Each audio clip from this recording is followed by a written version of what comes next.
Hi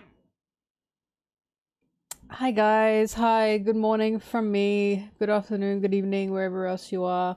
Hello everybody, hi. I had a big rest, had a good rest, but I don't know how long I'll be editing today because I have an event tomorrow. It's a dinner event, but it's still an event, so I cannot edit for probably what 12 hours straight this stream.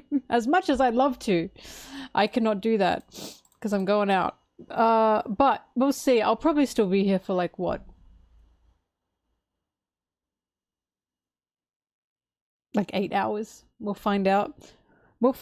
I'll just edit as much as I can in this time until I am exhausted. But the problem is sometimes I'm not exhausted and I can just keep editing. But hi everyone, if you're new here, I edit. You can either work with me or you can watch me like an animal in a cage, or you can just have me on in the background. Do whatever you want. I don't care. Just be nice. I'll put on music and we will get to work.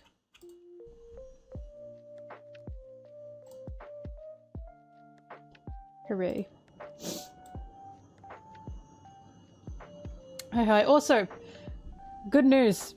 For me, this is good news. One Piece is going on a break this week. So we do indeed have a break.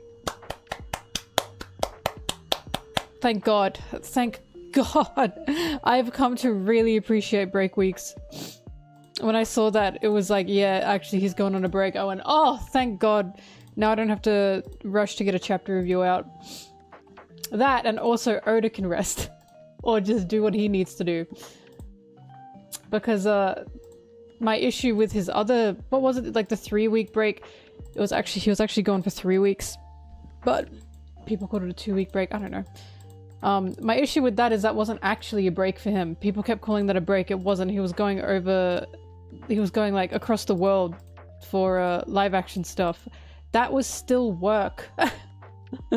That was still work. And I was like, I don't think he's getting a break. If anything, this sounds tiring. So I'm actually surprised that he came back and immediately got back to work. So I am glad that he's taking another break. The break is happening now. So we're not getting a chapter, Howdy do, boys! We're not getting a chapter this week. It's a good thing. It is a good thing.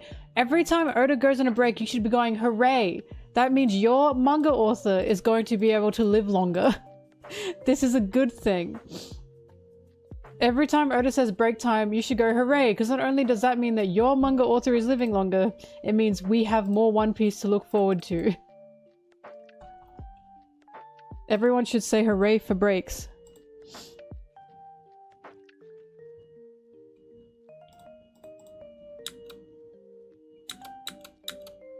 Well, he doesn't just rest in these breaks, of course. He also, like, plans. Is the thing. So these are good. Breaks are good.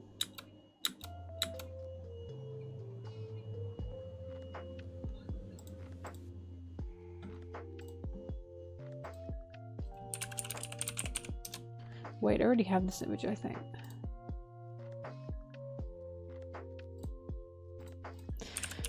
I want to believe the reason it was spontaneous is because he said, fuck, I've kind of pushed myself here after coming back from overseas. He went to a different time zone, right? He must be tired. He must be very tired. So I have a feeling he came back from overseas. He went, all right, let's get back into work. And then he went, oh, I'm fucked. It feels like that's what's happened. I think he just overestimated or underestimated how exhausted he would be after travel. It happens. It happens. Listen, after I came back from the other side of the world, it took me a bit to get back into my groove. So I understand him.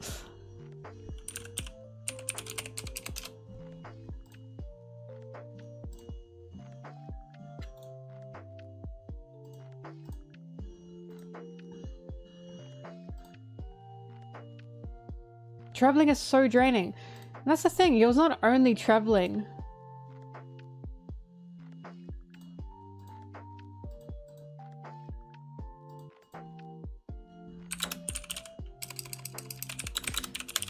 But he wasn't only traveling, he was working as well. I don't know why people kept calling that a break. It was a break from the manga, but he wasn't stopping from working, and that was my concern. I was like, this is not a break for him.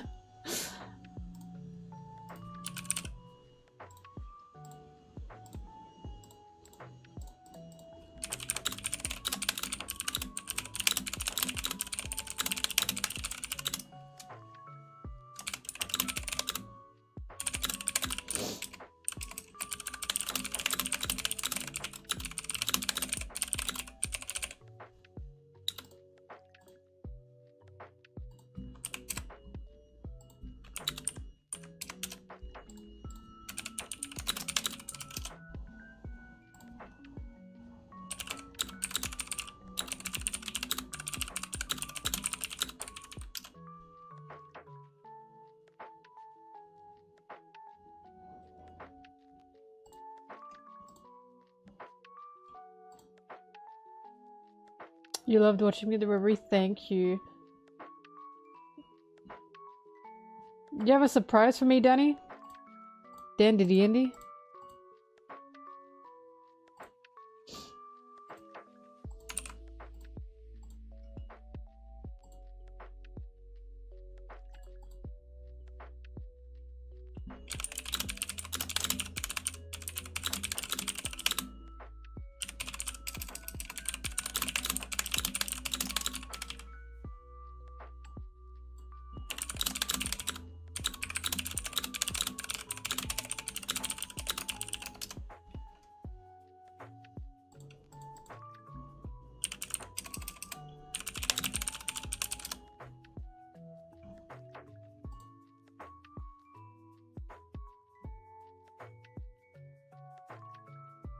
The break is only, sorry, talking to my roommate.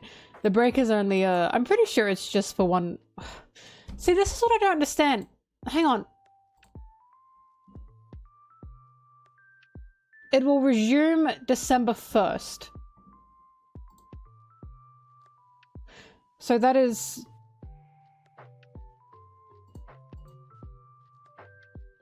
They're calling it a 2-week break, but that's not how my head works, because of course my head is going, that's longer than 2 weeks.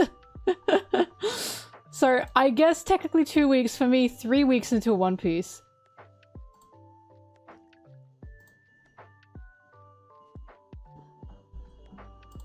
Yeah, honestly, I genuinely think,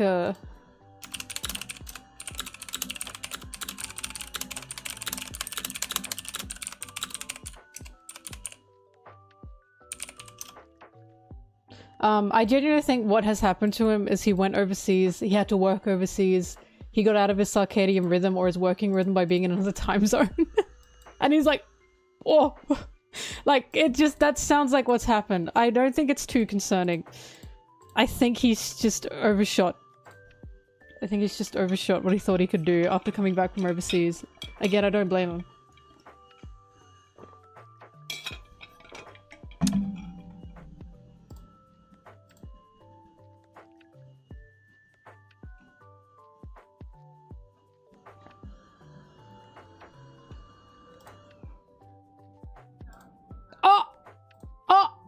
Oh my god.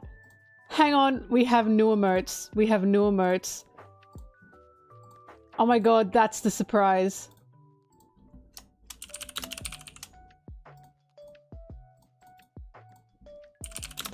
Now, Danny, you realize I have to get rid of the old one now because I am a little bit scared of the Nintendo copyright.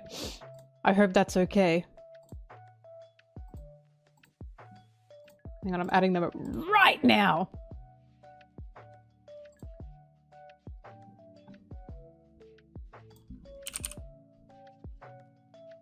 Oh, you are... Danny, I don't always say that you're nice, but you were nice this time. Thank you. My good friend Danny Dandy. Danny Dandy Dan.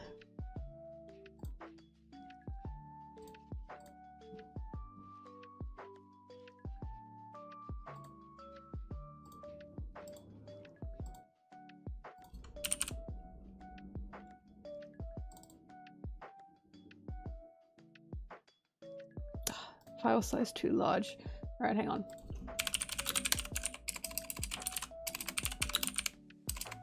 Could have put that through the size compressor.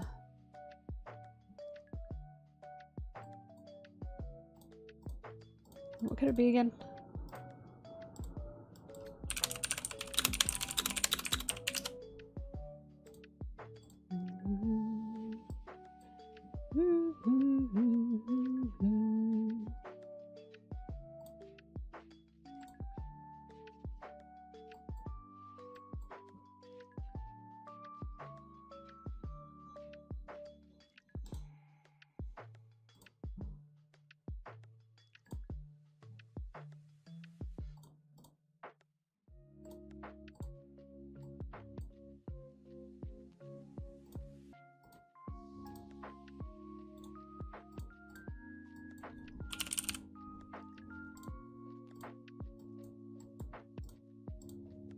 Sorry. I'm getting it sorted, I'm getting it sorted.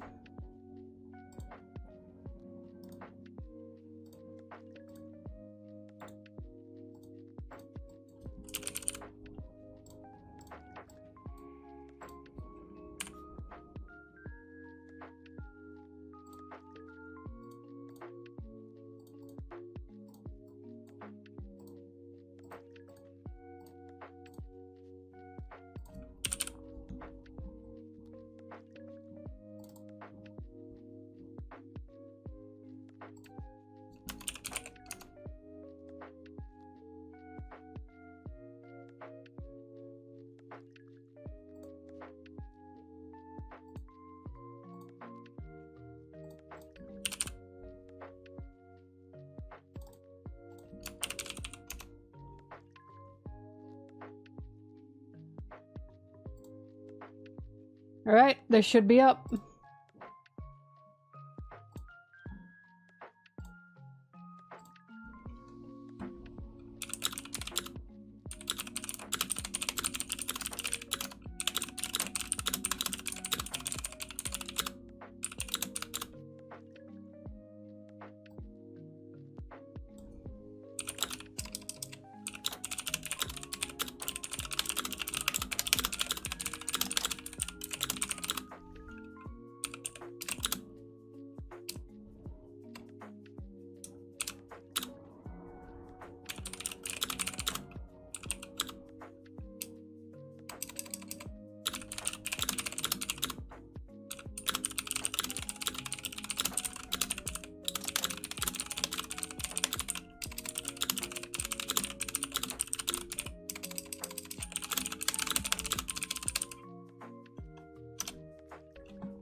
There they are.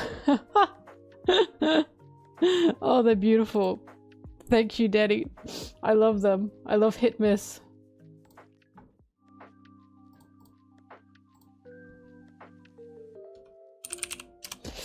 Oh, goodness. Oh, goodness.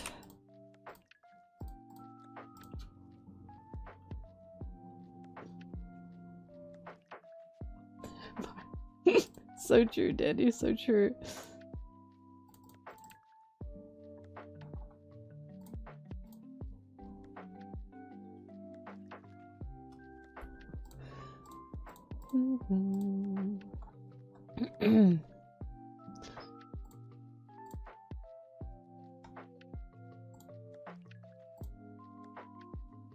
What? That is not an image, that is a video. I was lied to.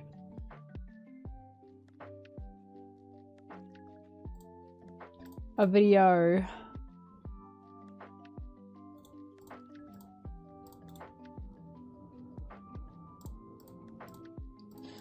For as iconic as this image I'm looking for is, there sure isn't a lot of high quality scans of this apparently.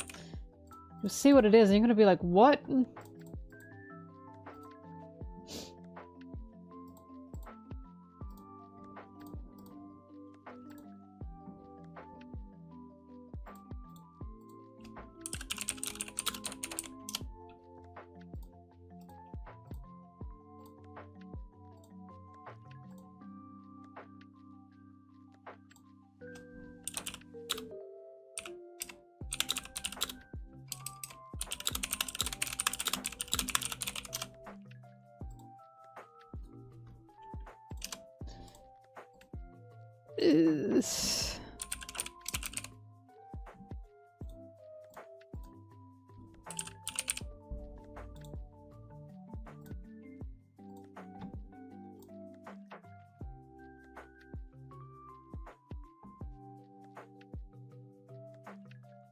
The monkeys have been caught. That's so sad.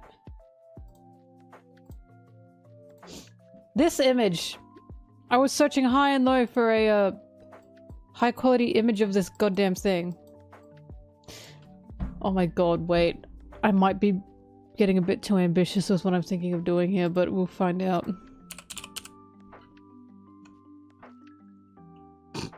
Sorry, this is gonna be so fucking stupid. Alright.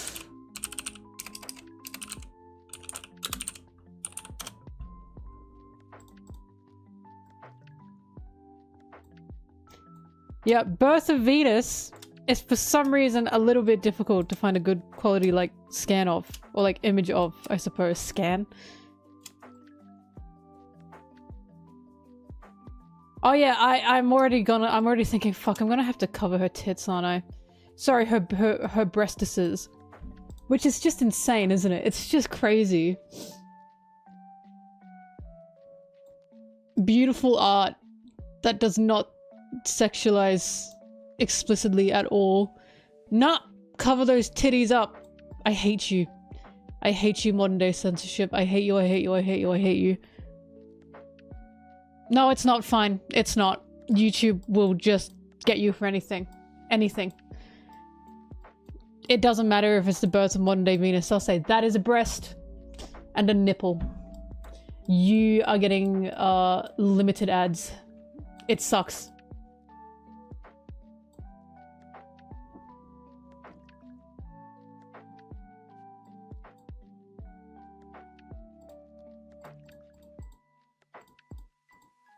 I mean, this is like modern day. Like, I don't want to say this is like specifically American fueled censorship, but it is. A lot of these censorship pushings have come from the American West, which sucks because they will not have these same kind of gripes in many European countries. England, of course, sometimes will have a bit of a similarity, but you walk outside in like Italy, France, Germany, you'll see like tons of like statues that have nudity, right? And it's just, you don't even fucking look at it twice because it's just art. There's nothing sexualized about it. But there's this idea now that nudity is sexual, and it's driving me nuts. Sorry, I could go on about this all day. This is one of the biggest gripes I have with modern day censorship. Yeah, purist capitalism. It is Puritan capitalism. It's so frustrating.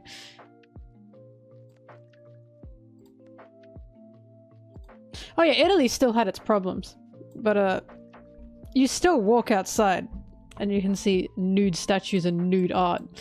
Like it's part of the country.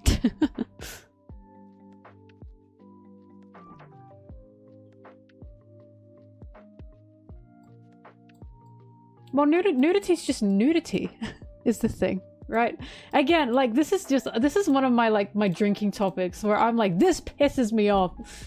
Like, nudity is just nudity. It's amazing how many people you'll talk to, not just men, but women as well, who have this idea that breasts, just as they exist, are just sexual. And it's like, what the fuck are you talking about?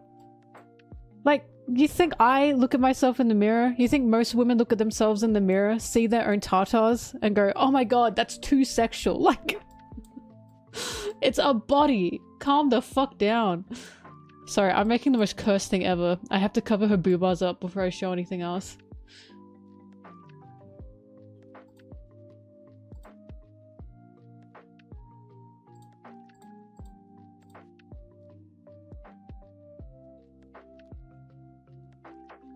Free the nipple. I don't know.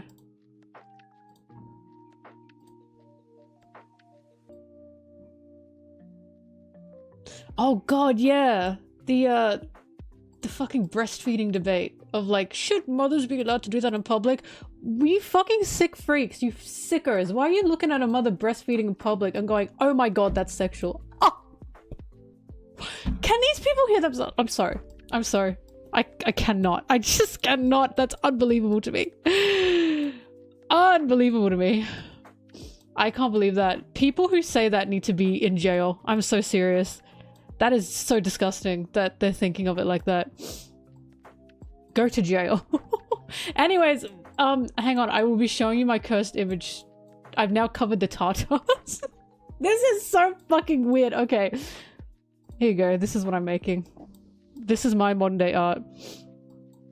You're welcome. You're welcome, gamers. Look at how I had to cover that up.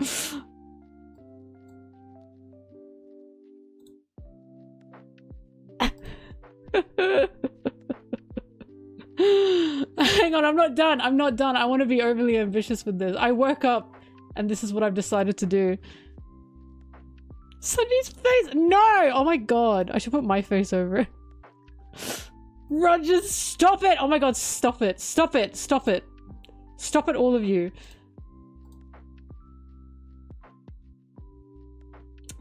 Here's actually... You know what? I'm gonna do this instead, I think.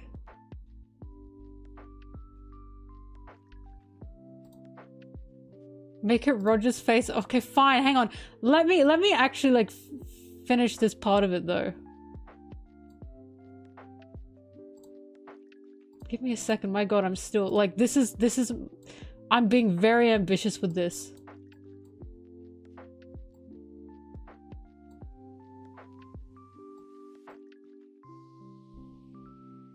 There are no balls. What? Oh, hang on. No, that fucked up. You are too big.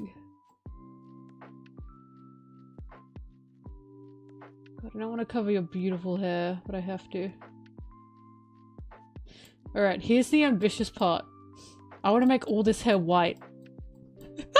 This is fucking stupid. Alright. I love editing. How could I ever give this up? When people are like, why don't you just hire an editor? How? How could I possibly do that? Look at look how much fun I'm having and you're telling me to hire an editor. You don't understand. People who are like, just hire an editor, you're like, this is my artwork. You're telling me to give someone else the paintbrush. As much as I talked about the Hunter x Hunter creator before, that I was like, sometimes you have to accept that you do need help in your like creatings. At the same time, I get the Hunter x Hunter creator who was like, no, I don't want to hand my work over to someone else to help get it finished. I get them, and that's the unfortunate truth. I could never hand this over to someone else.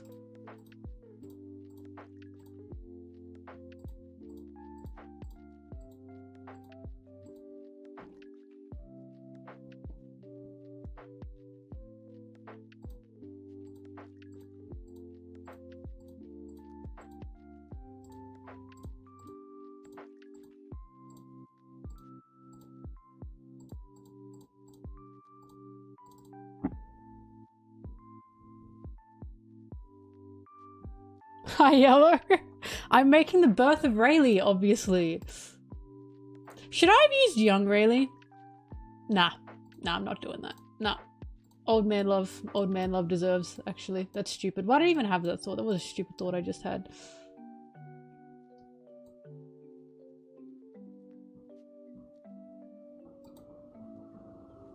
Young Rayleigh is blonde, that is true. And I was thinking that to make it easier, but this is funnier, I think.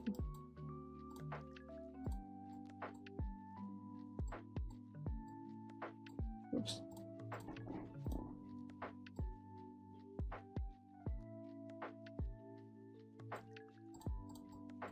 Yeah, it's looking great! Wait, this might actually work out! Hang on a minute. This might be peak.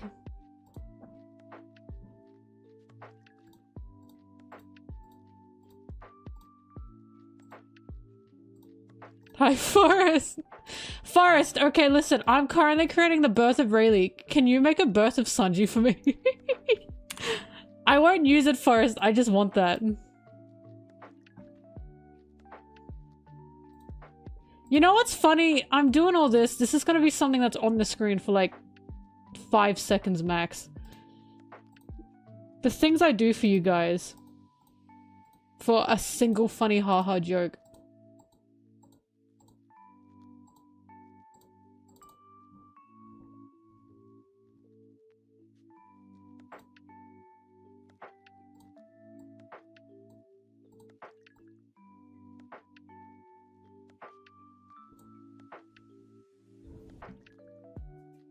It would suit Sanji. I like how both Yellow and Forest have both walked in here and gone, what the fuck? What's the YouTube thumbnail? Oh, please tell me it's this. I'll be really upset if it isn't. It is! Yes! This is perfect.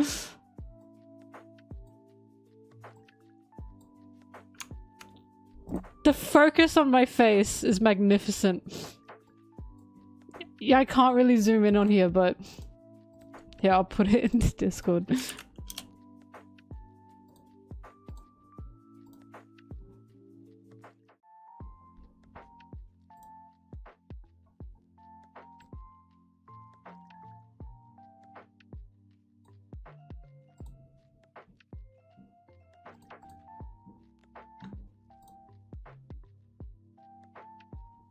Edit the other people they're painting? Oh my god, who do you think I am? Should I make this Shanks and Buggy? Stop! And then this can be Shaki. And Roger can be on the tit. Wait, this is so much work! And for what? Oh my god. Let me finish- oh my fucking god, let me finish his hair first. Guys, calm down. We're all getting a bit ambitious here.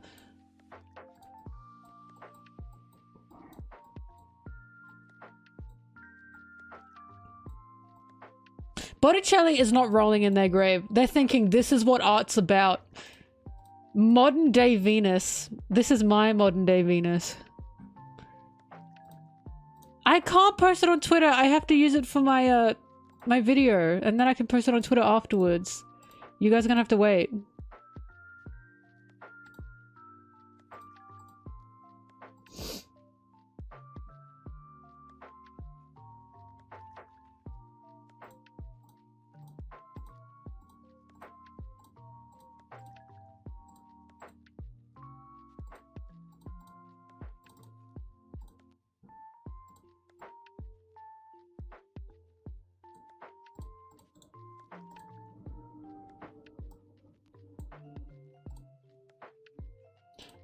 Yeah, Venus.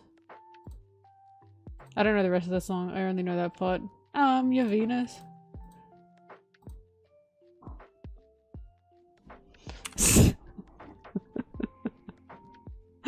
My art courses.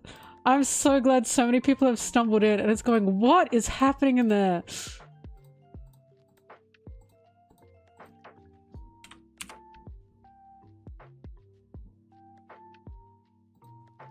I'm your fire of desire, is that what they say?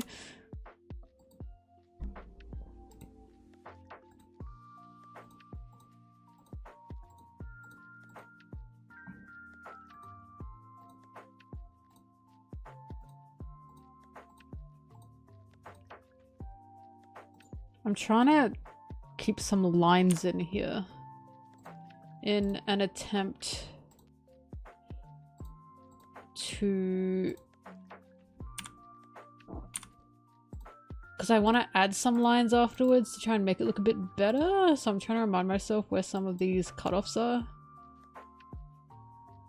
Or I could just overlayer it actually, and then trace it over like the original hair. Oh my fucking god. Yes. Okay, let's fix this up, I think. Yeah, okay, I'm gonna have to fix some of the strands later, but that's alright.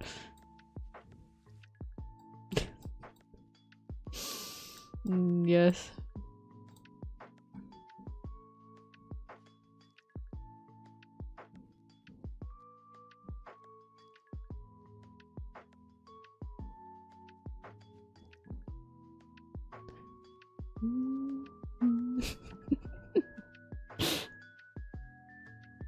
Shanks and Loki had a breakup? Who said that?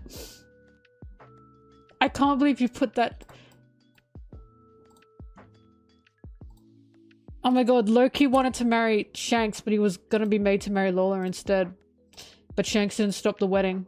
or didn't stop the proposal from having to happen, and Loki got upset, so they started fighting. So true. That's a very good headcanon.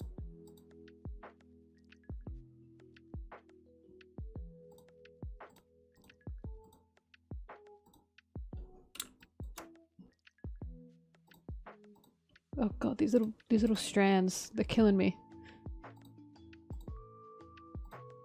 What the fuck am I meant to do with the strands? Whatever, I'll just do this.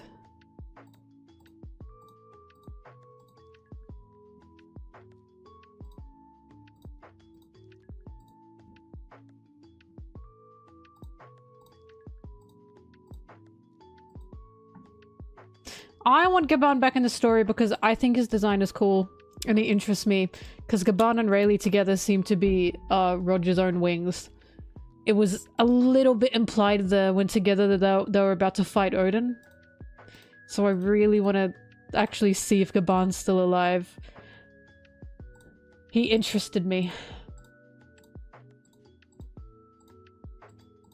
Like, what's Gabon up to these days? Did he die? I don't know. Because the thing with Rayleigh and the crew is they don't know if the other people are alive. Like, Rayleigh didn't know Crocus was still alive. Buggy didn't even know that Rayleigh was still alive.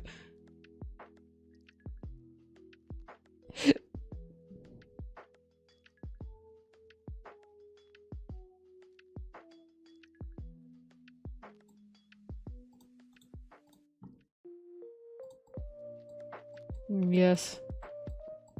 He looks beautiful so far. Oh, alright. Big part's coming up. I'll add more lines and shit later to try and make that look a little better.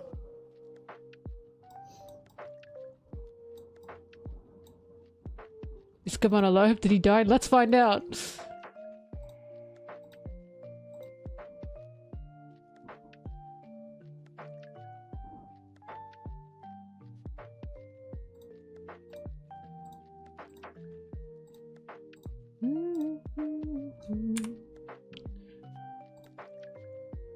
I mean, my thought was always, what if Gabon is the one with the last poneglyph?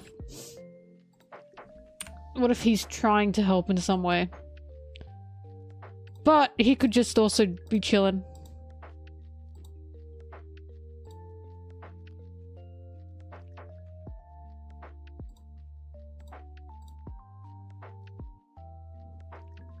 Because, you know, they know what the last poneglyph is. They have to know.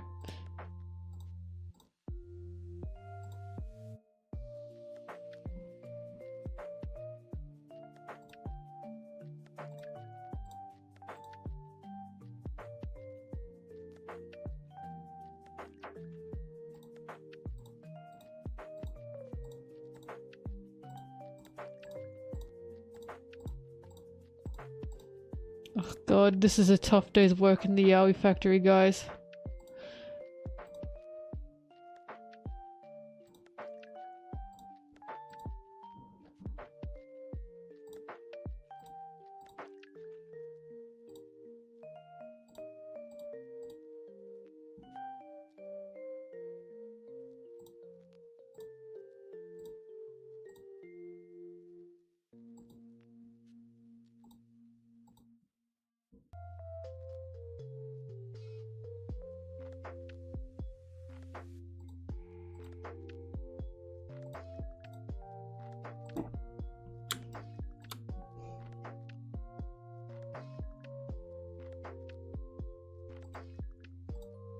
Well, it's just the fact it's Silver's Rayleigh and then Scopper, you know, Copper, Gabon, and it's like, surely this guy has to be somewhat important, right? Or Oda was just like, haha, funny names, gold, silver, copper. But Roger, Gabon, Rayleigh felt like, you know, monster trio. I just want to know if he's alive, that's all.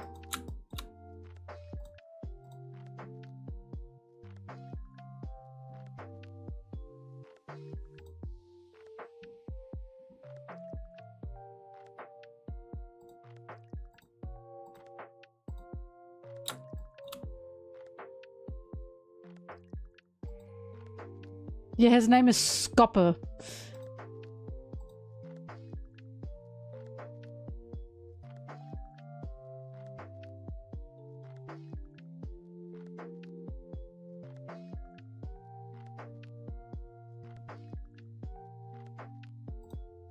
Dude, when I found out the names were Silver's Rayleigh and Gold, like Goldie Gold Roger, I was like, that's gay. That's a bit gay, I'm sorry. It's always a little bit gay, I know, but that's a little bit gay, right?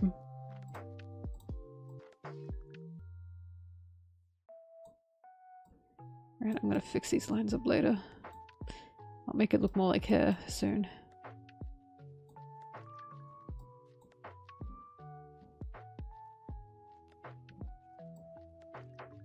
The giant egg on Roger's ship was Kaido. How many times do I have to say this?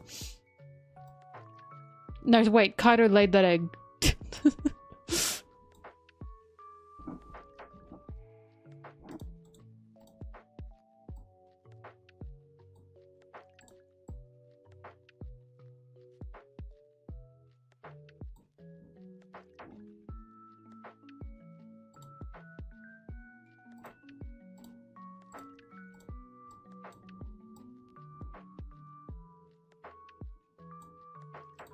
Oopsie poopsie, that was an accident.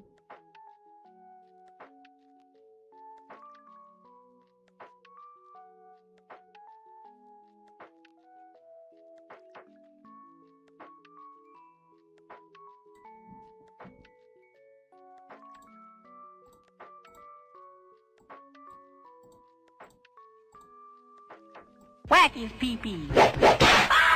Do not! Not while I'm focusing, oh my goodness. No whacking pee-pee.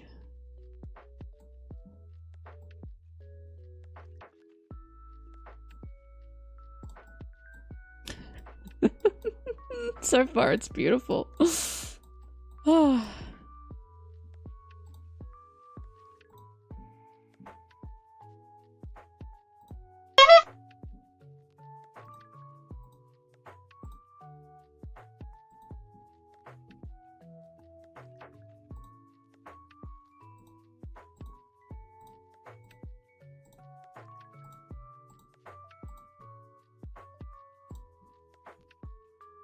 Thank you for liking my rendition of the birth of Rayleigh deity.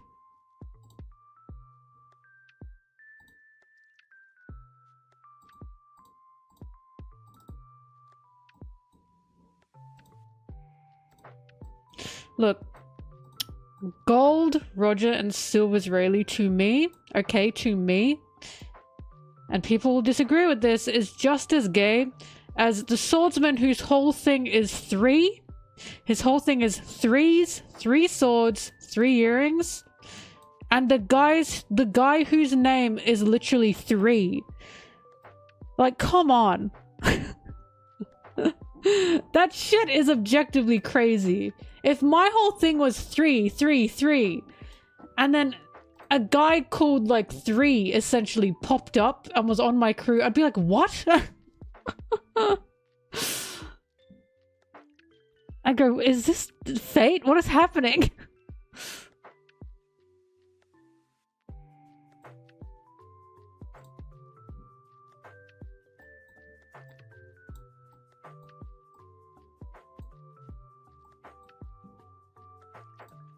That's the first thing I noticed. I was like, why is his name 3? And then Zoro's whole thing is 3. That's bizarre.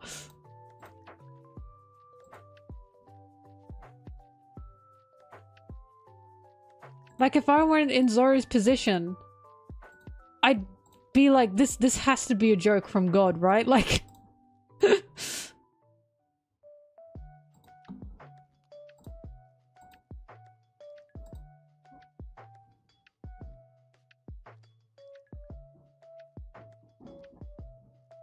Yeah, he only replies to Sanji. I'll never forget after Wano, when they were all making fun of Zoro, because Zoro was like, nah, we don't have to go get Vivi. And they all booed him. Like, we had a whole panel of everyone making fun of Zoro, and then Zoro only targeted Sanji. And it's like, something is happening here.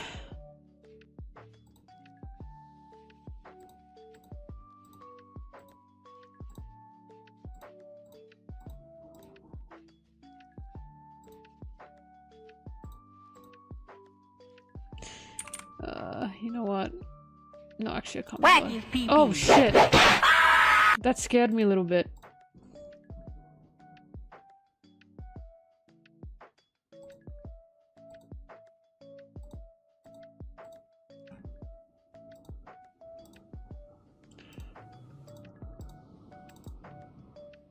Aphrodite, no need to be modest, girl. You're literally the goddess of love.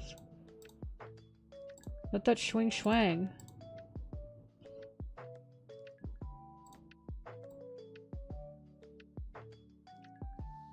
I'm gonna do this. Oops.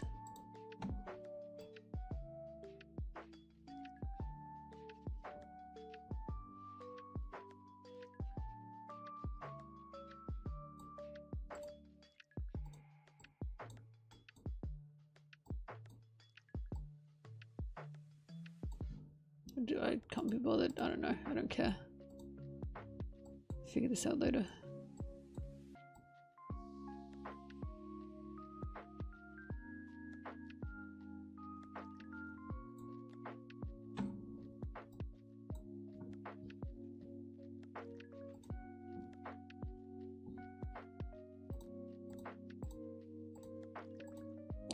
That is not a finger. Okay, good. That's her hair.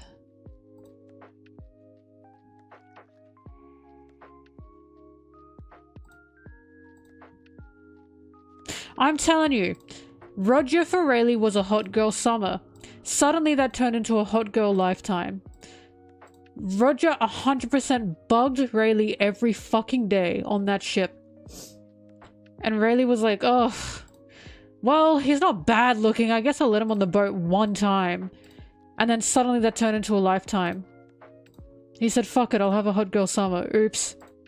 Now I'm kind of in love.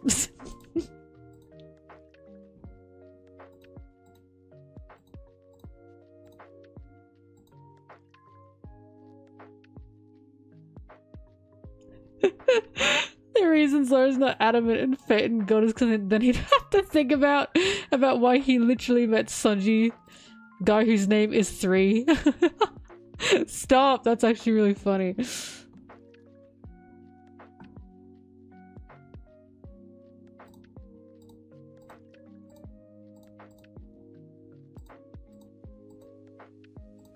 I mean, I've said this before, and I'll say this again. There's a misconception that people think Zoro's an atheist. He's not. He's agnostic, by all means.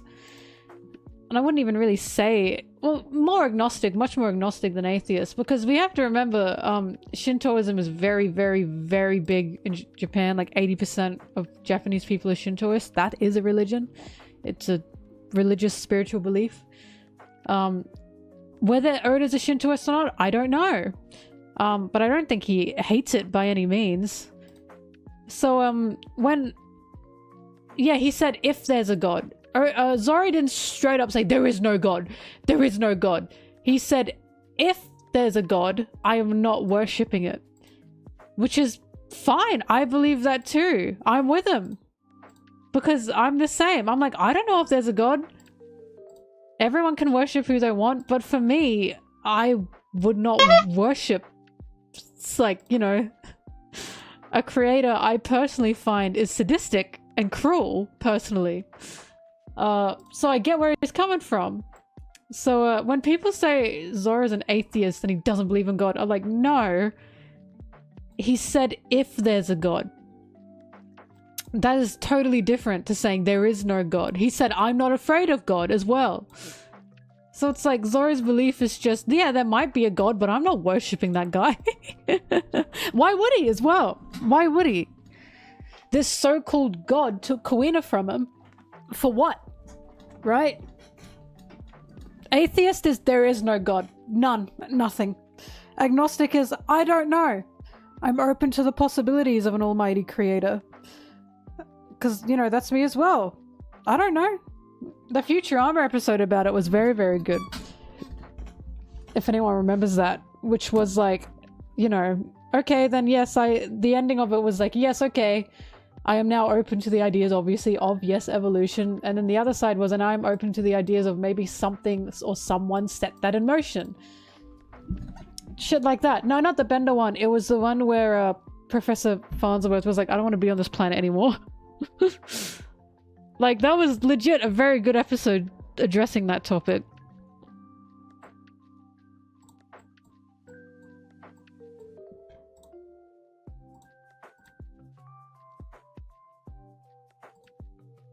But that's what Zoro is. Zoro is totally agnostic. He's not an atheist.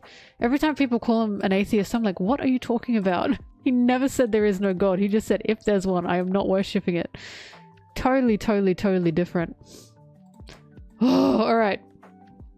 Let's see what we can do here to fix all this. Now, here's what I'm gonna do.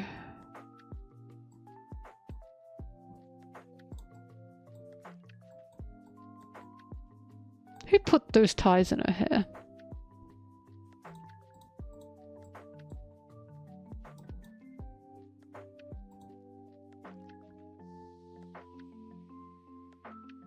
Well, that's what I really like Oda's presenting. Oda's presenting, in my opinion, the idea of a god being there. Possible. But it's not that a god just popped out of existence. Oda's idea is literally that, what if Jesus was just a really cool dude that people liked? Like, that's literally what his idea is, in my opinion. That,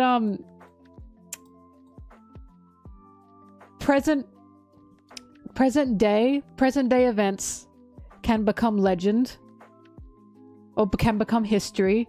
History can become legend. Legend can become myth. And in that aspect, you're turned into a deity, right? That people hear these stories of and then wish for, pray to. Skypiea was all about that. Skypiea wasn't about, haha, no god. It was about a fake god. Because what happens at the end of Skypiea? Everyone still prays. They still pray and they still wish with all their heart and all their will for safety. You know what I mean? For for Luffy to win. Who were they praying to? Essentially Luffy. Their faith was then put in Luffy, and in turn that turns someone into this god, you know? Like, I'm really liking Oda's outlook on it.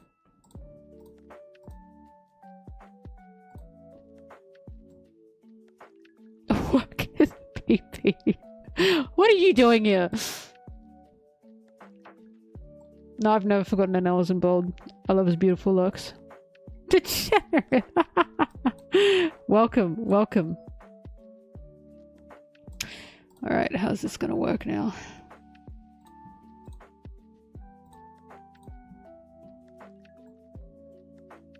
Oh wait, hang on. Fucked up.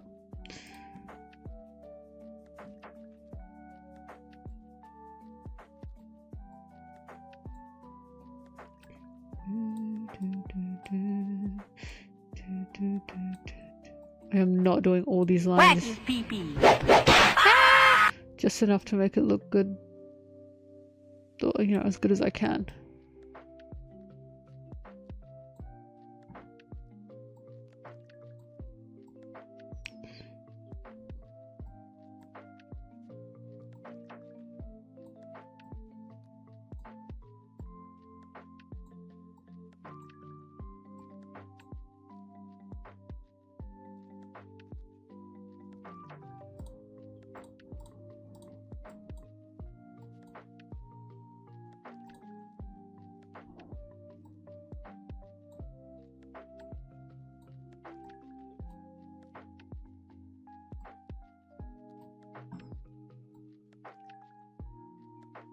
Yeah, I should be going from the top.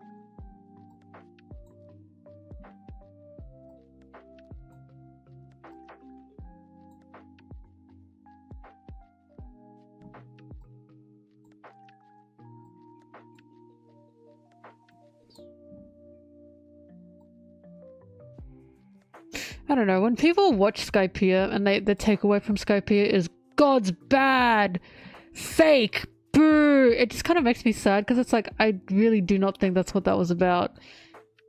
It was quite literally about faith and where that faith comes from, who you give that faith to, how these gods and why these gods are even born in the first place. And that faith is not a bad thing. Believing in a higher power and a god is not a bad thing, because some people need this faith to live on, to exist. And Luffy has given them that. And I think that's a wonderful message.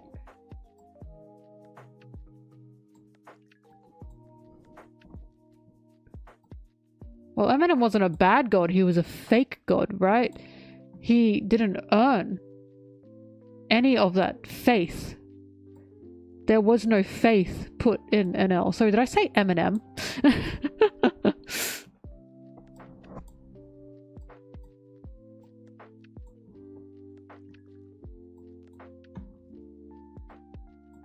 Yeah, he demanded faith, exactly.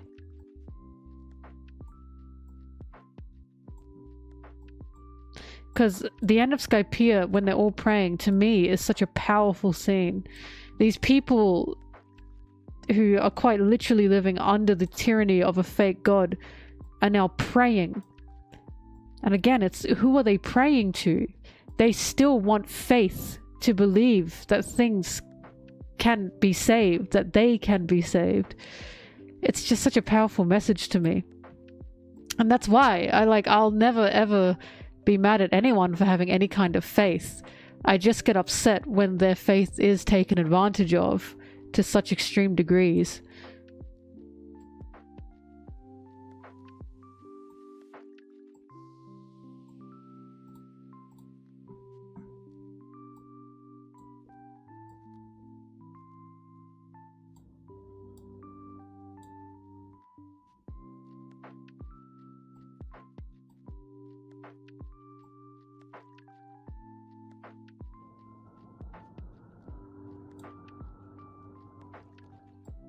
Well, so many people are like, where did Oda... There's no way Oda had this all planned out. I fully believe he did. Because Logetown, especially, literally has the words, like, present day becomes, like, history. History becomes, like, legend. It's something like all legend was once, like, story, like, once, things that happened in the past, and Luffy quite literally survives that lightning strike, right? Or gets saved by that lightning strike. And then Zoro and Sanji talk to each other, and Sanji says, do you believe in a god? To Luffy, to Zoro, with Luffy right there. And it's like, he 100% planned this out. Yeah, he might just be very good at backtracking, but there were these talks of faith and gods, legends, way before Wano was ever a thing.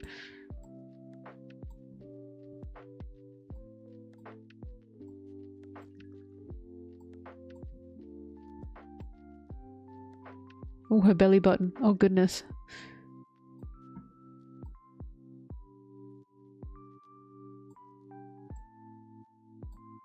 Like, that sentence in Logetown has aged beautifully. Because that's literally what Oda is telling us. That's what Luffy is. That's what Joy Boy is. Joy Boy is no god. I don't think he is supposed to be. The way Nika is probably not any kind of god either.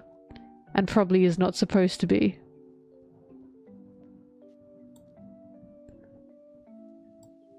They were just people who lived in their time. And what they accomplished in their time turned them into legend. And that legend became gods. That's what's happening to Luffy as well. It's pretty much spelled out for us. Because, you know, miracles are not just born, they are created. And that's what Luffy's doing. He's creating miracles wherever he goes, simply by having the willpower that he has. You will create a god from that. And it's similar to Shintoism as well. A lot of Shintoism gods were literally like real living beings. Real people that just got this... Oh, thank you, Brig. That just got this status, essentially, because of what they did while they were alive.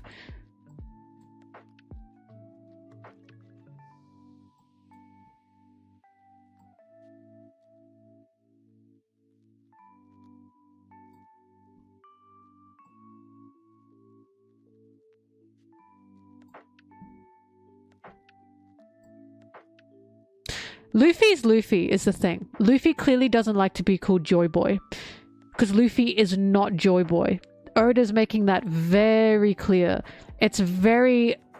Like, one of his best scenes is when Luffy reawakened in his Gear 5 form. And Kaido said, Joy Boy. And Luffy said, I'm Monkey D. Luffy. Confirming to us, this is Luffy.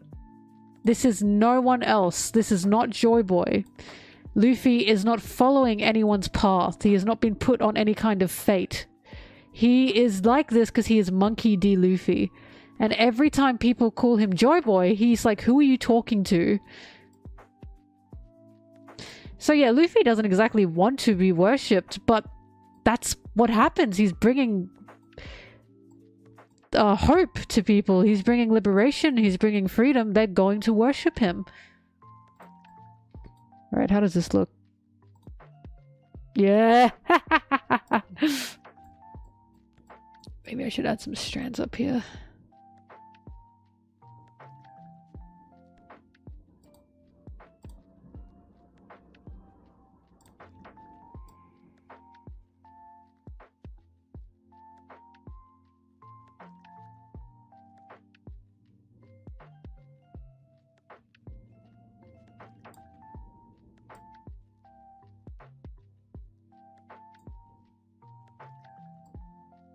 Got me when I don't know how hair works.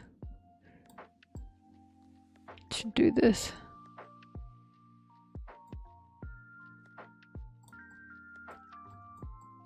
That doesn't look too bad.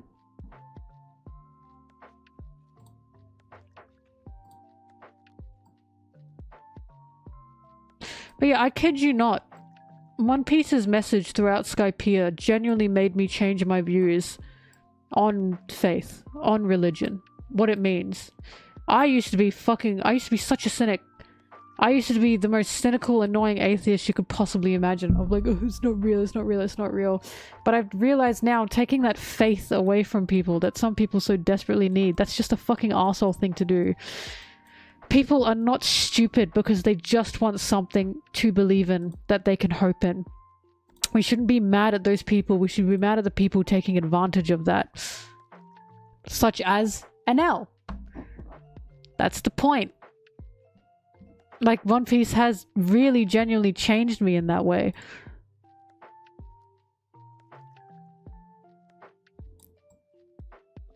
Because many of us may reach a point where we're in a situation where there is nothing we can do. Some of us will not turn to any kind of, higher power, because that's just not our own system for ourselves. Other people, there's just, what else can they do?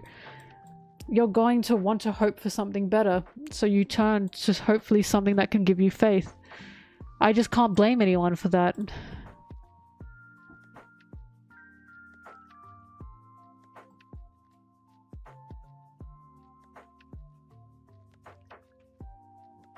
Oops, that's shit.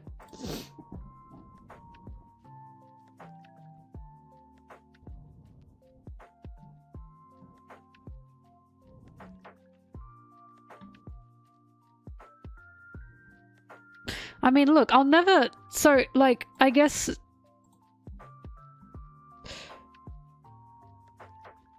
For, like, to understand is, like, I'll never blame anyone for going to a mega church. I will blame the people running that mega church for taking advantage of the people going to that mega church. I think taking advantage of someone's faith is a disgusting, disgusting, disgusting thing. Those people, like, if hell is real, I hope they're going there, truly. It's the absolute most disgusting thing you can ever do.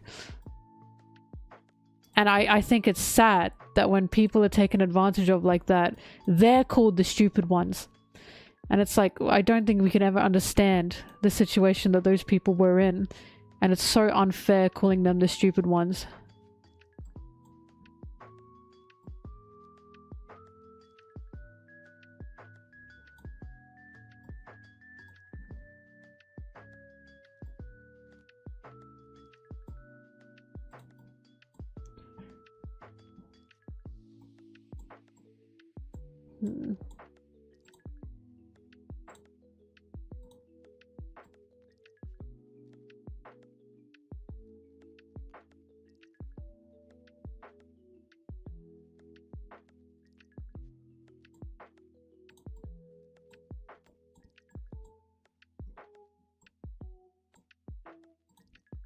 But yeah, One Piece has legit taught me that lesson, truly. It's amazing what it's done for me.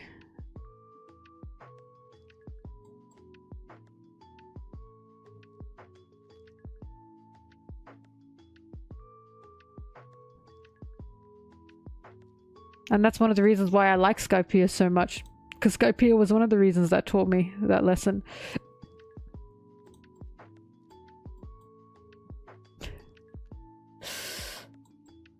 Gotta fix some things up here.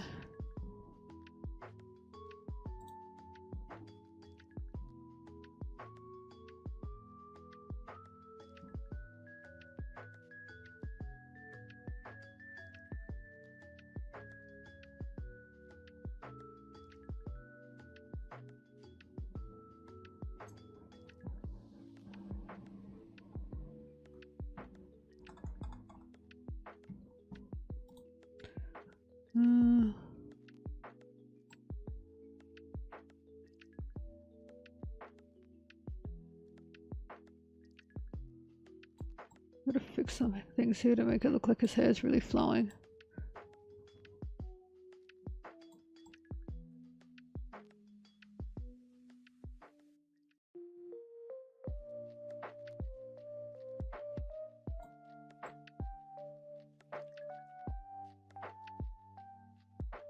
Kuruma's story was definitely also one that really hit hard as well.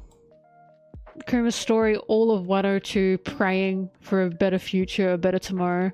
So many things. It was just incredible.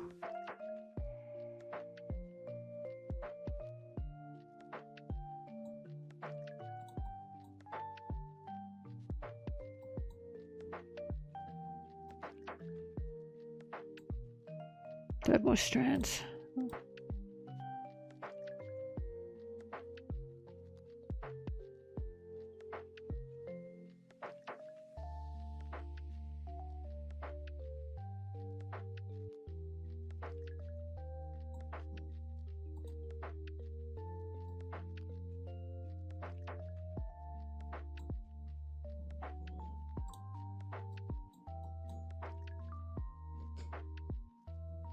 Alright.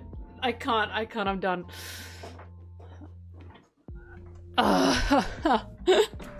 Alright. Hang on, I gotta save this. And then I gotta add, the other guys. It's been an hour. This is what I've been working on. I'm gonna call this Birth of Rayleigh.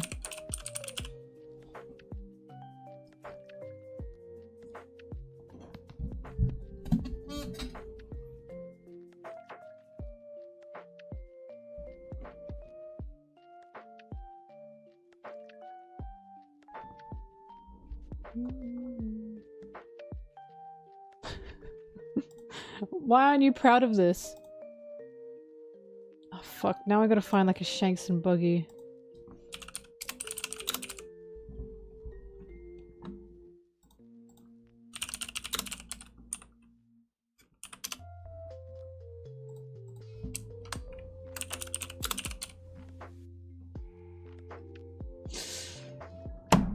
Fuck, what am I gonna do about Buggy? I'm gonna put Roger in. Calm down.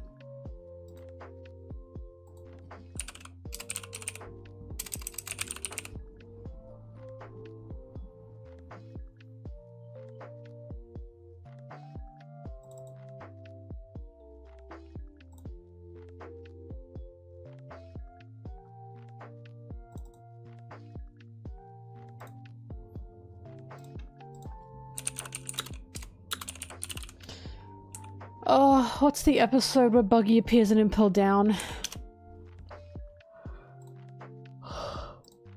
Buh.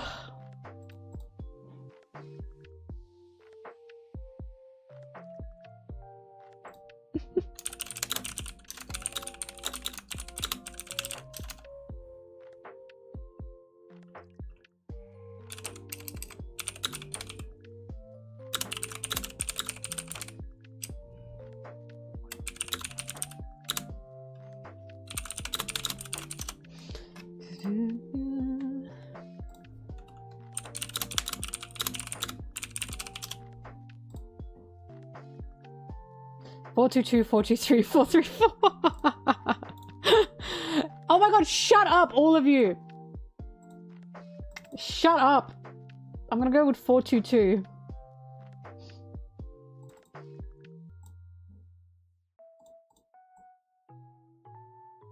Oh.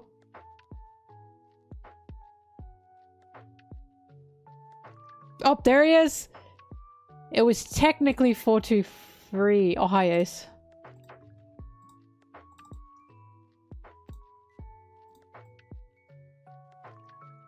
This scene was so fucking funny. Where is it? This scene. Wait, is it this one? No, wait.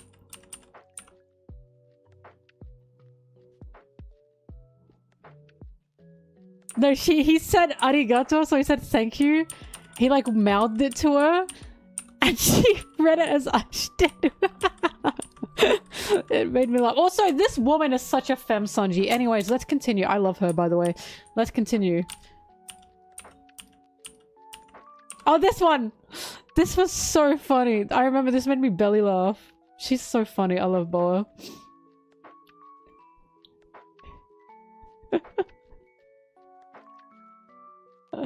Oh my god, he said I love you.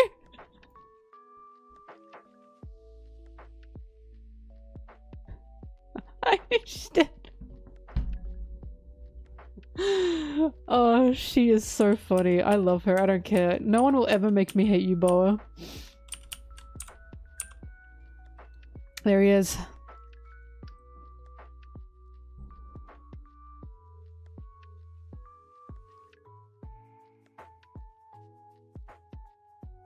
This is when he slaps his ass. There it is. Kiss my ass.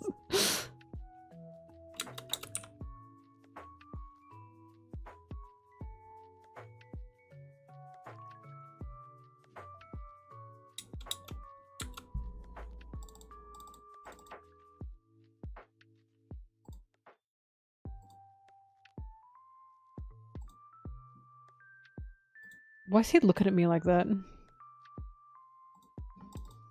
Why has he got the Ariana Grande ponytail though? Why did this happen? I don't know, what was this about?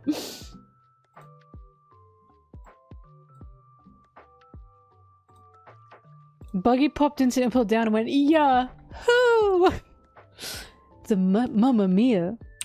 The Mushroom Kingdom. Let's go! Yeah.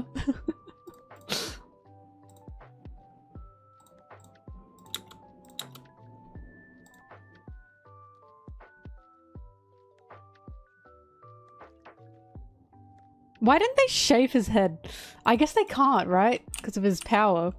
That'd be funny if they kept trying to.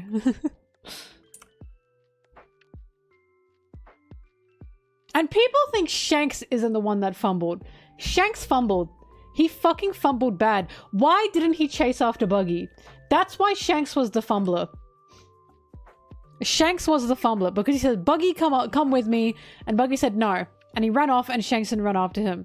He fumbled. He fumbled. He was the one that was rejected. He fumbled.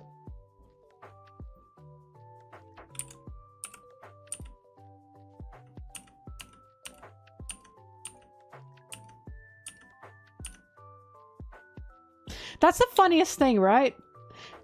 There are so many people that ask to be on Shanks's crew. Tons. Tons and tons and tons of people want to be on Shanks's crew. Buggy is the one person who said, I'm not joining you. I'm never joining you. Oh! I'm sorry. I'm sorry. Shanks is never... Nah. He can never... Nah. He can never recover from that. The one guy he asked first, join my crew. That was the first guy first person he asked to be on his crew. Buggy said, fuck no. I'm never going to be following you. I'll never work for you. He fumbled! How can anyone think that's a Buggy fumble? That is a Shanks fumble. Get your head out of Shanks' ass. Stop licking his boots. He got rejected. Shanks got rejected by Buggy. That is a fact. That is a fact. And people just don't want to accept it. Buggy said, in my life, I am not working with you. I am not going to be on your crew. And it's so funny because when they first talked together, on like when we saw them in like the first like chapters of One Piece, they were talking about, you know, we're going to start our own crews. And Shanks is like, oh, we're going to part one day. We're not going to be together one day. Then after Roger dies, Shanks goes up to Buggy and says, Buggy, join my crew. He was fucking lying. He was lying. He didn't want to part with Buggy. I'm sorry. They're so tragic. It's crazy that Buggy is for now, the one person canonically in story that Shanks has asked be on my crew and Buggy said no. That's just crazy. I know a lot of people say Mihawk, right? I'm not denying that. That could be possible. What I'm saying is we don't actually know. For now, people are making that up. People are making up that Shanks asked Mihawk to be on his crew. I'm not saying that's impossible. I'm saying for now, that's just not canon. It's just not canon. I think it'd be cool if it were. Well, Marco was already with Whitebeard, but Buggy was the first one. Buggy said no. I just can't. I can't. That's fucking crazy.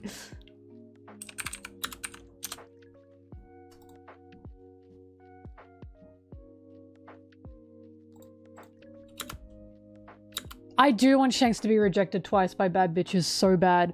I want him to be rejected by Buggy and then by Mihawk, and he just keeps fucking losing. He just keeps losing. Wasn't Yasop the first person on Shanks' crew? Which makes sense because East. I'm sure he ran into him. And they're like around the same age as well.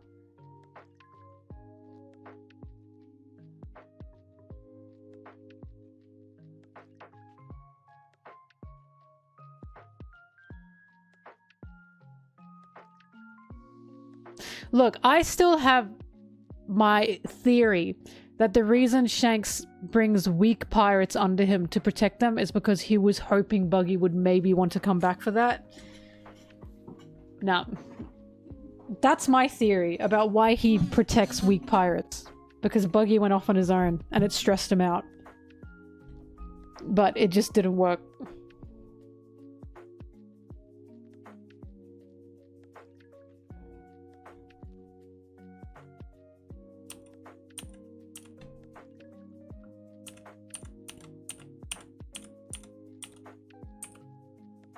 It's just crazy. I cannot believe the amount of tension, the amount of drama Oda gave Buggy and Shanks. That chapter changed my fucking life. Truly.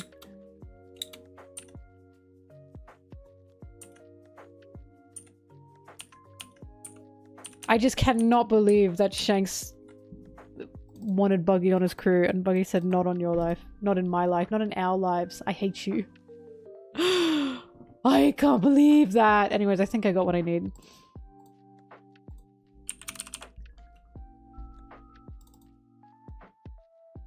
Even when Shanks became an emperor, Buggy didn't come back.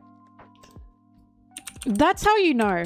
Buggy is so funny because Buggy is like swooned by, like, you can bring Buggy in with riches, right? Buggy loves riches. However, if you're a bum, you're a bum.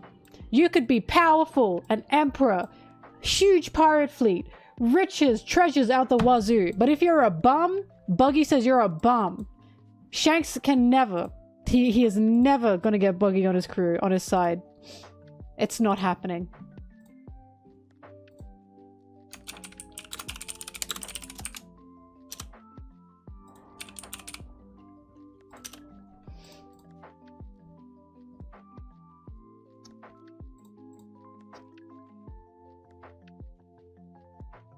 I don't think Shanks is evil. I think Shanks just might be a little bit morally grey. I think Shanks wants... Because it's interesting that Shanks talked to the elders, right? What the fuck is going on there? How in the world was he allowed there? What is happening? So I don't think Shanks is evil. I think there are just some morally grey dilemmas with Shanks. And it's like... I think Shanks does want better for people, better for the world. I think the issue with Shanks is I just don't know what his plans are. Like, for all we know, he could pull an Eren Yeager and be like, no, actually, the way to make the world good is let's wipe out half the population. You know what I mean? I'm not saying that's what Shanks is gonna do. I'm saying it's possible he might be a bit morally corrupt in regards to the ends justify the means with him. Right?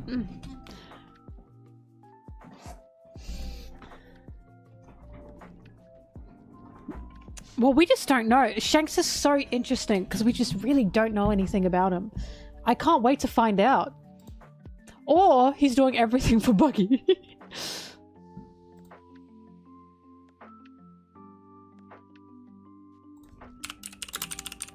Theory.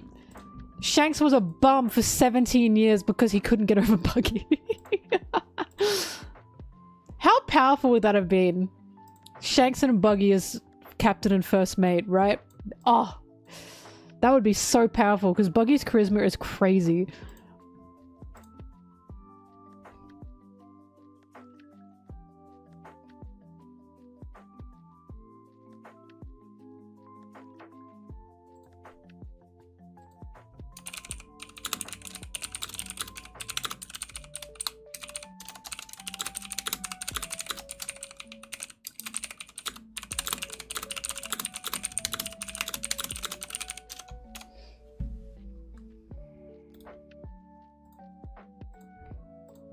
Do, do, do, do, do.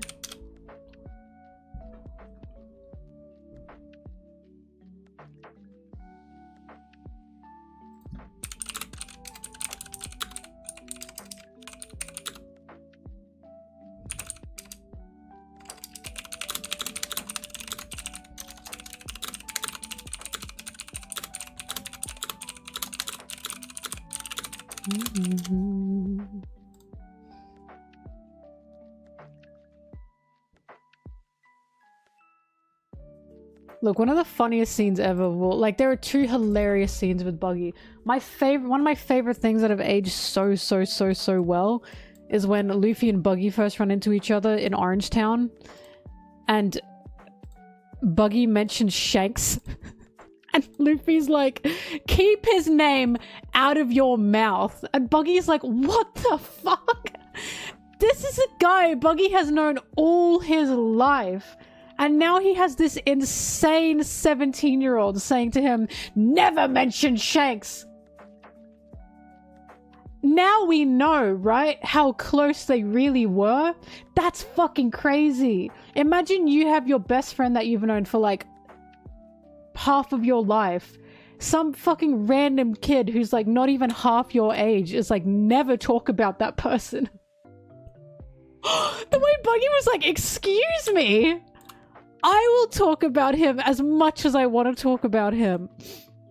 That scene has aged magnificently. The audacity. No, the audacity was for real crazy. I cannot believe Buggy just didn't go, who are you to tell me that? Wow. And also the other one, of course, is when Buggy and Shanks were talking in Marineford and everyone was like, "Oh my god, look at the way he's just talking to an emperor." That was so funny because they think Shanks is like so scary and powerful, which yeah, I guess he is. But Shanks would not harm a hair on Buggy's head because Buggy is Buggy. It's so funny. Oh my god, it's so funny. God, so many Buggy scenes have aged so well.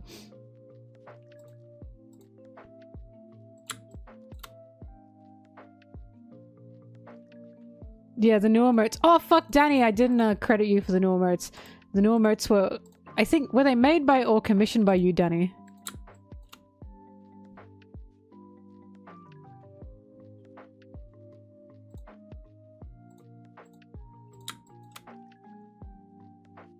Commissioned. Gotcha. Do you know who made them? Because I can credit the artist on Twitch. Oh, but they might not have a Twitch account. Ah, whatever. We'll talk about that later.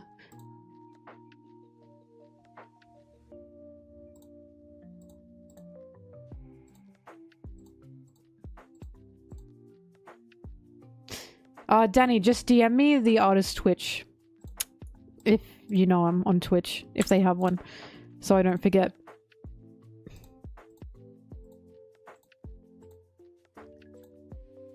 I wish we got a little story, a little like side story, and I know Oda couldn't explore it because like they're not the main characters, but of when Shanks helped get Buggy out of Marineford.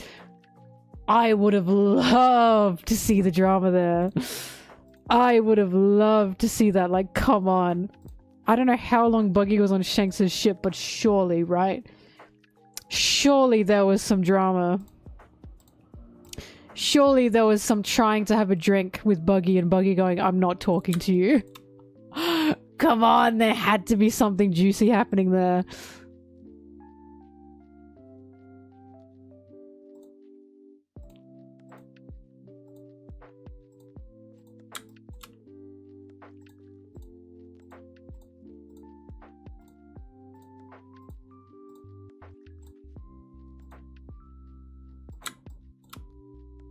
Shanks got him out of Marineford, yeah. Buggy said, wait, if I stick around with Shanks, I can get out of here.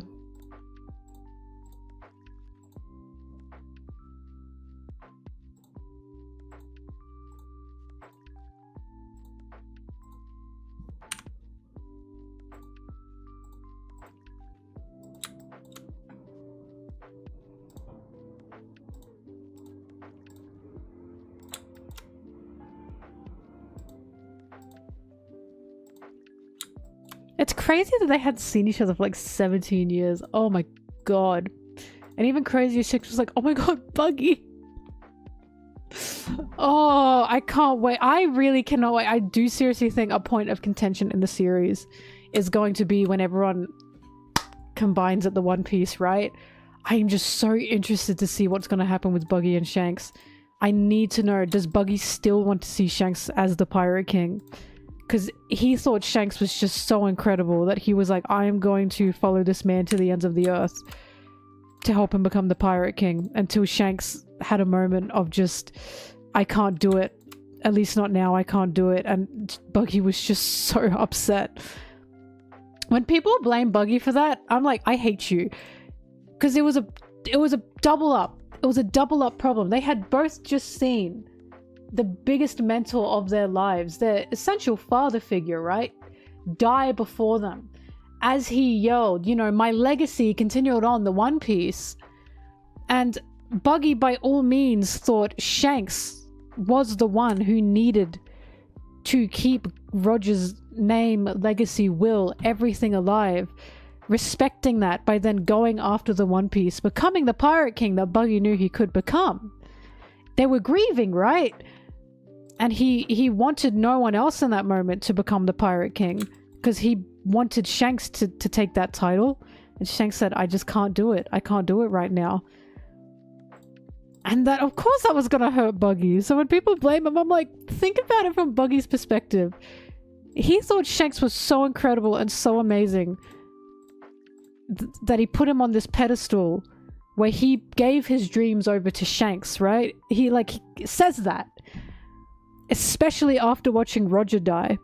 And Shanks basically said, I just can't right now.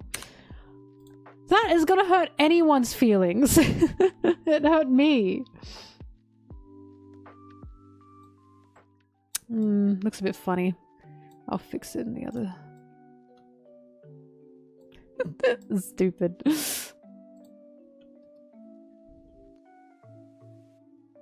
Well, here's my thing. So many people think that what Roger said to Shanks is like something like profound, like about the One Piece, you know, like, oh my god, like wait, blah blah blah blah. But the way Oda works, or at least the way I've seen him work, is a lot of the time those kinds of moments actually tend to be emotional. So I wouldn't be surprised if what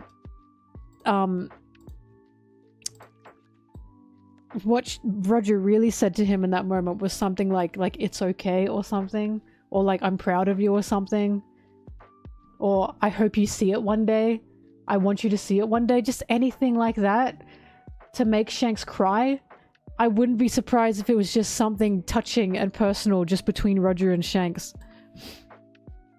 and not like, the One Piece, you must wait 30 years, you know what I mean? Like, Because I thought between Buggy and Shanks that something like big had happened. Howdy do, boys. Like maybe Shanks had done something just so detestable.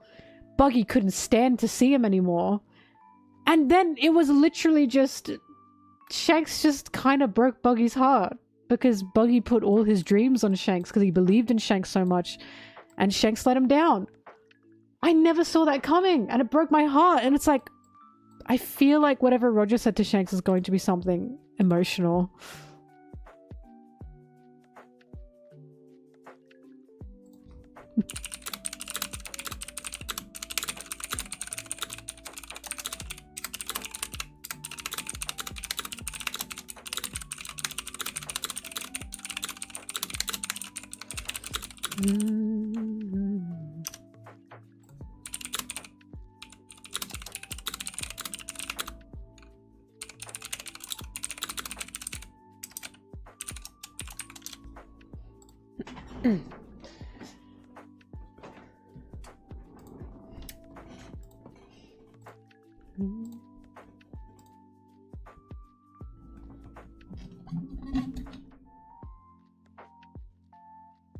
Yeah, imagine if Roger said something like, we'll leave the future to you. Like, Roger could have easily said the future, I leave the future to you. To the new generation. Because Shanks is very hung up on the new generation. Scars on the wrong side, but whatever. And I wouldn't be surprised if Shanks is hung up on the new generation. Sorry, this is really stupid. On the new generation.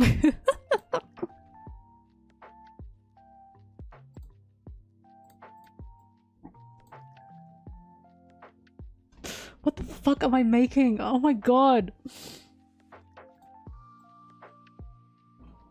Anyways, I wouldn't be surprised that Shanks is hung up on the new generation because of Roger.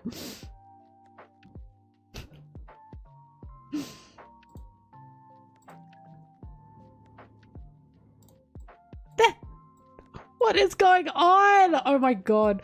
Alright, I'm sorry girl, I'm gonna have to cover this up. I love it, but it can't be here. Sorry Buggy, I'm gonna have to cover your bugipple.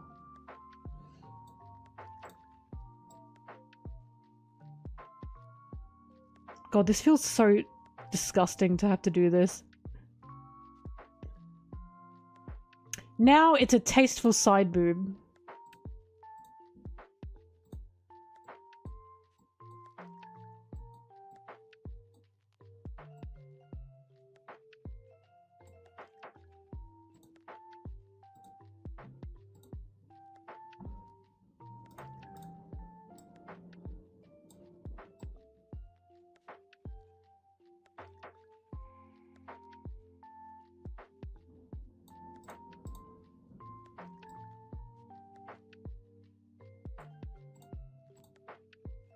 What layer am I drawing this on? Okay, this isn't too bad.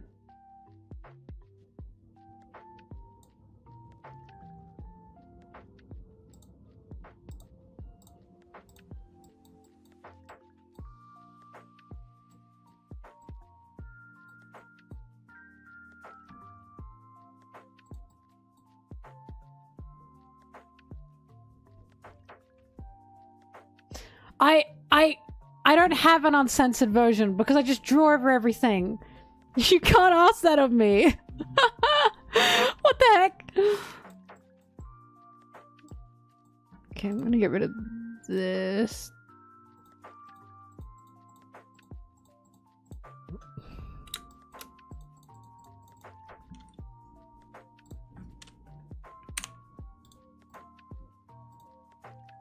Yeah, that'll do.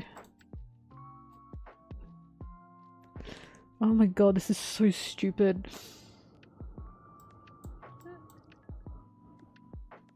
What is... It's the birth of Rayleigh! No, it's gonna have Roger over it. I just have to cut his head out.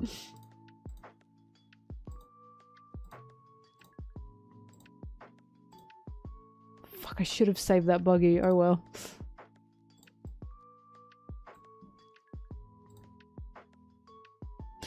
I'm not doing this with one layer. I've just drawn on like different layers. I've lost which layers I'm on, okay? Calm down, everyone.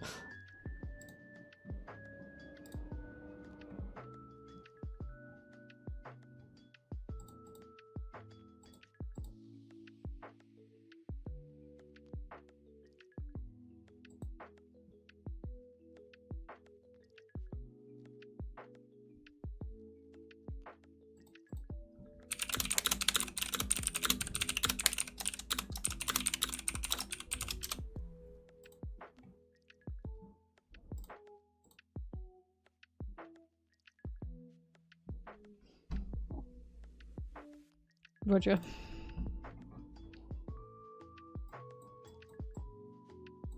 Roger's such an Aussie to me, I'm sorry. I'll never not say it. I just get the craziest Aussie vibes from Roger.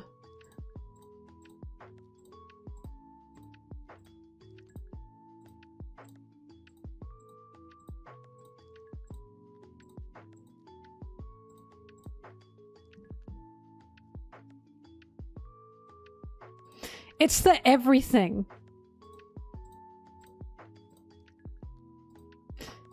Because, like, look, we have to remember that, like, okay, white Australia, and I always have to specify that, is made up of, like, the origin was convicts. It was nothing but outlaws being sent to Australia. Like, it's giving Roger. I'm afraid.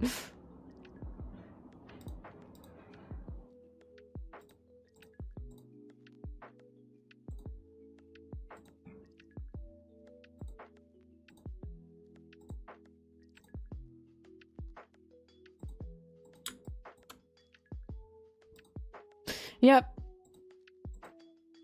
Current day white Australia was birthed through England sending all of their convicts, criminals, outlaws over to Australia.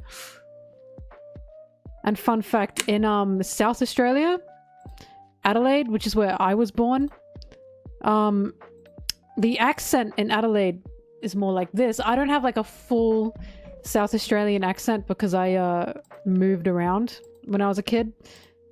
But the South Australian accent is a lot more, I want to say posh.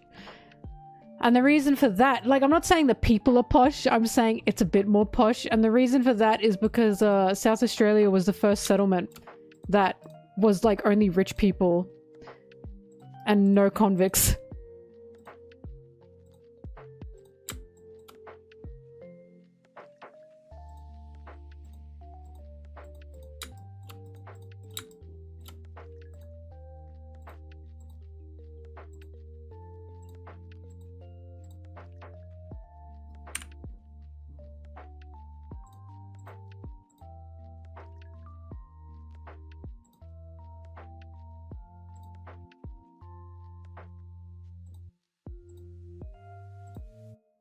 Ace is half-half. Portuguese from his mother's side. Australian from his dad's side.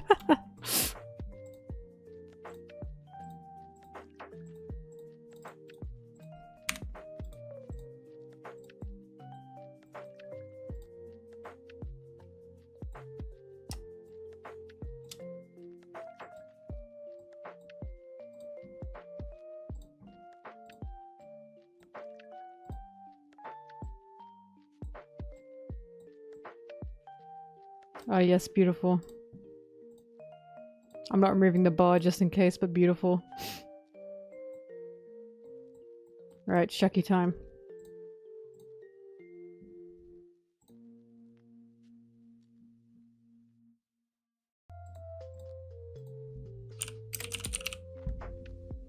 Why are there 100 people here? Did Rayleigh really bring all of you in? Really?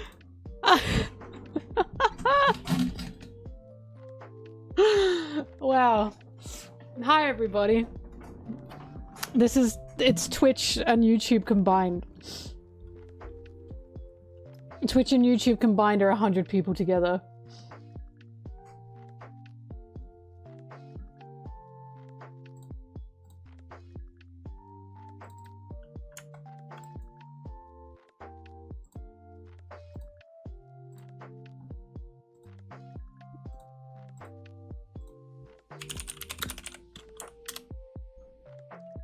I've just realized I've lost my little guys.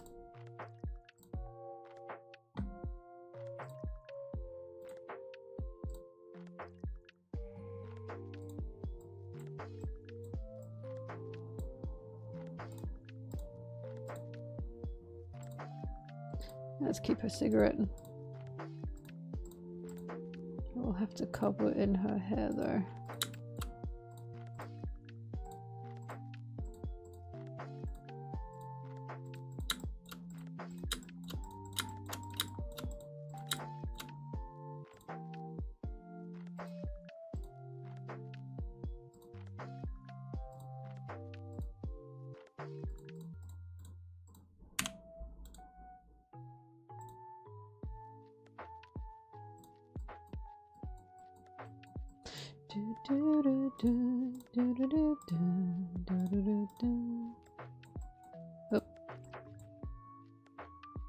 Oh.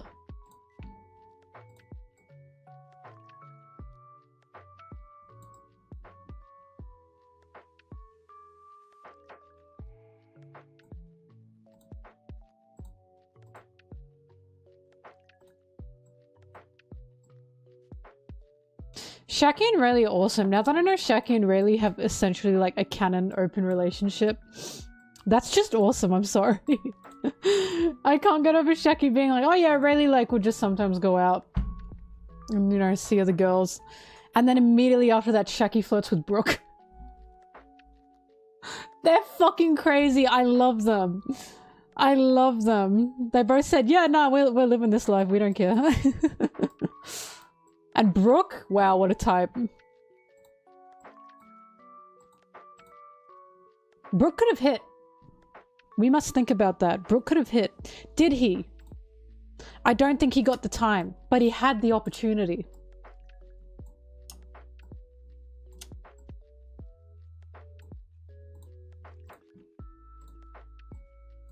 Oh yeah. Yeah, it's... Hang on, I'll show you guys the full art. It's done, it's done.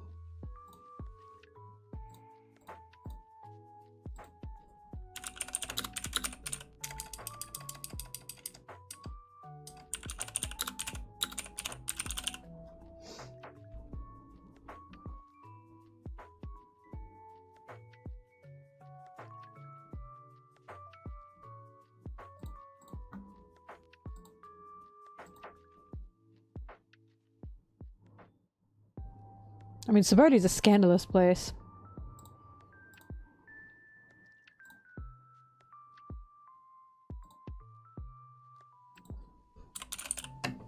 Alright, here it is.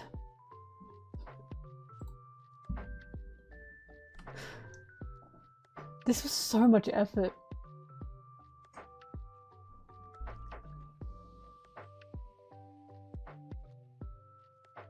I'm thinking about if I should fix the hair behind Buggy there. That, but I'm not exactly sure how to fix that. Oh, hang on. Let's see if I can do something about that.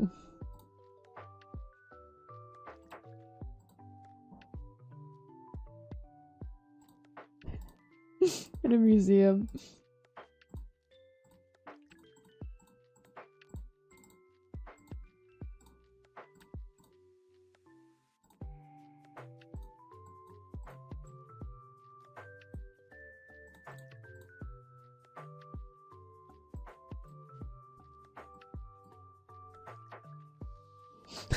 Hi. Hi, welcome. Hi everyone who've just joined. Welcome to my masterpiece. This is the One Piece. Trust me, Oda told me.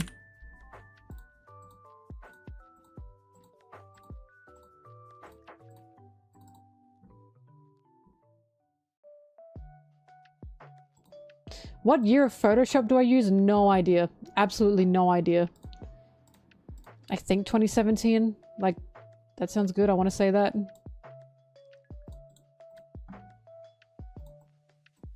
Alright, that works. I made it look better.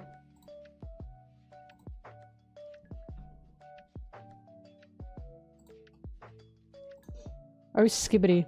Oh, the skibbity. I don't know the rest of it though, but it was funny.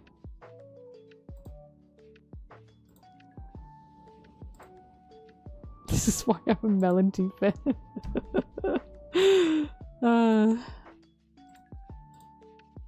It's about the craft. Alright, there we go. Now it's done. The details, the details. This is fucking foul. I hope you guys know. This is foul, this part.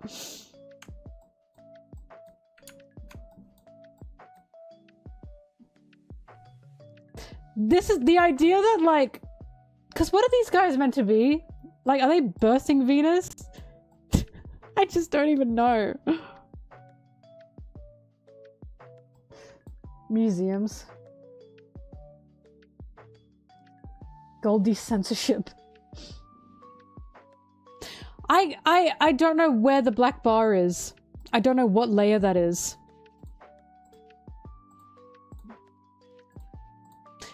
It's the thing itself. Okay, hang on. Maybe there's something I can do about that. Hang on.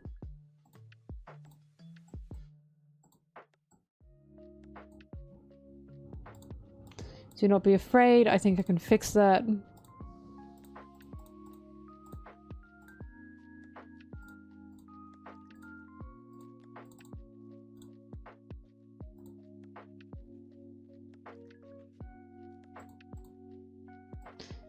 Wait a minute. Hang on. I fucked up. Alright. Wait. Wait, I can fix this. I can fix this. I can fix this.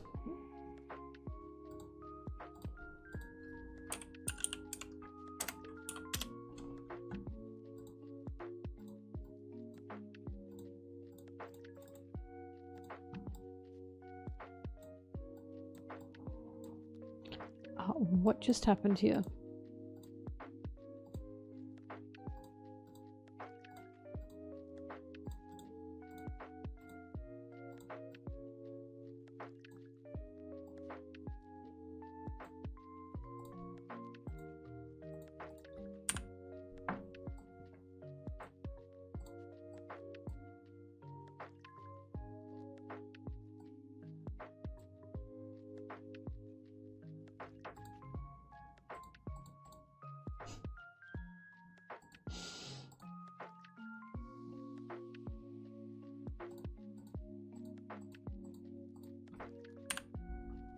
It's been fixed, hang on. But let me just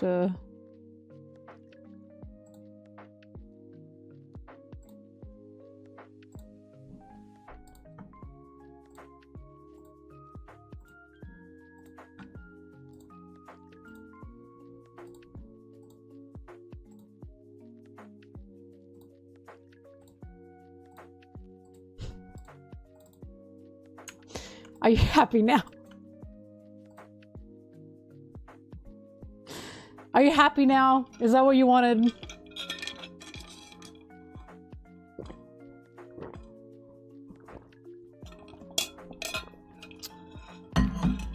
Victory for feminism. Oh my god. Should I put one down there as well? Hang on, wait. Just in case, right? Just in case.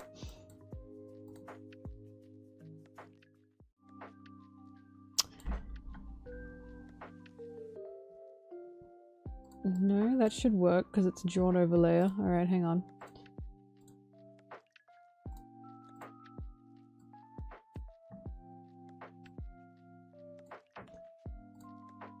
You're kidding me.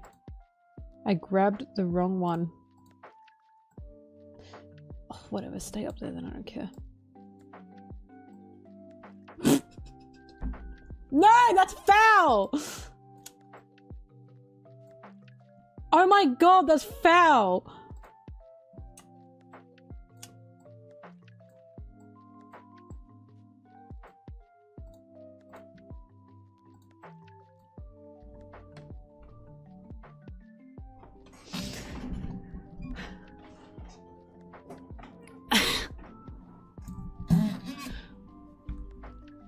Do you think this is what Oda wanted when he made this series? Do you think he'd see this and laugh? Do you think he'd like it?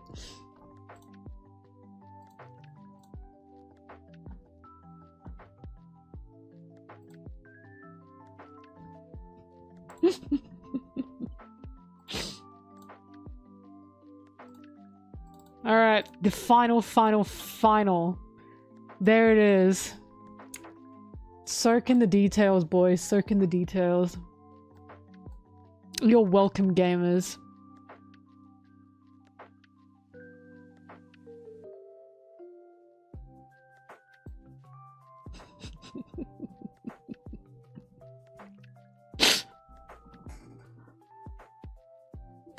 Yep. Love wins. The tasteful side poop.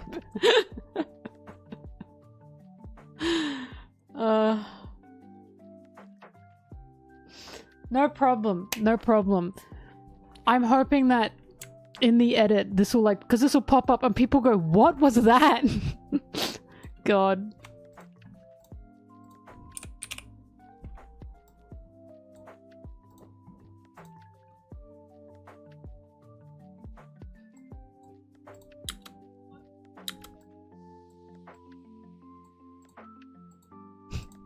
God.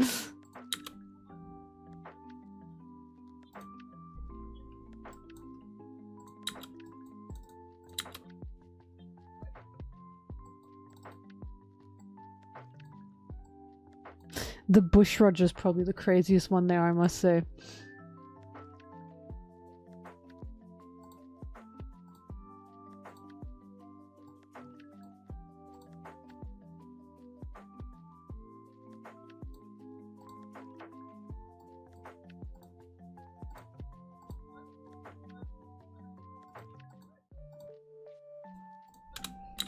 Yeah, hang on, I'll add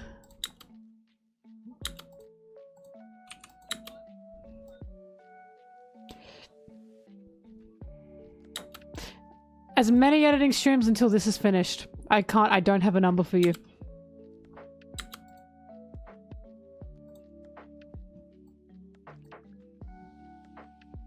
Staring at Shucky and Shucky staring at us like, can you believe this?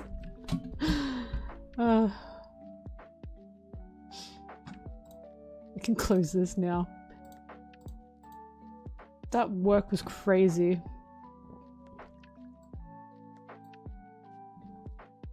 It took me nearly 2 hours to do that. Was it worth it? Yes.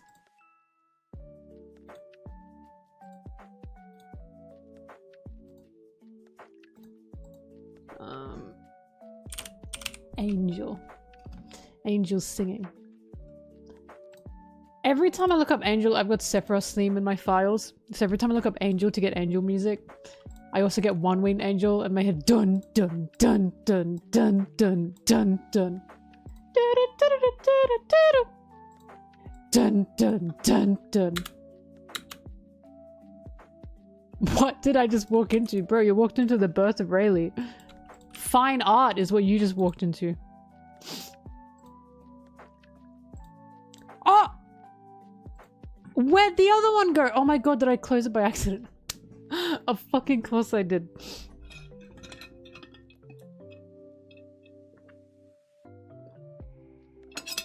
No, don't worry. It's saved. It's saved. Calm down.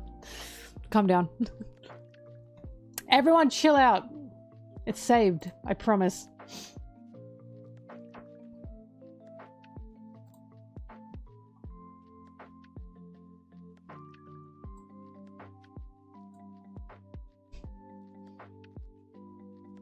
Everyone calm your Roger censored tits. Something about me, I'm a serial saver. I will literally press that save button after doing anything. It's a good habit to have.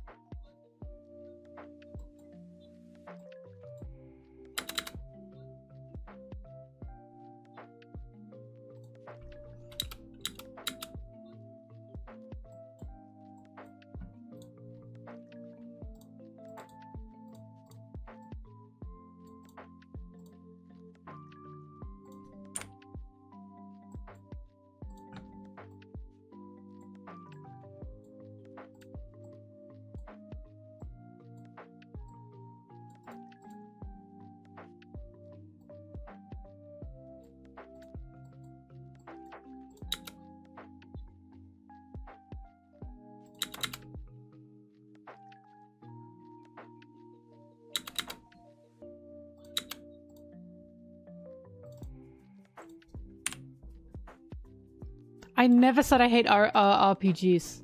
Oh my god, why did I sound like an American just then? I don't know where that came from. I don't know why that was said.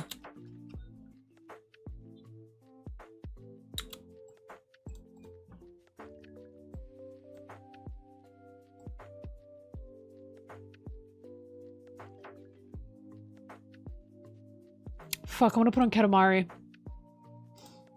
It might be Katamari time. Everybody move your body.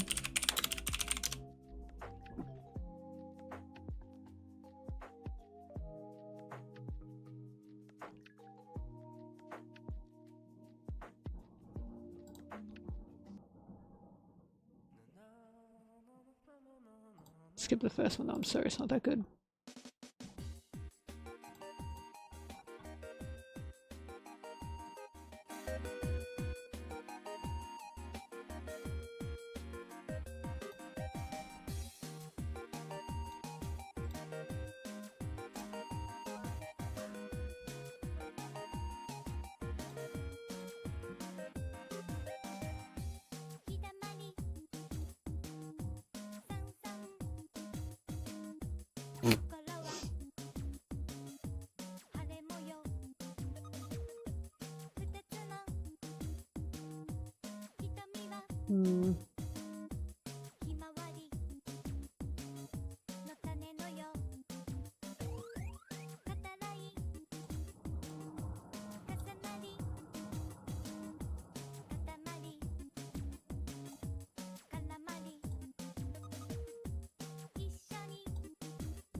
I'm trying to see if this looks good. Let's go into...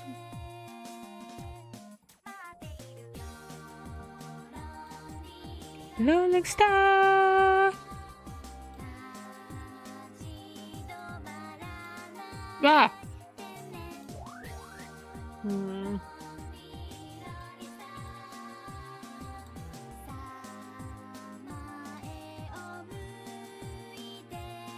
Howdy do, boys. Oh my god! Oh my god! He just got lit the fuck up! Hang on, I gotta calm down. Oh my god, I gotta calm this down a little bit.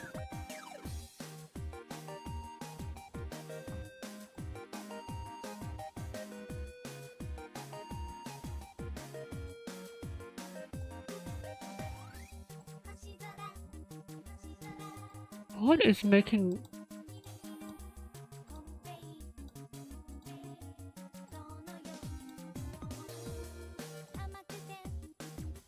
The curves are doing that? Oh yeah, that makes sense.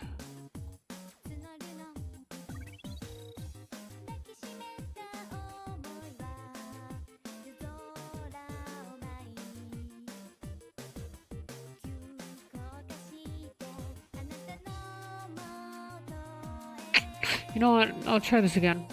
I don't think I like that very much. Rolling Star! What? Busted! What happened? I'm gonna say.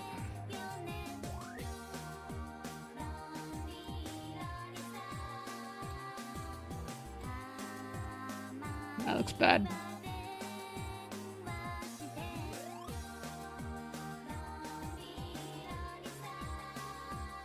Ah!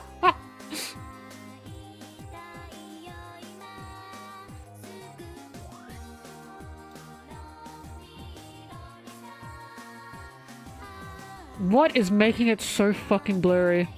What is happening here? Good lord, what is going on in there? Whoa! Jesus! Let's get rid of that. Alright, you are the problem.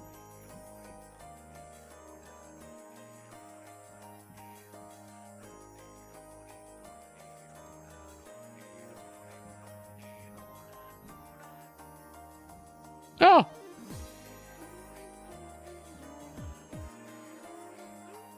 And I've been graced with an idea, a vision, if you will. Well, I want to see if I can execute it.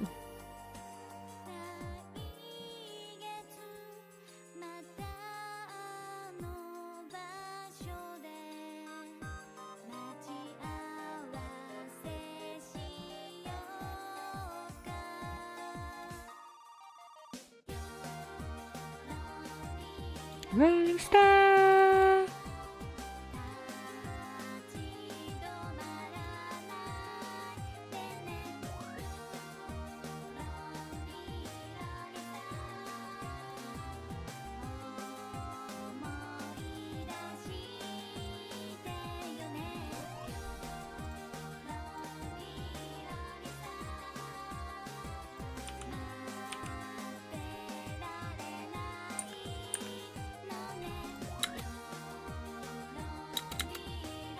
Okay, no.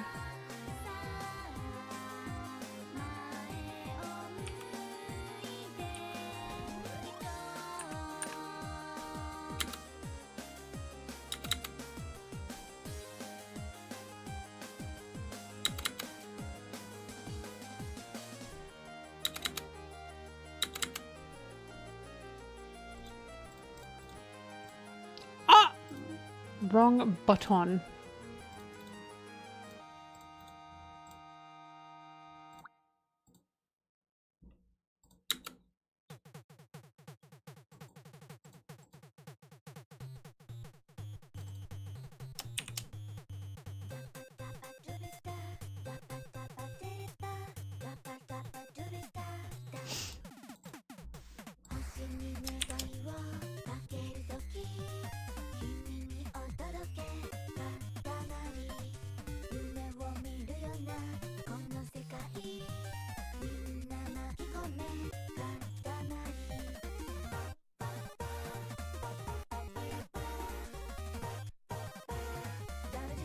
Yep, that worked. There it is, a godly vision.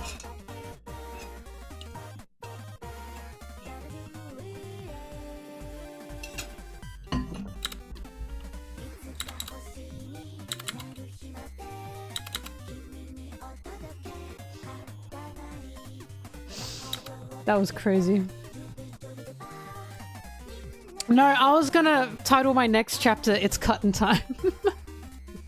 My next chapter review, It's Cut in Time.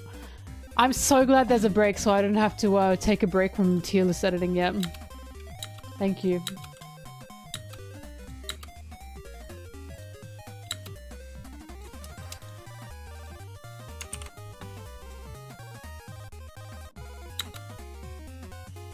But I could call it Besties.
Should I call them beasties?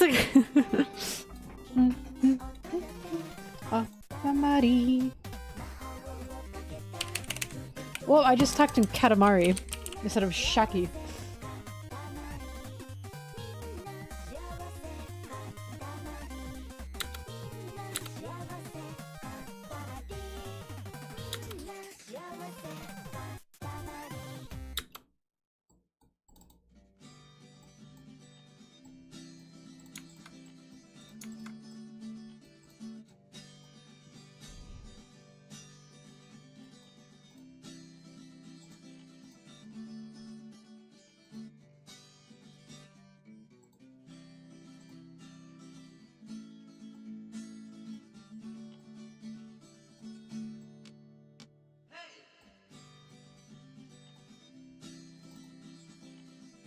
Dude, I can't get over the Robin hair change, by the way. I'm just amazed. Not so much like amazed at the fact that, you know, oh, Robin's fringe is back. More so amazed at the fact that we're this far into One Piece and Oda's like given Robin such a drastic change within the time skip again. Like, he's just like, he doesn't, Oda doesn't cower when he writes, and I really appreciate that. Like, he made that Robin scene with his whole chest, and I really, really appreciate that. Because it's not like I was particularly like, because everyone goes, oh, her fringe, I miss it. I didn't care about that. I liked her hair the way it was. I liked it before. I like her hairstyles. I'm not going, oh, yay, her fringe. I'm going, wow. I'm impressed that Oda, like, is going balls to the wall with this, you know what I mean?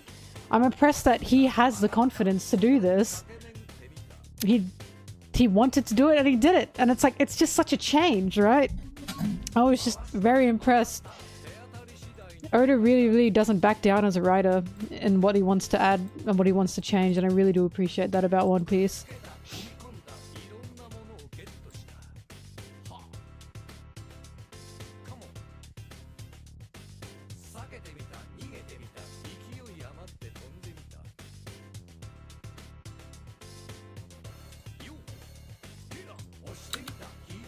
Well, for me, again, this brings up...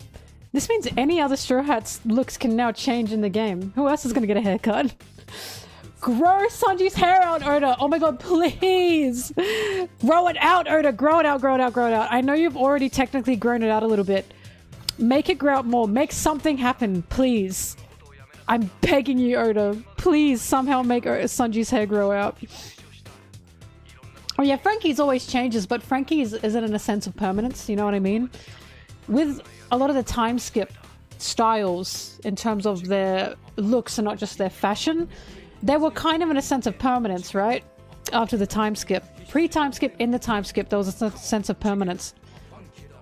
Now that's just not the case anymore. Oda's not afraid to change these designs to this extent. And I'm just thinking, oh my god, the merchandising team must have their head in their hands. They must have their head in their hands right now. He's given Nami a ponytail, Danny. What are you talking about? Punk Hazard. What the fuck are you talking about? Go away. And I know this because Nami's high ponytail and Punk Hazard is what made me go, I want to get a fringe. So I can wear a high ponytail like that.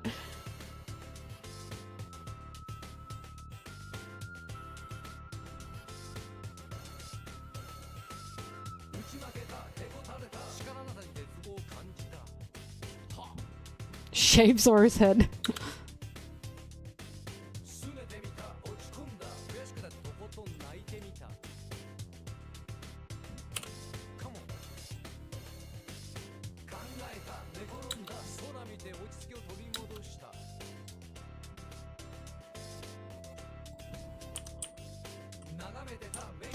It'd be cute if he gave Sanji permanent little braids or something to remind him of Zeph. Just anything like that, right? Come on! Come on, Oda, do it!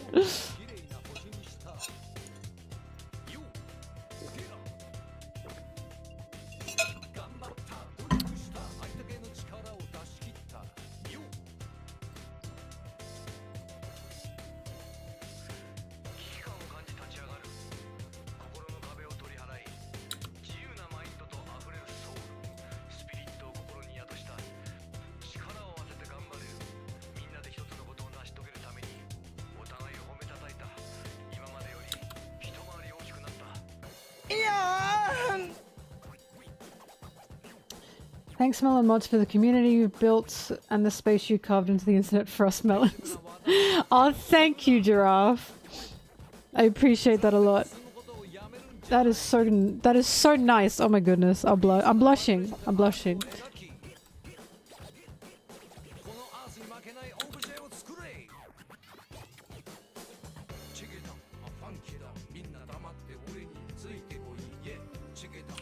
Yeah, MelonTeee is melons. It's in the Discord.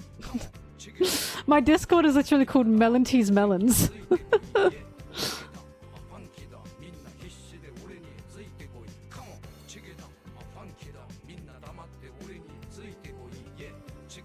Very cheeky, right? Very cheeky. I desperately, because like I keep saying I've been trying to make some merch just because I personally like have been wanting to put specific like art styles on shirts, and like in collaboration with like a friend of mine, an artist of course, friend that's an artist that of course I'm paying. But the reason I want to make it is because I want to call it Melon Merch and then I can shorten it to meme. I want to do that so bad.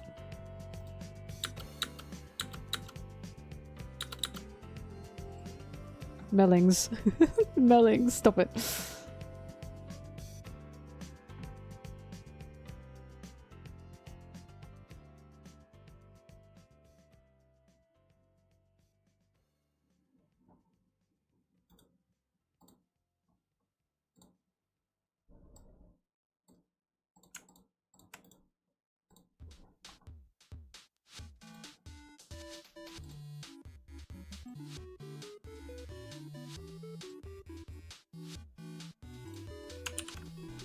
A poll for what?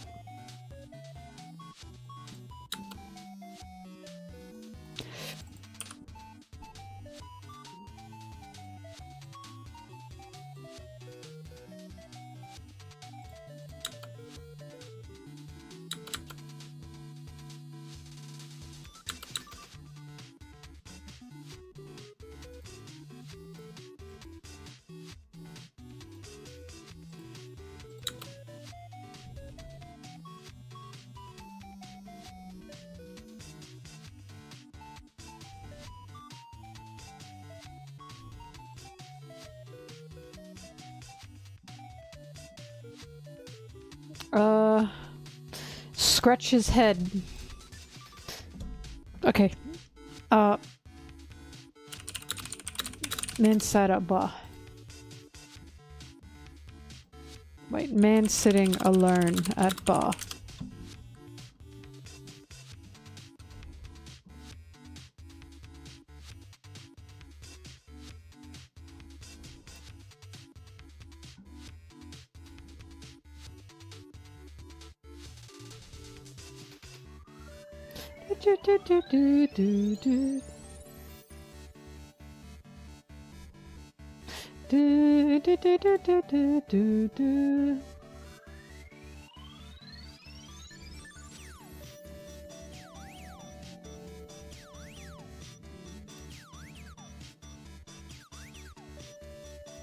Howdy do, boys. Howdy do.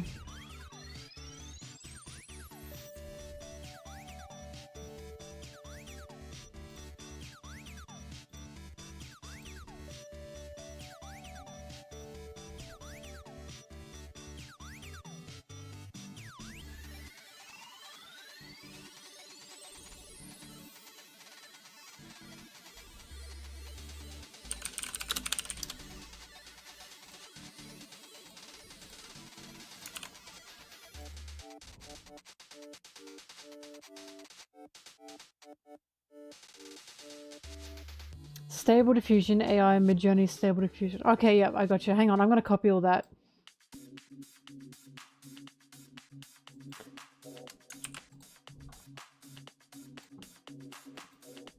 Thank you, thank you. That does work because holy shit. Google is currently overrun with AI. It's disgusting.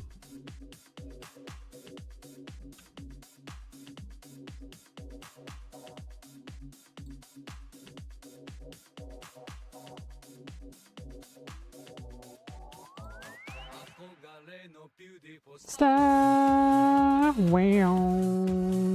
Wow. I'm still getting Daft Punk vibes. Wah, that's very Daft Punk. A little robo sounding voice going, wow. Yeah, that's Daft Punk.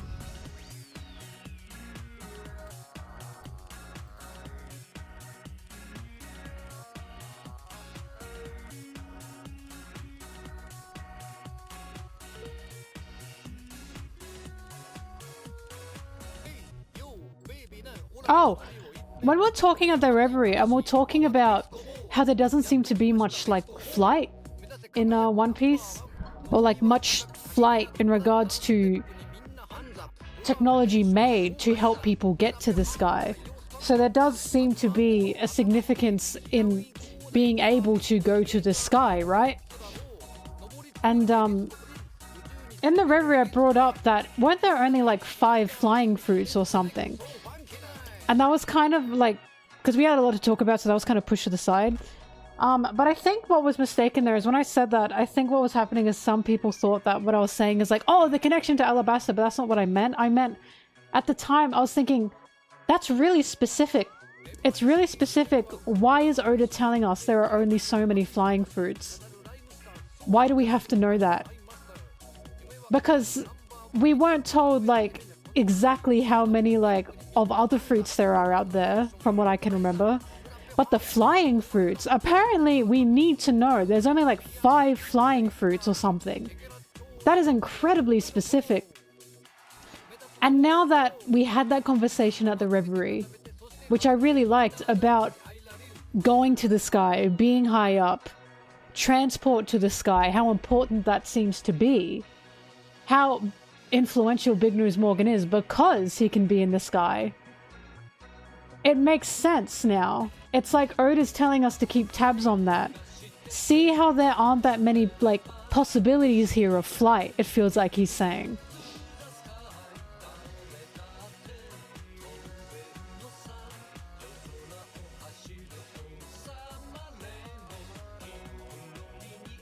Yeah, if it was commonplace, right? He set a very hard line for the power of flight in his series. Even Momonosuke, even Kaido, in their dragon forms, they don't actually fly. They grab clouds.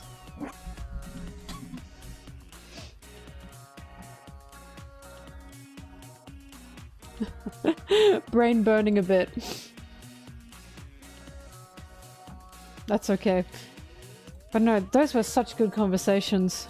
I keep thinking about them. Because I always thought when we met the Shandia tribe, you know, because we had the conversation at the Reverie, the second Nolan left is when they got shot up into the sky. And I remember at the time, I was like, a single upstream in this area. That is very specific.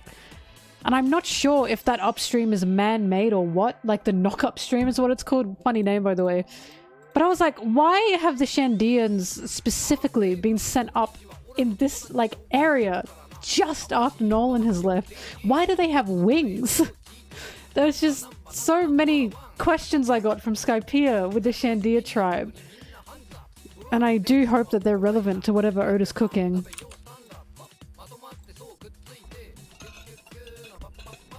You're so eloquent. Thank you. I didn't feel eloquent.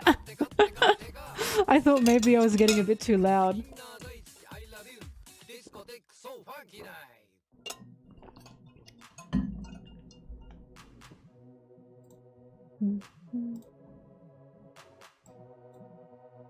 Actually, this might not be relevant, but this might not be relevant, but when my mom first watched my videos, it was really funny because my mom was like, I didn't know you could speak so eloquently. I was like, Mom, what are you talking about? She was like, you present yourself very well. And I was like, what do you mean?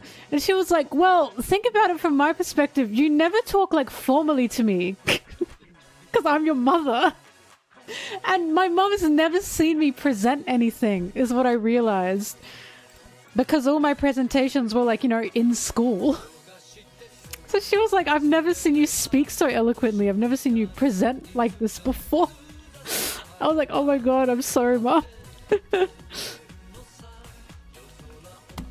I love my mom. God,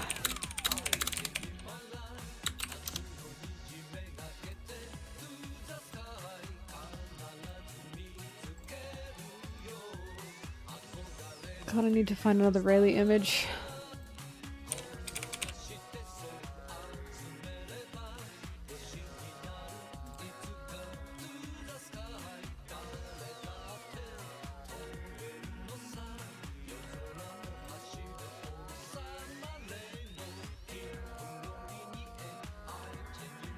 Alright, I'll take that one.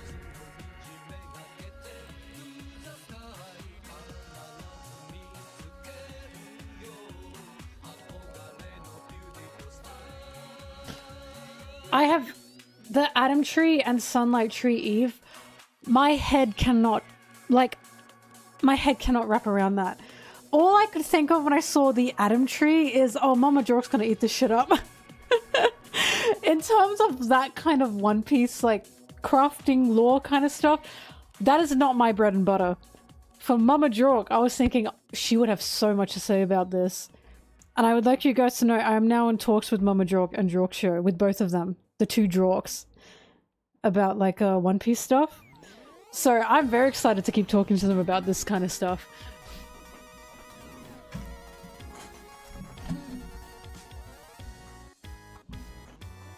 But I don't know.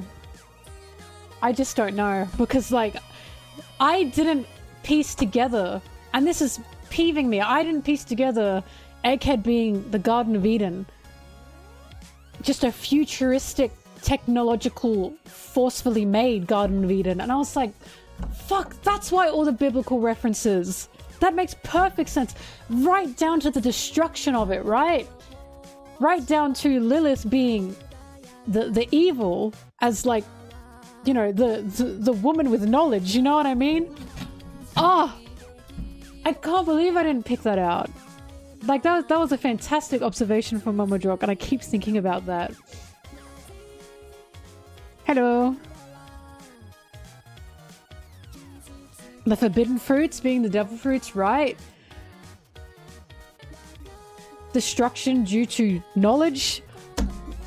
The literal demons, the devils of the elders.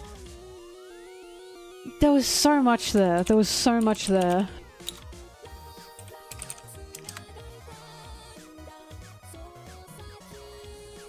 The Seraphim, right? Oh my god. I just can't believe this.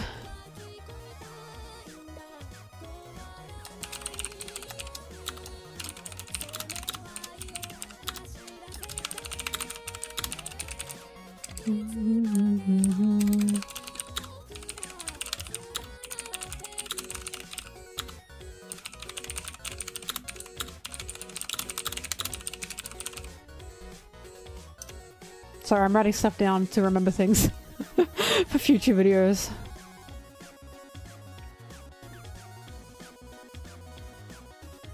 Combined with the themes of rebirth as well. Death of the body, but not death of the soul. Faith, of course! Always faith as well. I'm just so mad. I mean, I'm not mad, I'm like, I'm happy. But, like, you know, I'm just mad at myself for not realizing that.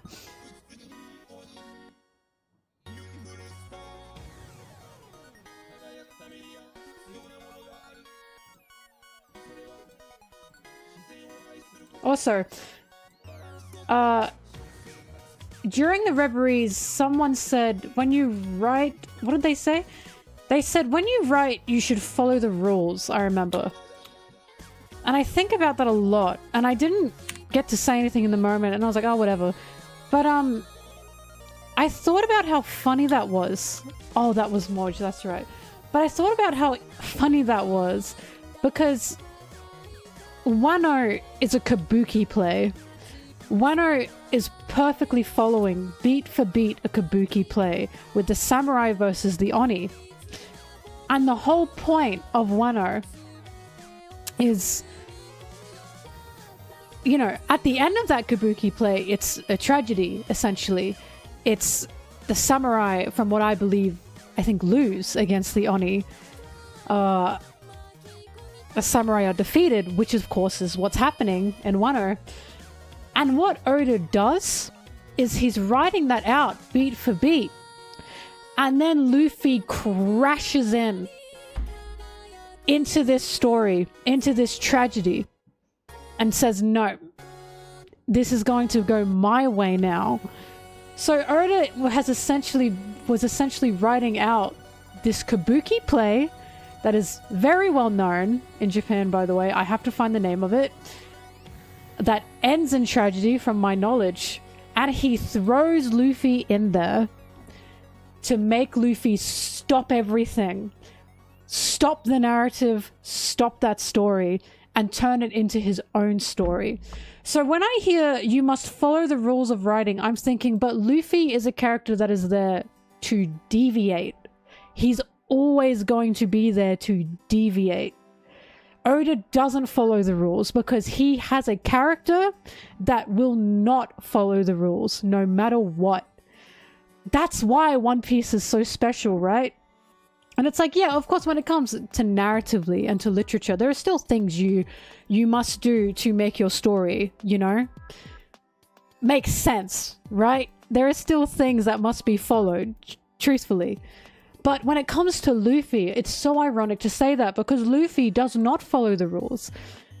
And it also comes down to like people saying, oh, he just can't keep making Luffy just punch someone to win, right?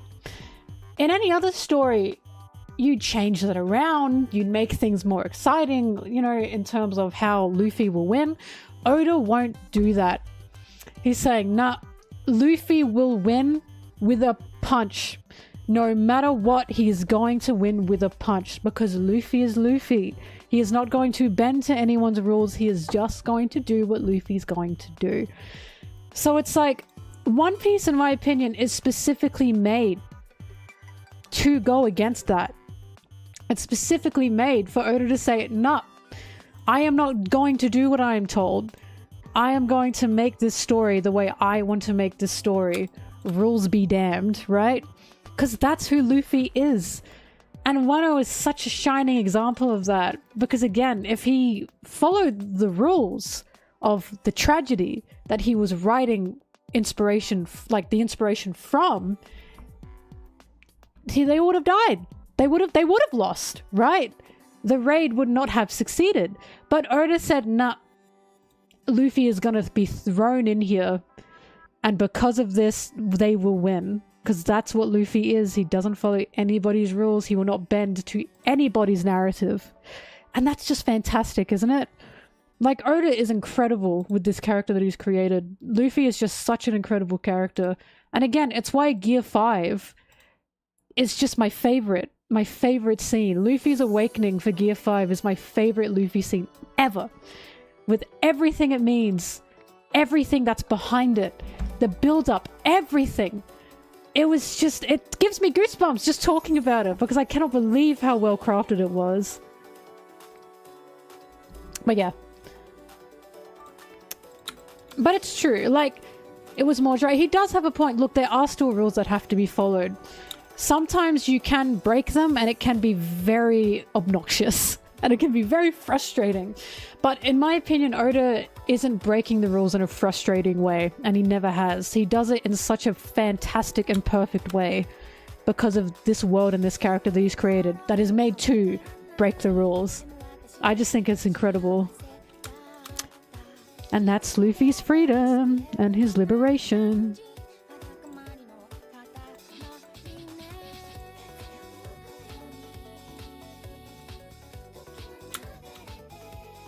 Bro, I'm like shaking. Why am I shaking? I think the coffee.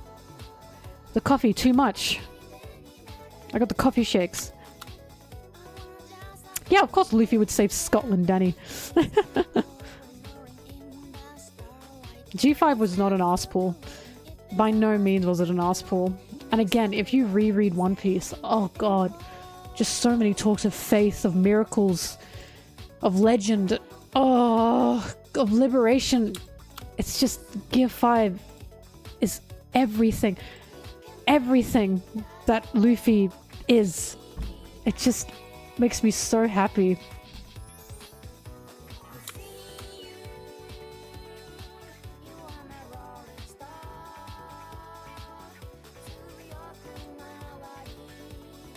Well, no, Luffy wouldn't save Scotland just because you give him food. We have to remember, Luffy doesn't just work off food. Yes, food's important to him.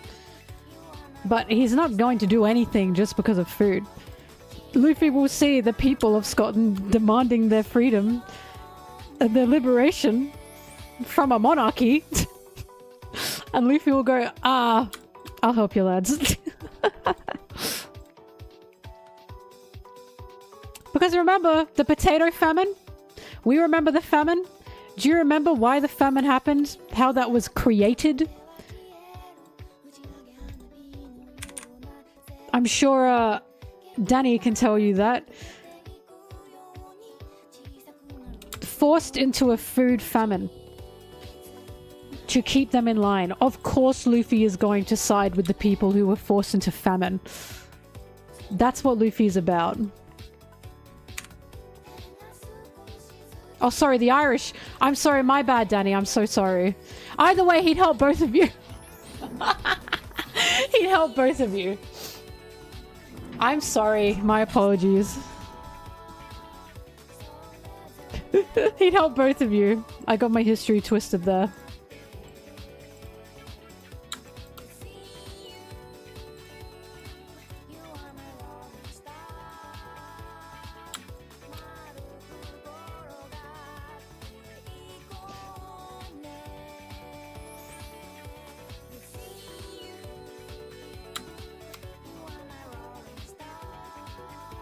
Historically inaccurate Mel moment.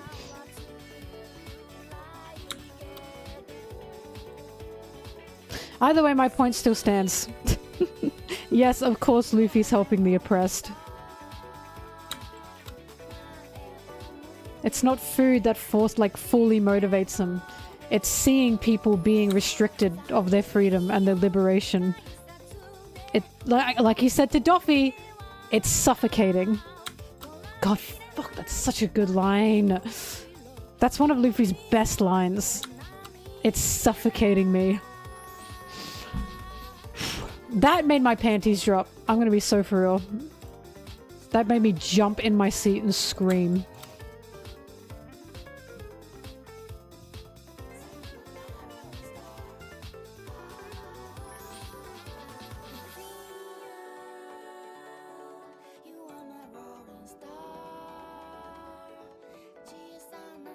Yeah, my panties drop. I said it. Everyone has the panty dropping Luffy moment. Come on, it's not just me.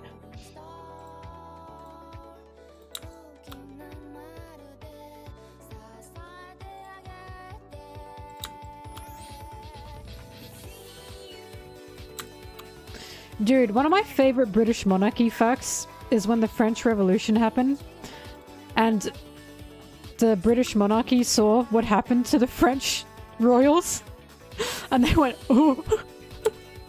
And they had to like rein themselves in, hide their extravagance, try and stop essentially being tyrants from the front lines and retreat more into the shadows because they were terrified. And this is what I mean. I think maybe we need to strike fear into their hearts again. They've gotten a little bit too comfortable. They've gotten a little bit too comfortable again. We have to make them uncomfortable again.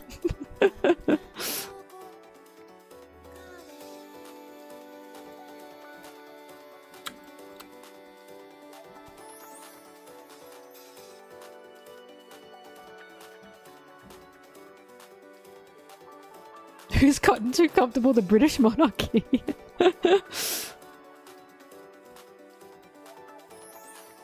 Come on, guys, we're running out of royals. We're running out of royals to rise up against. There are only so many left. In our lifetime, we can remove monarchs. There are only so many left. Join me, brothers.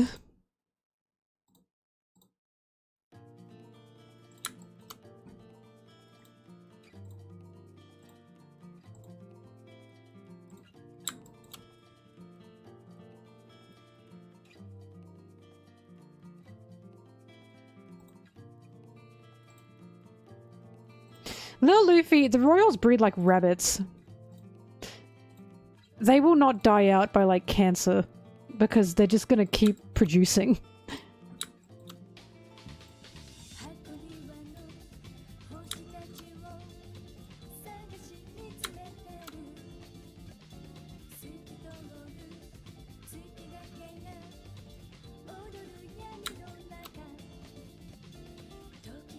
Hang on, sorry. This might be not very smart of me. I didn't know Spain still had a monarchy. And I don't know why I didn't know that, but I didn't know that.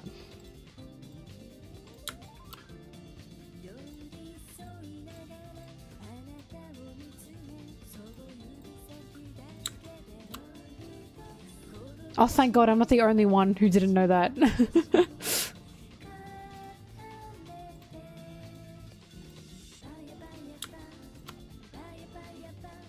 The Netherlands I knew. I do know that a few of the Europeans, other European countries do. I don't know why Spain was not on my list there. Because obviously Spain is in Europe.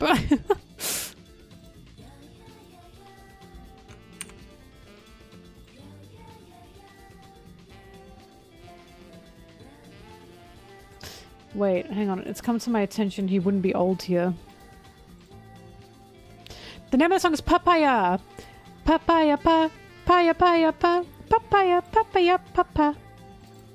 Paya paya pa. Paya paya pa. Sanji, what the fuck? He moved my file. Get back over there.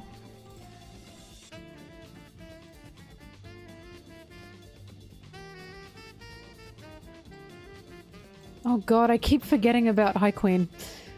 I keep forgetting what episode it is when we get the Roger flashbacks. Ah!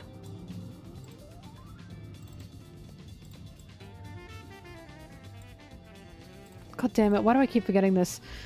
What episode are the Roger flashbacks? 970?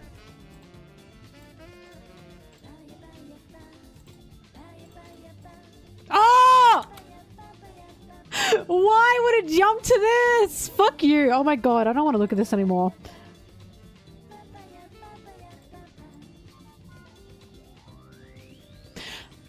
Also, ever since the Reverie, I am now thinking that Laugh Tale is trying to keep Devil Fruit users out. Because Toki got sick, right? And then Buggy got sick. And I was thinking, nah, it's just a sickness that Toki got and then Buggy got it from Toki. But now I'm thinking, why the fuck did only Buggy get it? That's kind of specific that no one else got it except for Buggy. So now I am starting to think Laugh Tale doesn't want Devil Fruit users on it. Why? I don't know.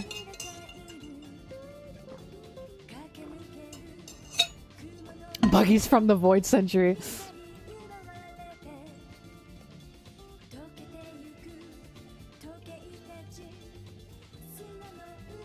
Well, that's what I mean. It'll be interesting to see what happens the closer the Straw Hats get to Laugh Tale, right?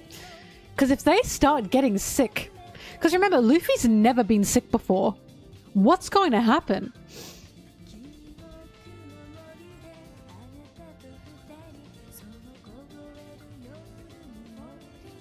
North Pole, South Pole.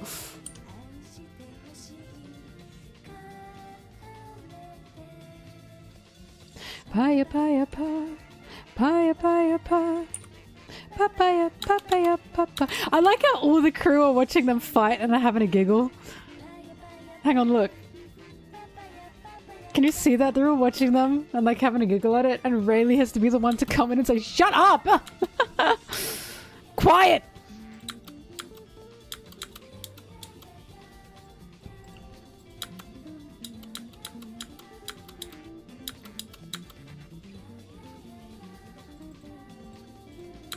God, Rayleigh's hot. I think being poisoned and getting sick are two different things. Luffy has never earnestly catched like an illness.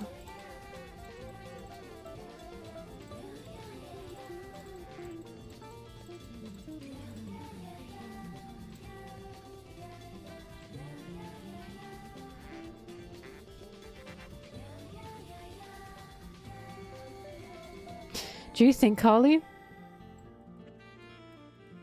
You think Laugh Tale only wants Nika?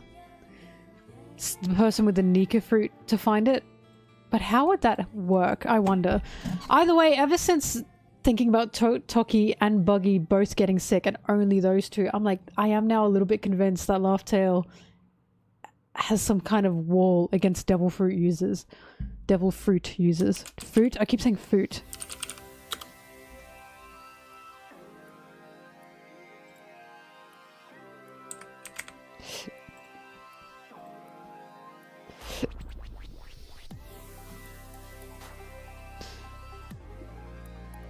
I'll keep this though. Oh god. Oh my god! Ah!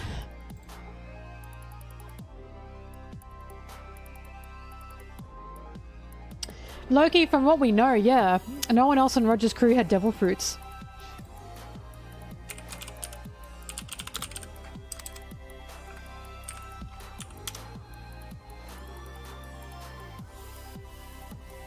Who else on the list? You'll find out as I edit through it. Oh fuck, I needed that.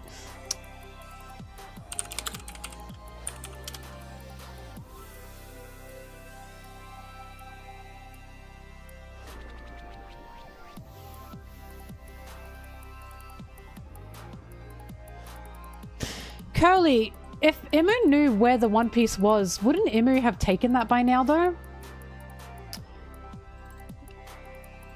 Wouldn't it make more sense that Joy Boy put this devil fruit preventative against, like, on Laugh Tale, maybe to keep people like Imu out? Since Imu has clearly got a devil fruit.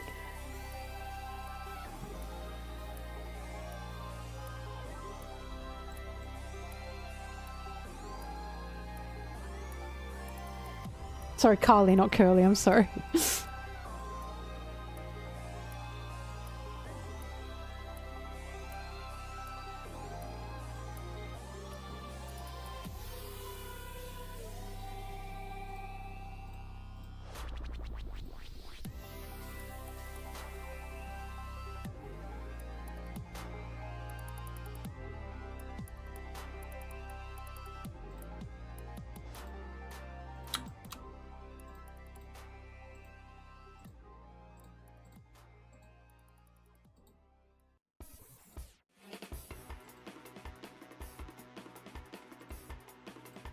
Na na na na na na na na.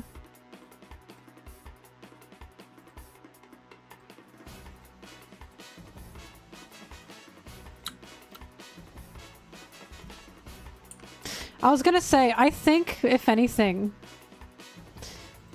Joy Boy, whoever, may have put up a wall to stop, like, Imu, because there's the idea that Imu and Joy Boy, like, existed at the same time, right?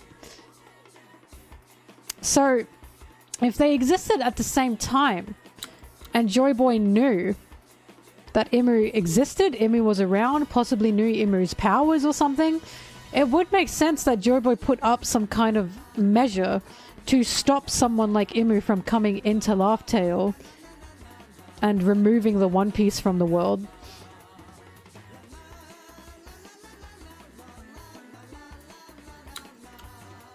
And it just happens to affect most Devil Fruit users.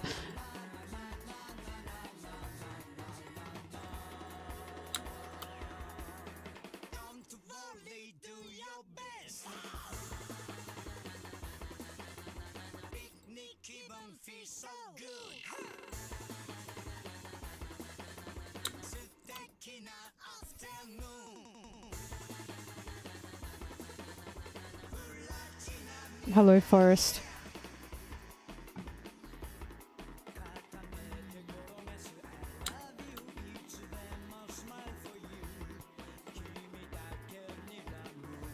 Yeah, I'm so interested in what the fucking giant straw hat means. What does it mean? It is possible everyone on the crew just... Ahmed Mohsin. Sorry. I'll read that in a second. I'm masking. It is possible that everyone on Joy Boy's crew just had a straw hat, I guess.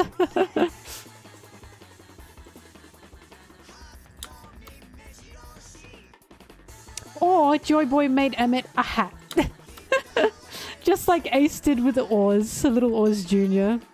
He made me a hat.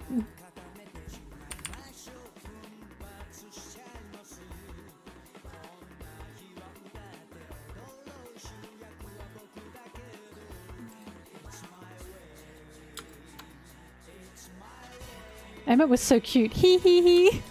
I always think about his giggling. Hee hee hee.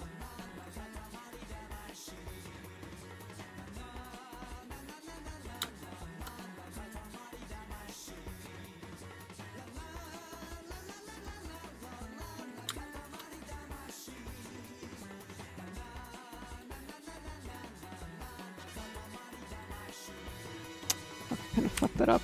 Just chins a bit. You can't really see it. Alright, let me read the super chat. How do you feel about Luffy taking out Teach while Dragon takes out Emu? That slaps. That makes perfect sense. Perfect sense. The two liberators of the world, both Ds as well. Taking out two people who are trying to oppress the world in some way. I feel very good about that, actually. But I don't know. I really don't know how Oda's going to keep these events, you know? That's the biggest thing. I don't know how he's going to be doing this. There are so many events to get to.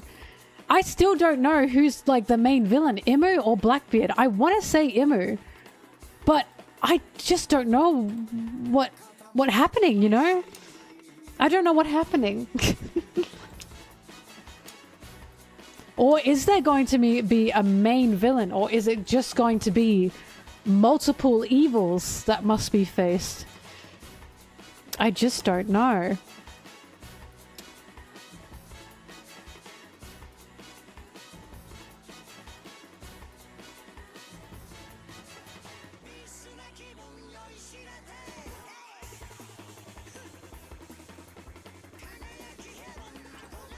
Also, by the way, everyone, that was from Dick So Small I Piss on My Balls. Once again, just fantastic name. You really got a winner with that one.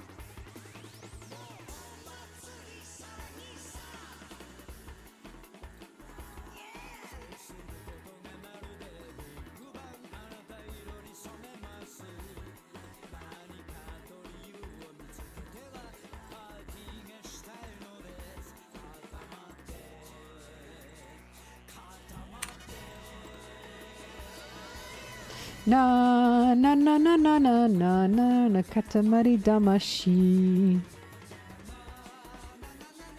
Yeah. Dick So Small, when you popped up at the Reverie and they said your name, I was like, oh my god! They're here! Just a showstopper.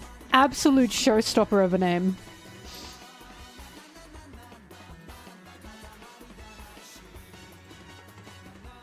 It kind of looks better.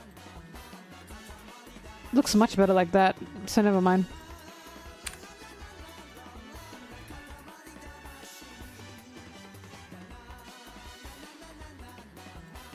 I can't wait to see what Vivi's role is going to be. What if Vivi is a part of taking out Imu, though? Oda, please!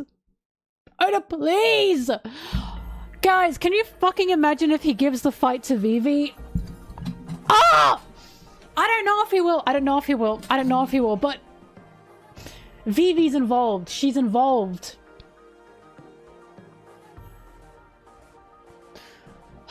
I'm so excited! I'm so excited to see what's gonna happen with Vivi. I'm so excited. Vivi's so clearly part of Endgame. She is so... I know you guys know this, but I really did scream my heart out when the Vivi Nefertari D stuff was revealed. And I was like, Oda has just made Vivi insanely relevant. Insanely relevant to the main story now. In so many ways. Vivi is now so important. I was so excited. I was so excited.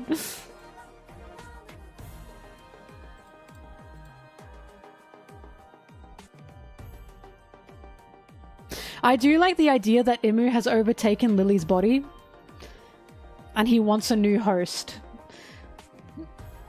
They want a new host. Whoever Imu is, that's a good idea as well.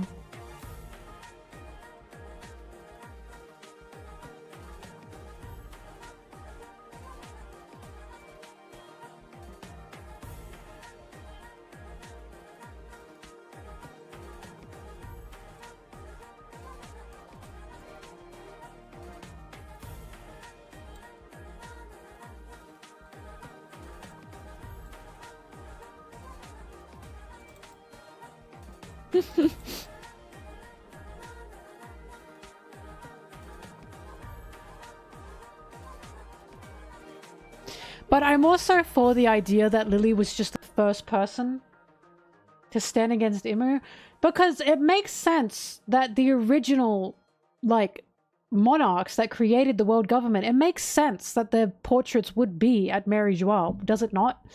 Like, they were the original creators of the world government. Of course their portraits would be at Mary Joie. I don't think just Lily's is there. I think multiples are there from the original creators of the world government.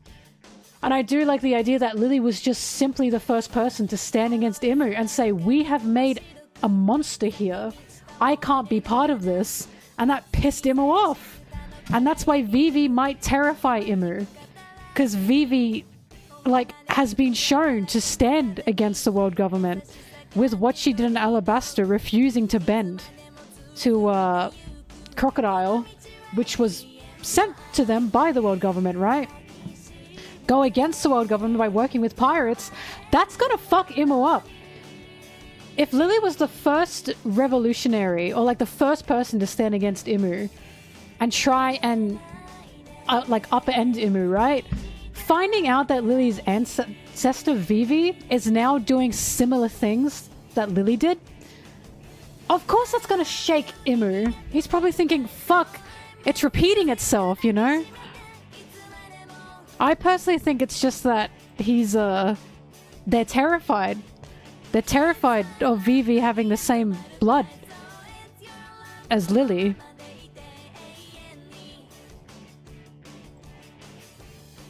I love adding these.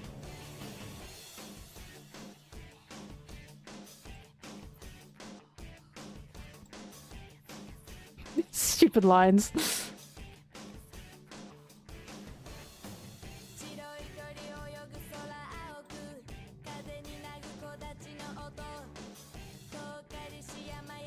I gotta add like, hang on.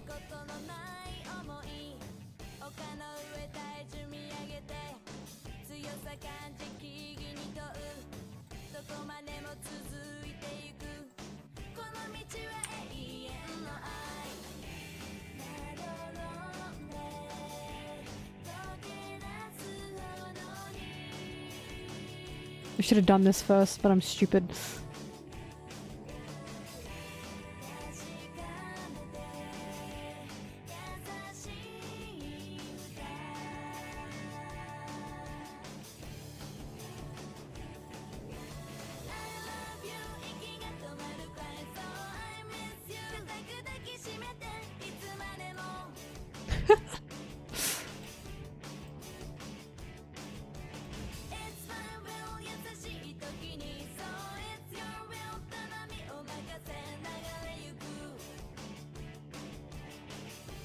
The portrait could just be a random person. But I do think the Mary Joie is aligned with portraits of the original creators of the world government. I don't know why it wouldn't be, personally.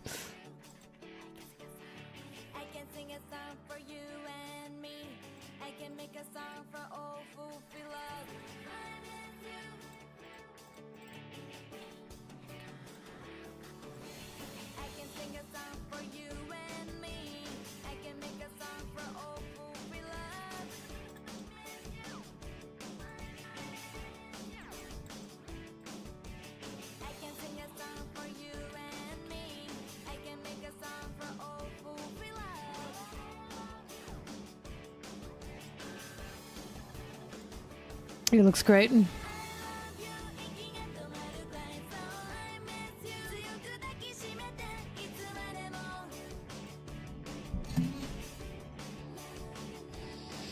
Oh yeah, Blackbeard's gonna get another devil fruit for sure. He's clearly after it. I don't know what's gonna happen to Law, but the fact he wants Law's devil fruit so bad is very interesting. That also brings the Law back into the mainline story.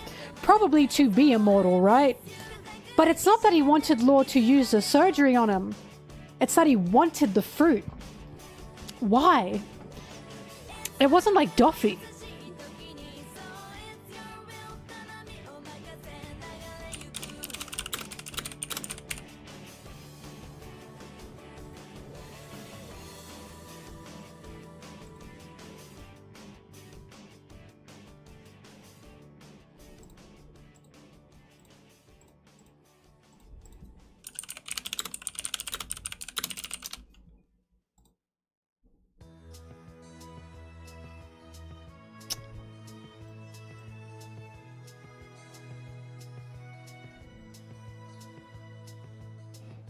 Hang on, I'm trying to think of the meme that I want.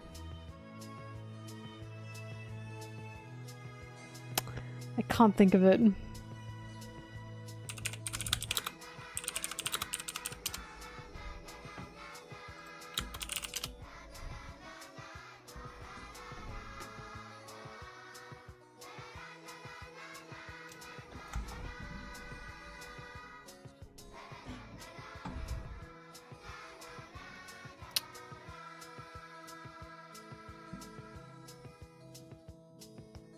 Grr.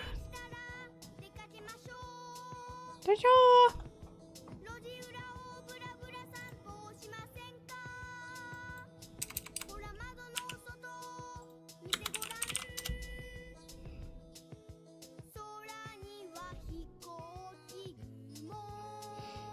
God, finding these little drawing memes is always the worst.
Yeah, yes, I found the one I wanted. Oh, thank God, I never thought I'd find it.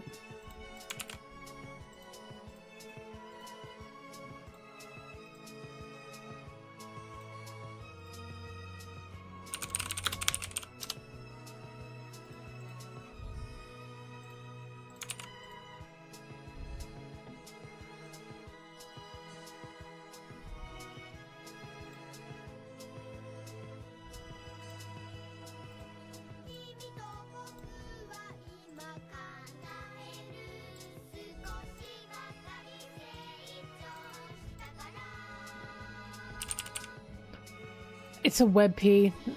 I'm killing myself. Remove them, I hate them.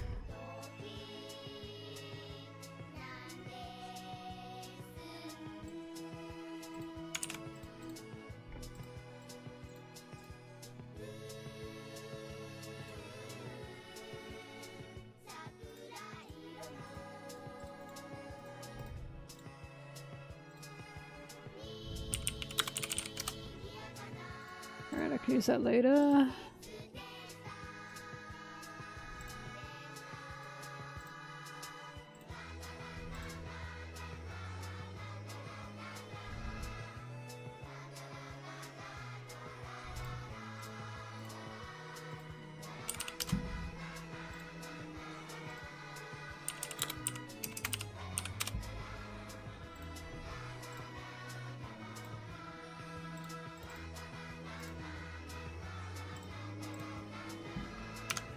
Oh shit.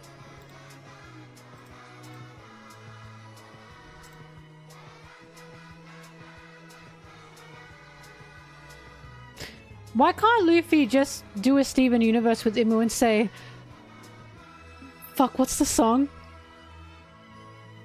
I can make it better or something? What's the song that he sings? I can make a difference, or you can make a difference. Why can't he just sing that to Imu and then they hold hands and they become best friends? Tyrannical reign over.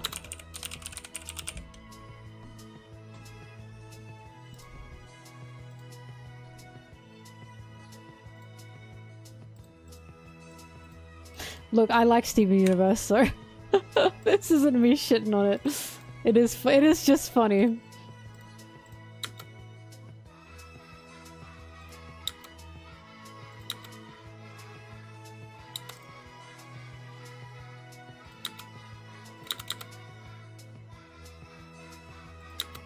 Bye-bye.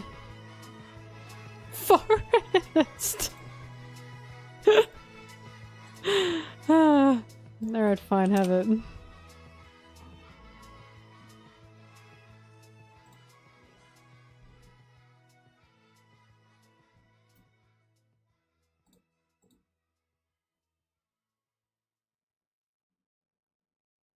Steven Universe soundtrack is banger. It is banger. Unfortunately, it does bang. What do I...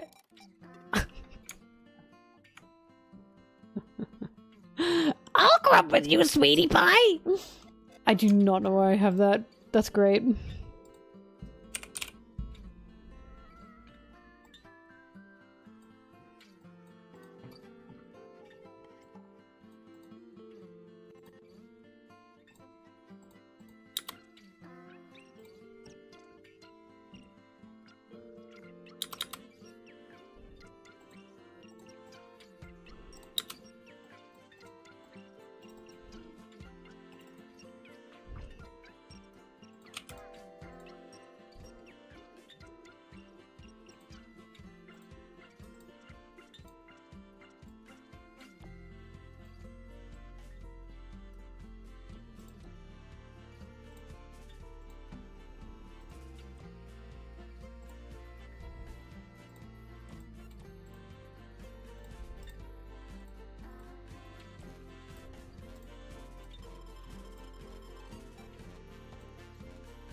Who is calling me out on twitter.com?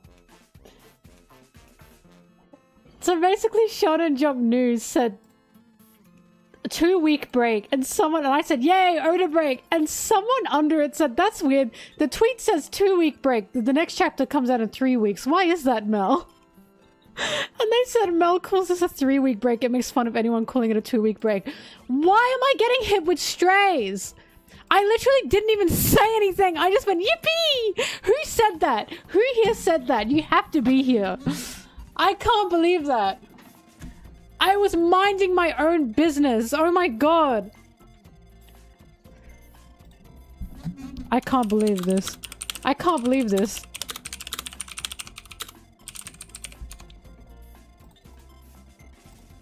Wow. I just sent them. I was like literally, I'm minding my own business. Crazy. Crazy work.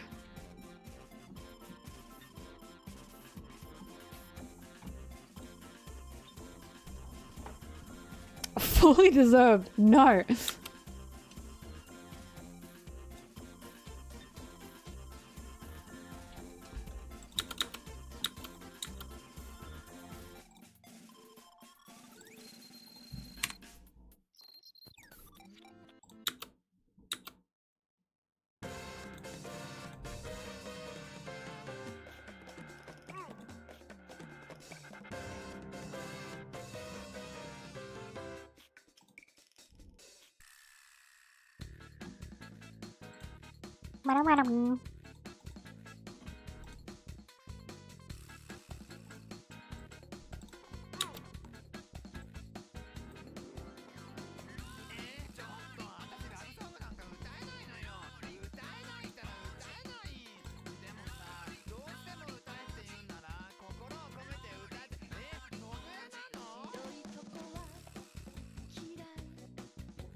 Ba-dee-da-da-bee-da-doo.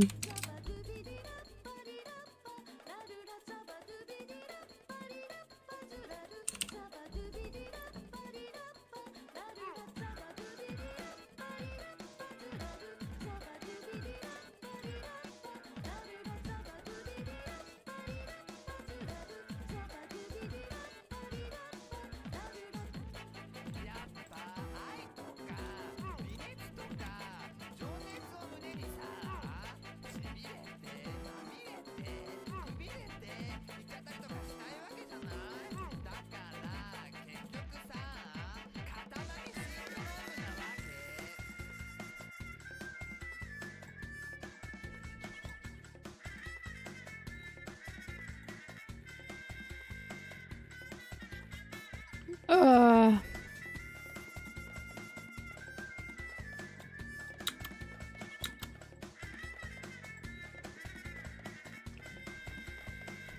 my favorite Zoro Sanji insult that was happening when and this is like my favorite thing that Oda like kept for so long. When Luffy said, "We have to get Sanji back. He's got the strength of 1,000 men." And Zoro said, "I'm worth 2,000 men." And Nami was like, okay, okay. As in, like, Zoro just has to fight. He just has to fight with someone, you know? And then we got to Wano. And then Sanji saved Zoro, right? Or carried Zoro through Onigashima. And gave Zoro over to Chopper and said, "Chopper, get Zoro back up. He's worth about 10 men." And Zoro says the same thing and says, "I'm worth 2,000 men."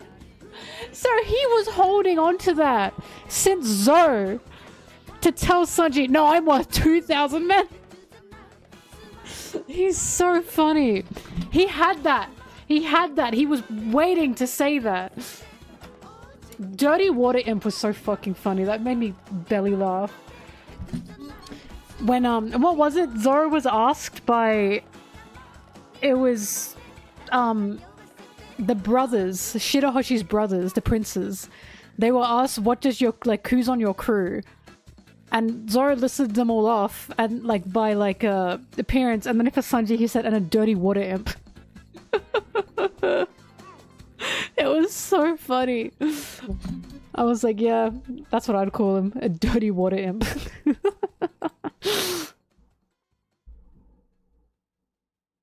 Zoro and Sanji are just so funny about it. He was dying to say to his face, right? He had that locked in since Zoro. He had to say it. He was like, he was pissed that Sanji wasn't there to fight about, right? Because you bet if Luffy said to Sanji's face, "You're worth 1,000 men," Zoro would pop in and say, "Well, I'm worth 2,000," and then a fight would start. But he wasn't there. So Zoro just was talking shit into the air, and Nami was like, "Oh, it's okay." The way she pats his head was so sweet, because she was like, "I know, your guy isn't here. I know, your stress toy isn't here. Your fidget toy isn't here. I'm sorry, Zoro. You can't fight with anybody right now."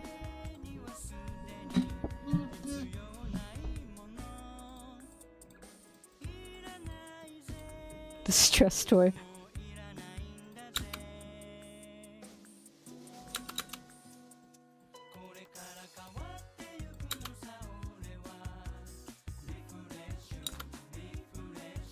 I knew it was you, Zeri! I knew it was you! I didn't say it, but I knew, because the name was similar. You bastard. Why would you do that? I was literally minding my business. Literally minding my business, and you made it a whole thing. Unbelievable.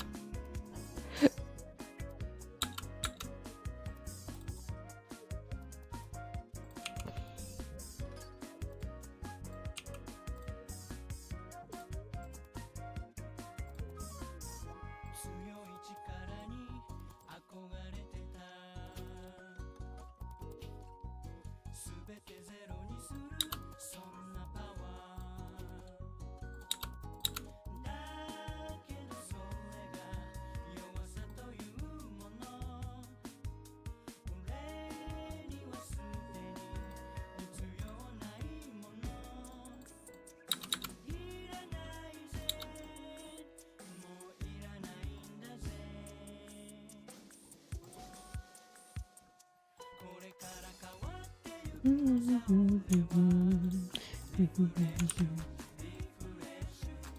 on, I gotta go to the toilet so bad. I'll be back. Ugh.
Back. Do do do do do do.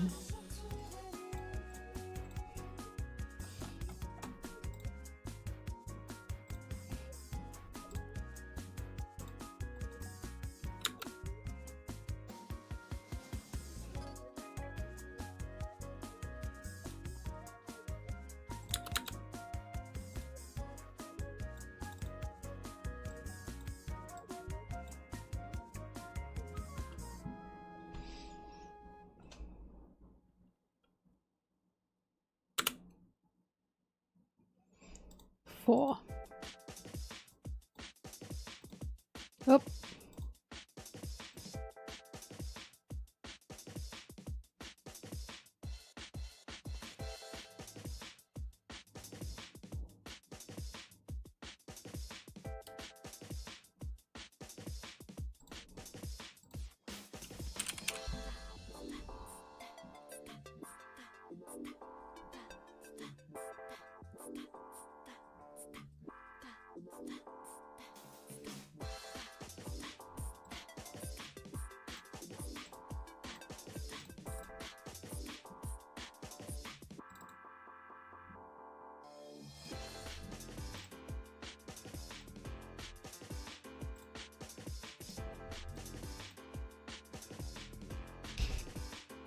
Sorry, I've got some screenshots saved.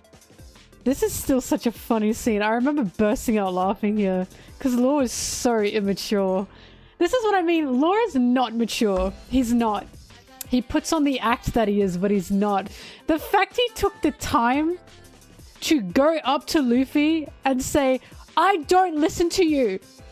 I was gonna do that anyway. And Luffy himself was like, what the fuck? That's how you know Law is not mature. Because even Luffy was like, why are you telling me this right now? He was like, who cares? What the fuck? That was so crazy. I'm sorry. If you think Law is a mature person... Oh, I forgot about this. If you think Law's a mature person, I'm sorry, you've been tricked. He's not. He is not a mature person. He's just got mad anxiety.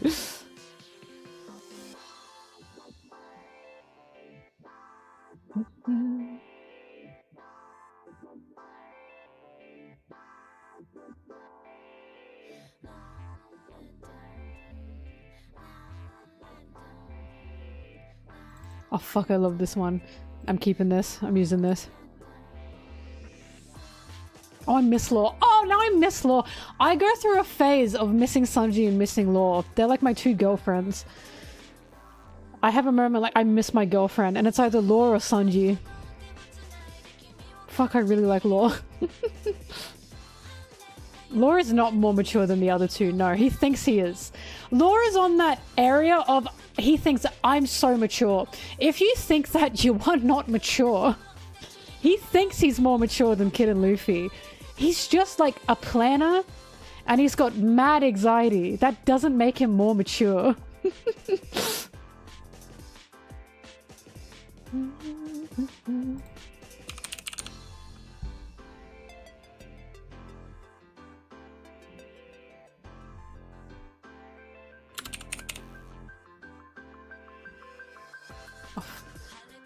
I want this tattooed on me. Oh my god. Hokkaikan was really made just for me. Just for me. Oh my god. I'm sorry. This is like my favorite scene of Sanji ever. I love his little crying face. I love his little crying face. I'm sorry. It's peak. It's peak, I'm afraid. It's so peak. No one will ever convince me this is not peak.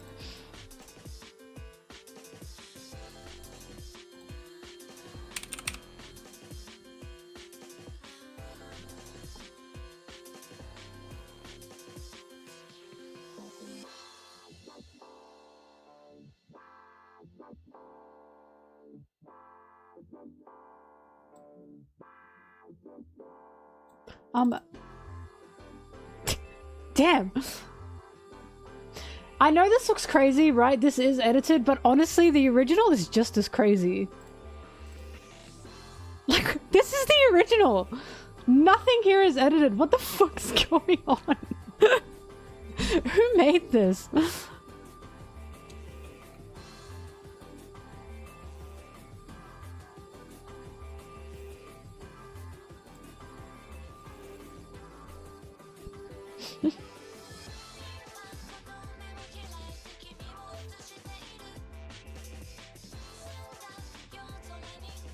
Do you mean Toei? Do you think people at Toei are making Zosan stuff? Yeah, 100%. And I'm not saying this to be like, oh, Zosan, oh, I'm saying this because they're profitable. Companies are finally figuring out the yaoi girls are profitable. We will spend how much fucking money on our yaoi? If you give us fan service, we are going to invest like fucking crazy. And again, yaoi girls are the most profitable because we're loyal. And when you, like, you know, advertise to yaoi girls, you are getting a guarantee 2-in-1 buy there. Because the yaoi girls not only want their blowbo, they want the guy that they ship their blowbo with. It's business. It's always been business. Zoro and Sanji are the most popular ship in One Piece. They are more popular than any MF ships in One Piece. Always have been. Like, it's not just yaoi. The amount of content being made of Zoro and Sanji is fucking unbelievable. I know this sounds crazy to people who are not on the yaoi side of things, but I'm telling you, mainly women are into yaoi, right? The people making the majority of fan art and fan content is women. It's mainly women. It always has been. That's why Zoro and Sanji are so profitable. And now Toei has finally figured that out. They have finally figured that out. And they're going, all right, we'll add more fan service for them. So they keep buying our content, our merchandise. This is just business. It's just business. Yes, no, canon, they can't be endgame, blah, blah, blah. We don't care. We're enjoying it. Katamari Damashi. What am I looking for here?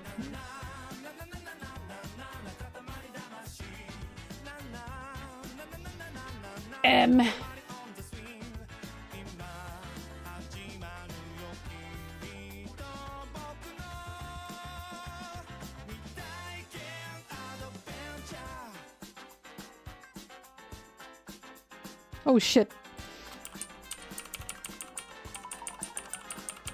Fuck you, Gop! Sorry, I had to say it. I had to say it.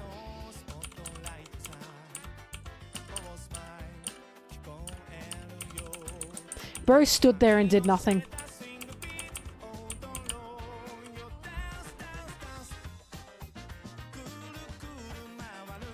Dude, the yaoi economy is crazy profitable.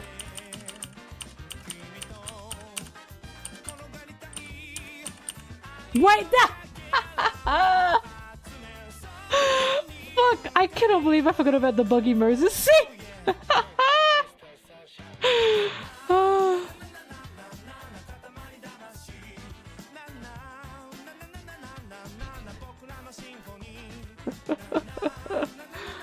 Oh my god.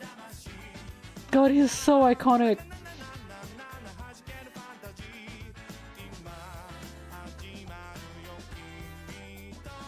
Hallelujah. I forgot that Luffy also fell for it. Now hang on, this has interested me now. Because remember what we're talking about with Luffy. In the sense that Luffy is giving hope to people. So, sorry. So Luffy is being elevated to a god status. This same thing is happening to Buggy. It is happening to Buggy. And Buggy said at the very beginning of the series, if you're going to be Pirate King, what does that make me? God? That is actually probably going to happen. Not legitimately, but in the fact that Buggy will probably become a legend to the point he becomes a myth, to the point he's seen as a god. That will probably happen, because it's already happening.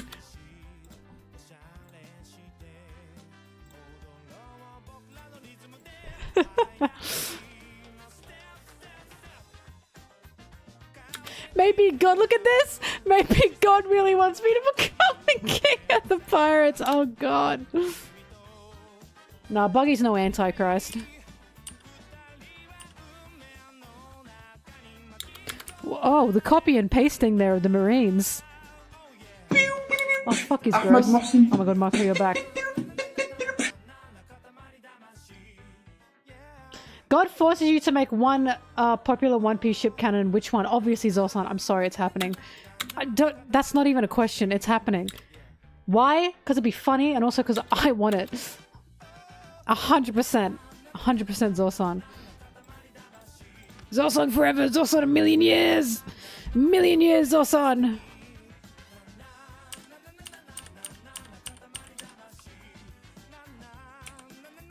No, I do believe that Rox is going to be similar to Buggy. Because it's so on brand for Oda to make this shadowy, scary figure like Rox, right? Then we actually meet the guy somehow. Or like we find out who this guy really is and he's just Buggy. Buggy core. I'm gonna scream if Rox is Buggy's real dad. And Rox and like Roger, like something happened on God Valley and Rox was like, Roger, take care of my son. And it's Buggy. I'm gonna scream! I'm gonna scream.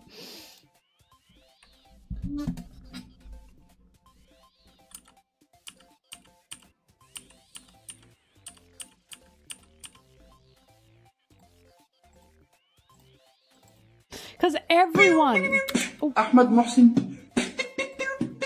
Zoro deserves better? What the fuck? What is with this Zoro bias? They deserve each other. What are you talking about? They know each other like the backs of their hands. They love each other. Doesn't have to be romantically, but as crewmates. Excuse me. What do you mean Zoro deserves better? He'll get fed. He'll get sake. Someone he can enjoy sparring with. What do you mean? What do you mean? Sanji is literally #1 will take care of you guy. What do you mean he deserves better? That is things that's something Sanji would think to himself.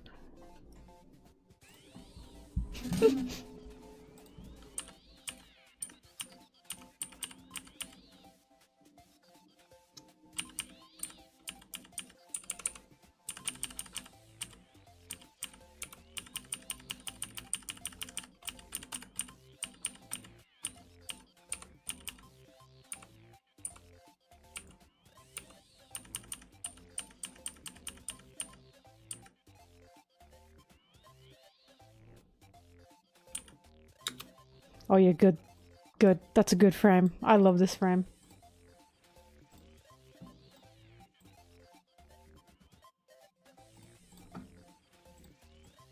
Sorry, that's crazy. That's crazy.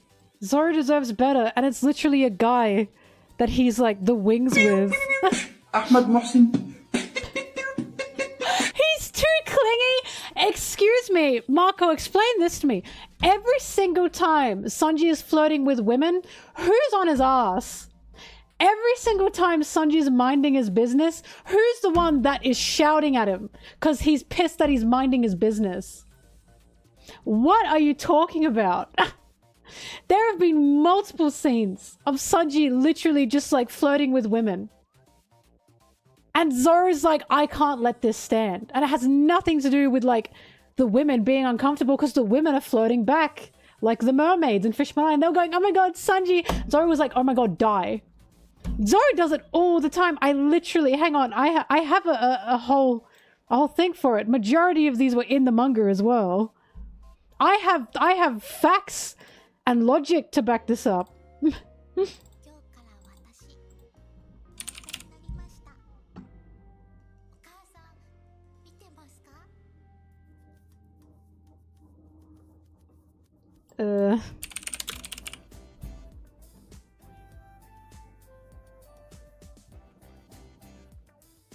Where the fuck is it?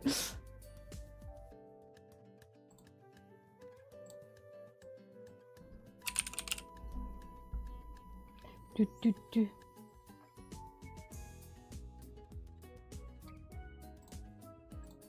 Well, I called it There's an Agenda Here.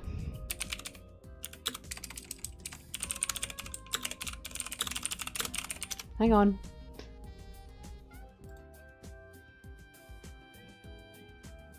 Why did I save this, I wonder?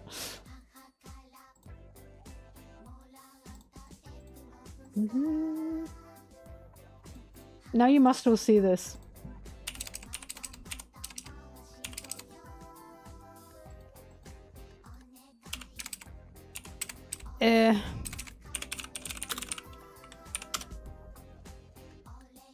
Whoops.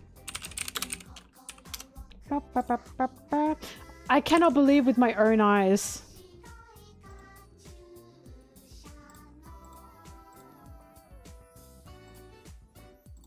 Hang on, I have to... Oops, shit.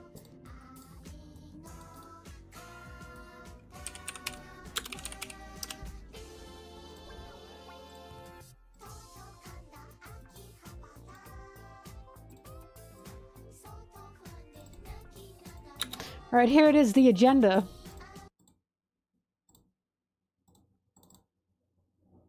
And again, majority of these are in the manga. Most of them are. Some of them are not. And I can point out which ones aren't and which ones are. Oh shit, you can't see it.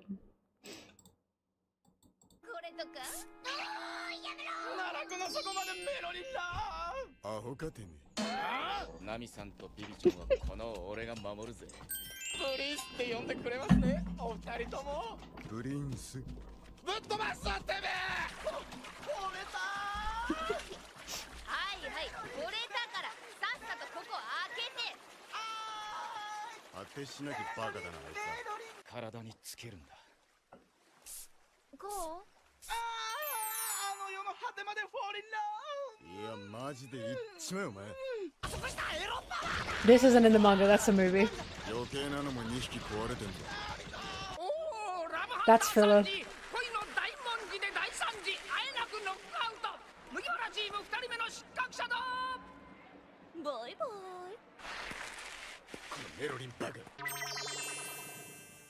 This kind of half-half in the manga, but this is crazy.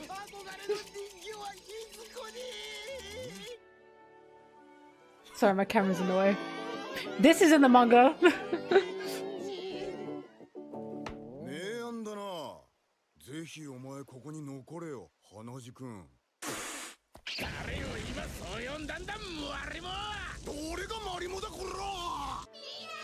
In the manga. Ahmed Mohsin. Hang on.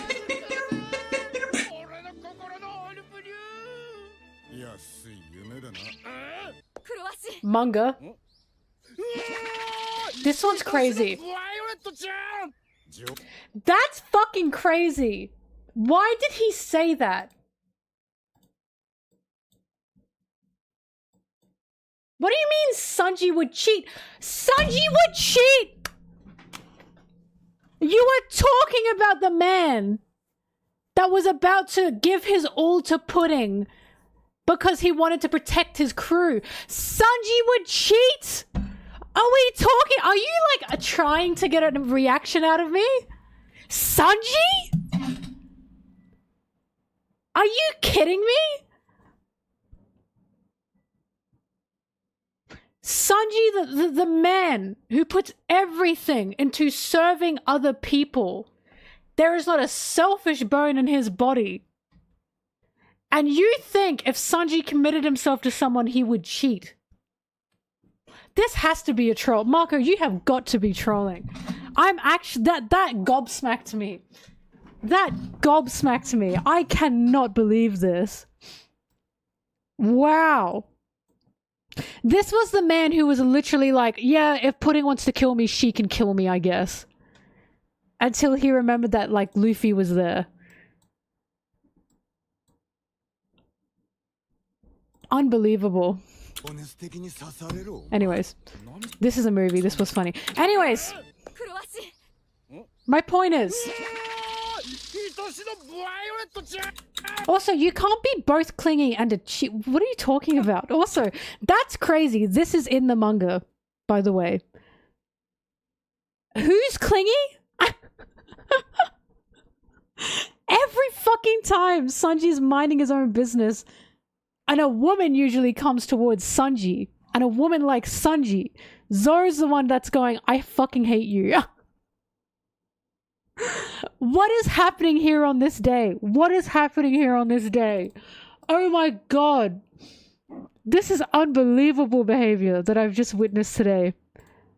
This is the most mischaracterization I've ever possibly witnessed with Sanji. Also, Sanji would be too clingy. Zoro's been carrying the sword of his dead best friend around for like fucking 20 years. What are you talking about?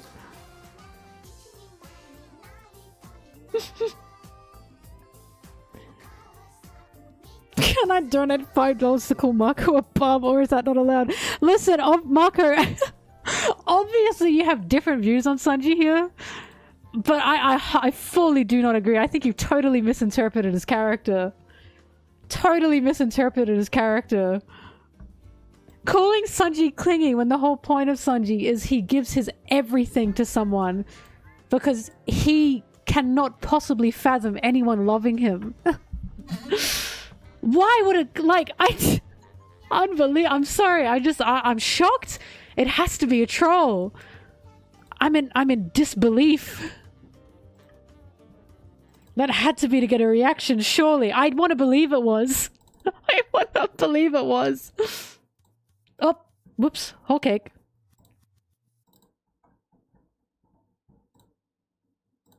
Flabbergasted.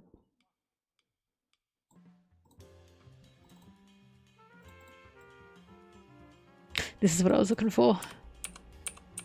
This is one of the best scenes. When Doffy says he's going to use the birdcage and Law freaks the fuck out.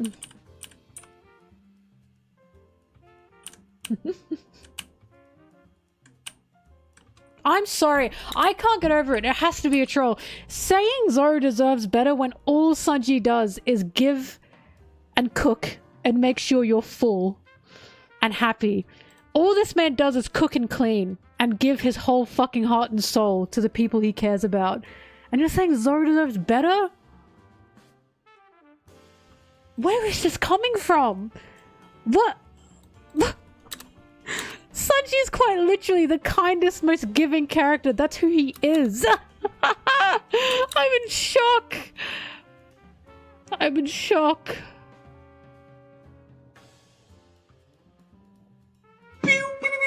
Ahmed Mohsin.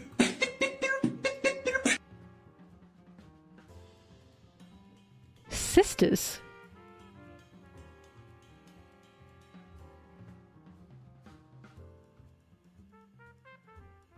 I'm... sisters? I don't even know what that means. Oh, you're talking about pudding! No, the fuck you wouldn't! Ah! Why do people think this about Sanji? Given the opportunity? You mean pudding sisters? What? Did you miss the whole point of Whole Cake Island?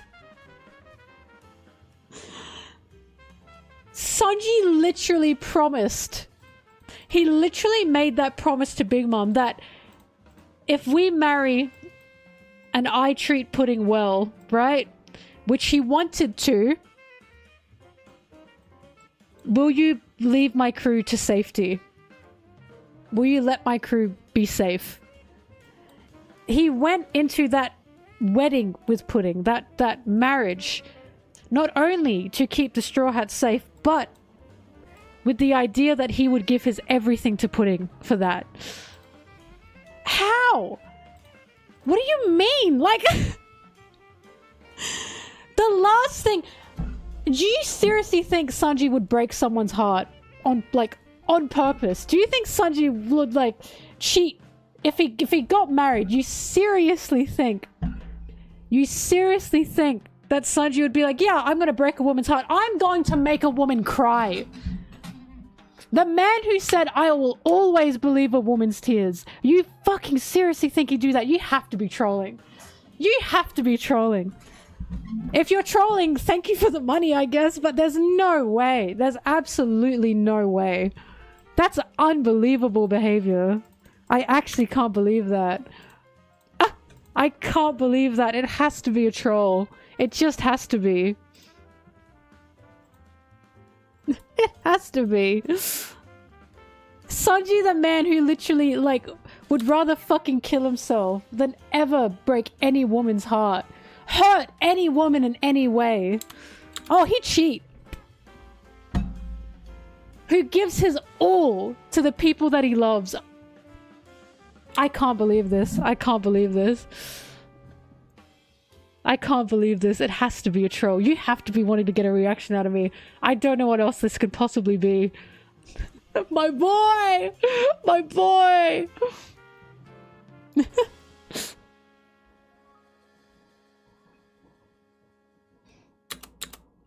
If Sanji's wife tells him not to look on any other woman, do you think he'll do it? Yes!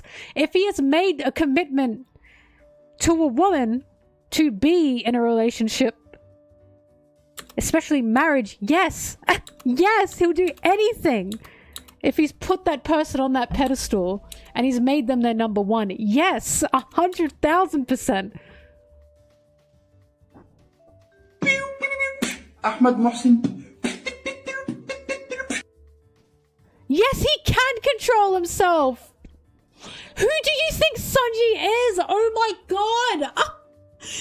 Yes, he can control himself! Do you think Sanji's an animal? He's got his silly moments, don't get me wrong, but he's not a fucking animal! Yes, he would control himself, but not on purpose. Sanji would take all steps necessary to make sure he never ever hurts the person he is faithful to. Because that's who he is. What? If Sanji committed himself to someone, he would literally rather fucking die. Quite literally would rather die than ever hurt that person in any way. And would take all steps necessary to not hurt that person. That's his character. Sanji is so committed that he stayed at the Baratier for like, what, 10 years, 9 years? Because he told Zeph he'd help him with his dream. That loyalty extends to anything else in his life. Including relationships. So, why do people think Sanji is not a loyal person? Because to me, Sanji is one of the most loyal people ever. Whole Cake Island fully proved that Sanji just not just willy-nilly jump between people. He's an incredibly loyal person. I'm sorry. Please tell me you're trolling. Oh my god, please tell me you're trolling. Please. Please tell me you're trolling. Oh! It can't be real. It just can't be real. My blood pressure is through the roof. Sanji, I am so serious when I say Sanji is the most misunderstood Straw Hat. I really am serious. The kind of stuff I see about Sanji is unreal, and I just feel like we have not read the same series. I really don't feel like we've read the same series. Cause like, where are you getting this from? Usopp super misunderstood. Nami, in my opinion, super misunderstood. Zoro's up there as well as being super misunderstood. Sanji, they're so misunderstood. It drives me crazy.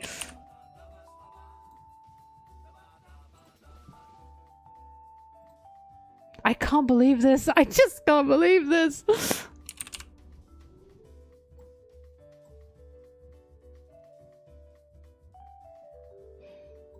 Sanji is so loyal that he was gonna go to Whole Cake Island, right? To try and stop all that shit on his own. Because he thought, this isn't Luffy's problem, this is my problem, I'll stop this from happening. And he's so loyal that he was literally willing to live a life of hell if it meant keeping Luffy and the Straw Hats safe. And people don't think that's loyalty. To the point he's putting himself through an insane punishment. Again, literally his hell. Because he didn't want anything to happen to his crew. And people still don't think this man is loyal. It's unbelievable.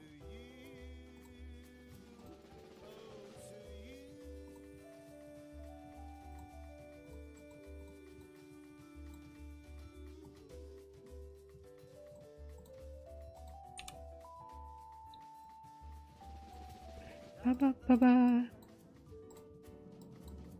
Sanji, I'll protect you. Sanji, get behind me. Oh my god, Sanji, get behind me.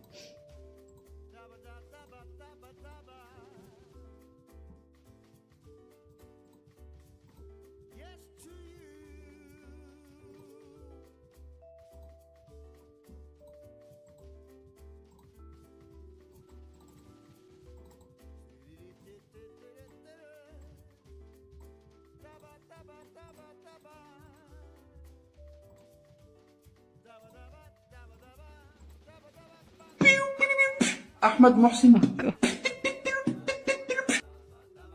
No, I just totally disagree. No, I totally disagree. I'm sorry. We are totally not. It says, I'm kind of serious. He would try his best but fail. He would stay committed and clingy, but if a girl asked him, he def would. No, he would not. He would try his best and fail? No. You totally don't understand Sanji if you think that's the case. You really don't. I'm sorry. The whole point of Sanji is he gives his fucking everything to everyone. He would never fail at giving his love to someone. Ever. That is the point of Sanji. He would never, ever hurt anyone because he'd take all the steps to make sure that would not happen. Especially if it comes to cheating. Absolutely no way. If someone he loved, especially someone he was committed to, said, if you do this, that would hurt me, guess what? He's never fucking doing that. Because Sanji only gives. He only gives. All he wants is for the people around him to be loved by him. And that is tenfold if he's committing himself to someone. I'm so serious. Sanji would literally rather die than hurt anyone, especially a woman. Remember how he literally nearly mutated because he thought he just hit a woman? That hurt extends. Extends to emotional hurt. He couldn't forgive himself in the moment that he thought he hurt Nami. He didn't expect Nami to ever forgive him for that. And that was intentional because he didn't want Nami to forgive him because he wanted them to leave Whole Cake Island, to forget about him. If he committed himself to someone in that kind of circumstance, he would not fail. He absolutely would not fail. This is the most loving person. Ahmed Mohsin. Okay, Brigley, stop. Enough. Thank you for the money, Bigley, but stop. No more. Don't egg on. I'm begging you.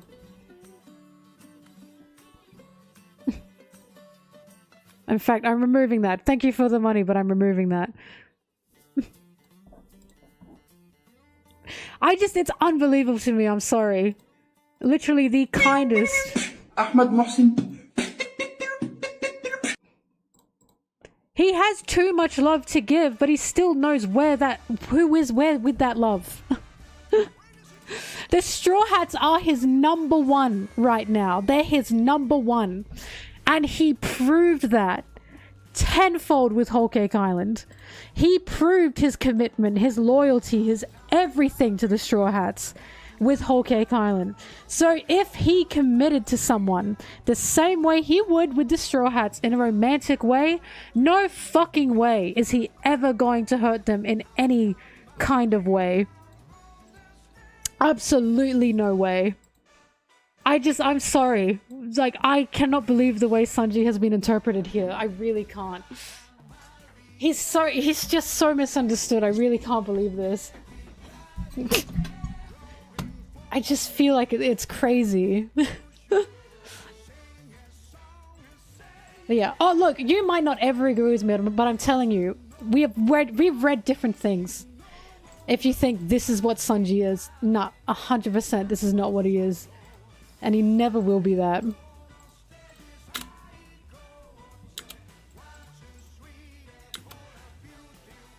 Well, that was the whole point of Whole Cake Island, right? We all thought at the beginning Sanji ran off for a woman. And that was Oda tricking us, because we went, oh god, he ran off for a woman. Nami was defending the shit out of him in that moment and said, it's not that simple. Guess what we find out? It really wasn't that simple. He didn't want to run off and get married. He had no plans to do that. He even said to Pudding, I can't marry you. Oda was proving to us during Whole Cake Island, Sanji has his priorities of who his love, his commitment, his loyalty is given to. The Straw Hats are fucking number one. Never in his life would he betray the Straw Hats. He will do nothing but keep the Straw Hats safe. Because he's the sacrificial lamb in that situation. Sanji sees himself as a sacrificial lamb.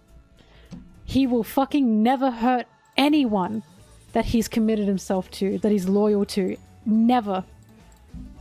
Which is why this is unbelievable to me. It's so unbelievable to me.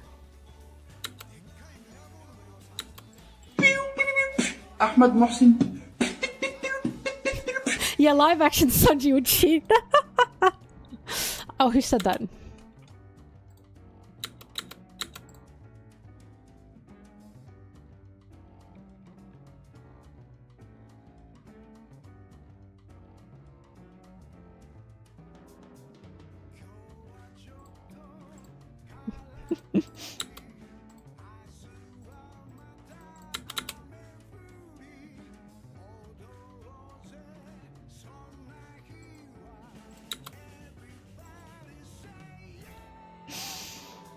I will protect Sanji with my life, I'm telling you.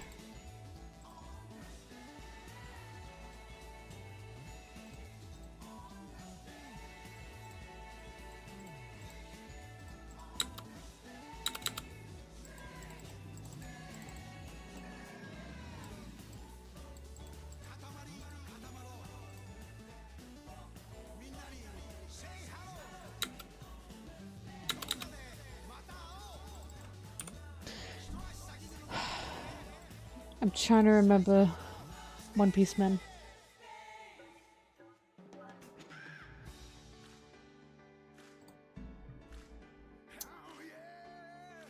One Piece guys that I like.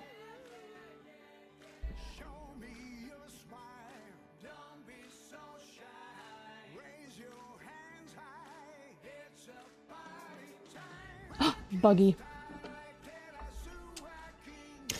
Buggy D-Clown.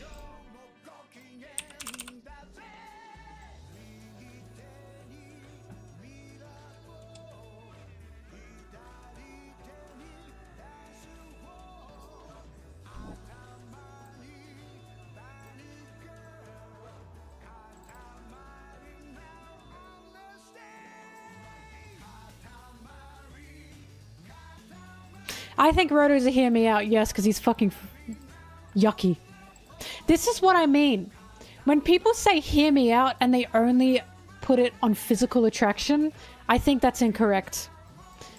I think that's incorrect. I always thought that was incorrect. I don't think hear me outs are just physical attraction. I never thought they were. Like, I'm sorry, if someone told me they liked Roto, I'd go, what? It's a hear me out. I'm sorry.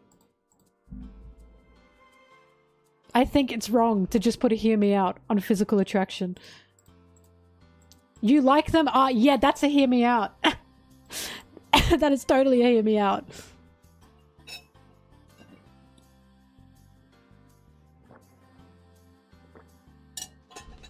I'm sorry, it is. No, it is. Roto's a fucking weirdo. He's yuck. It's a hear me out.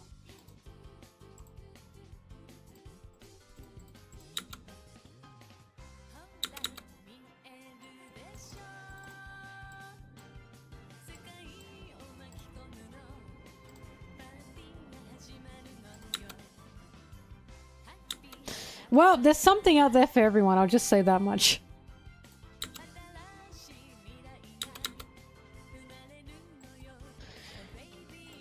I mean, look, all I'll say, by the way, the last thing on the matter is, if you said, Sanji and this person are going to be together, and someone said, wow, that person deserves better than Sanji, Luffy will beat the shit out of you. If Luffy heard you say that, he'd beat the shit out of you. I'm just saying. Remember what Luffy went through to get Sanji back? He nearly tore his arms off to get Sanji back. If you ever said Sanji was, like, lesser, that Sanji, like, you know, oh god, they just deserve better than Sanji, Luffy would actually beat the shit out of you.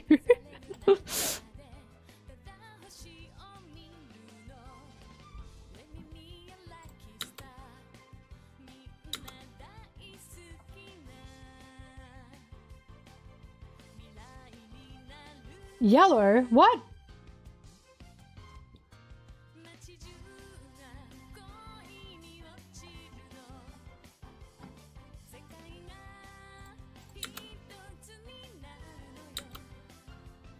Loki's not a hear me out, no. But we don't know anything about Loki yet.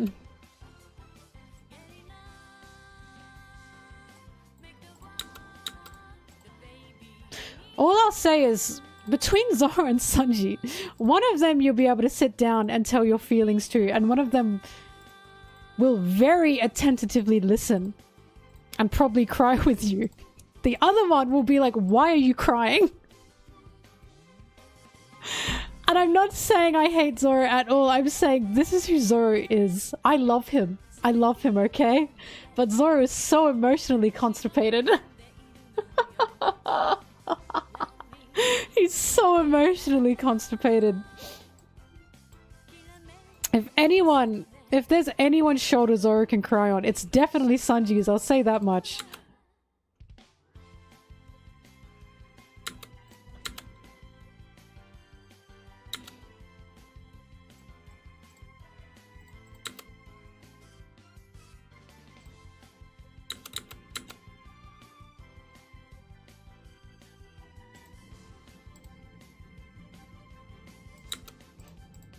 No, Sanji's very, very openly emotional. He's a very emotional guy. He's very emotionally intelligent. It's just when it comes to himself, he's got a lot of trauma. Zoro and Sanji have trauma in different ways. One of them locked everything in, and the other one lets it all out.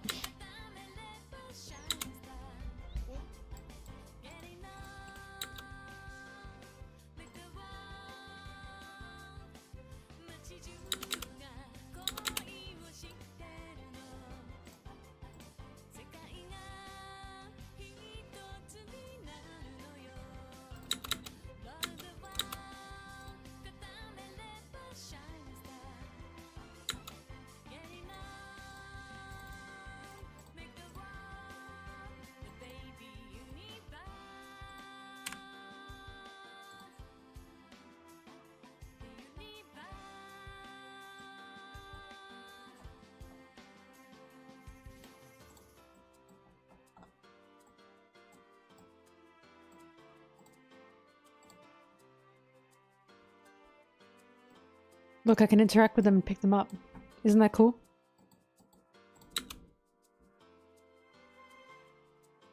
Zoro has a healthy support system, and he's still healing. He still has to learn these things. God, I want Zoro to cry. I really need Zoro to cry.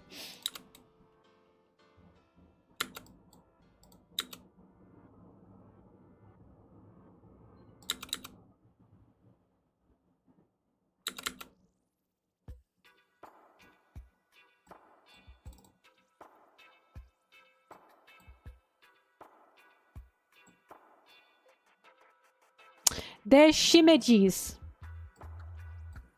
Look up Zoro and Sanji shimejis, and you'll find them. They're a Twitter link.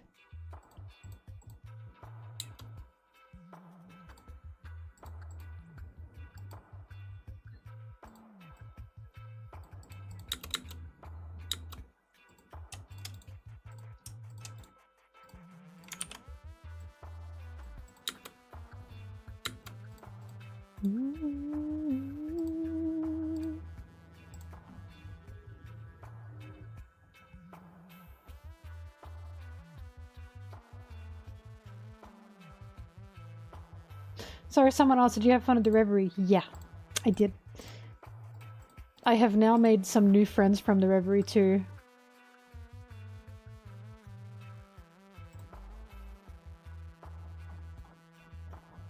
I have now been talking to Jork more. Jork and Mama Jork more. To Kev Dog. Kev D-Og more. And now recently, I've reached out to Ohime as well. Also Arta as well. I found some very cool people to talk to through that.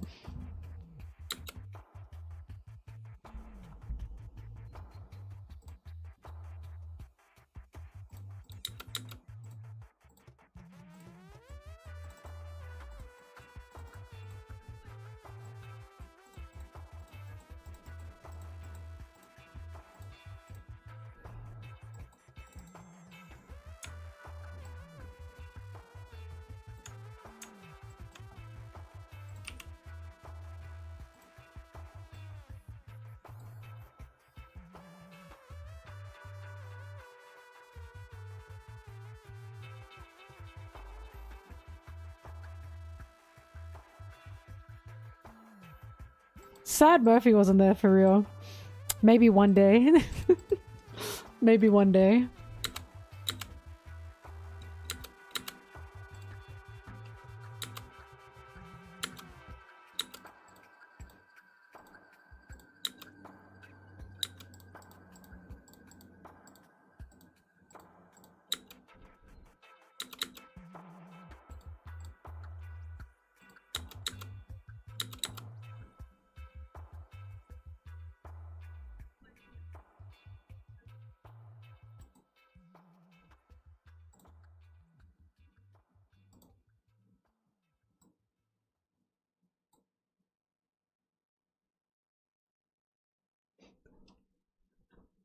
Did Sanji's voice actor say?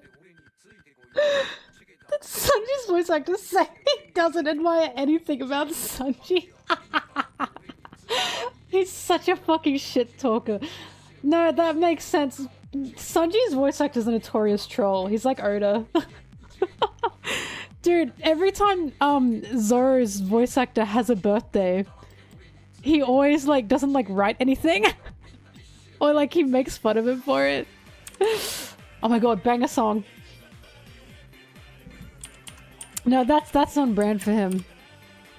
It's very clear that he like enjoys being Sanji and voicing Sanji. He's just such a troll. He's really funny.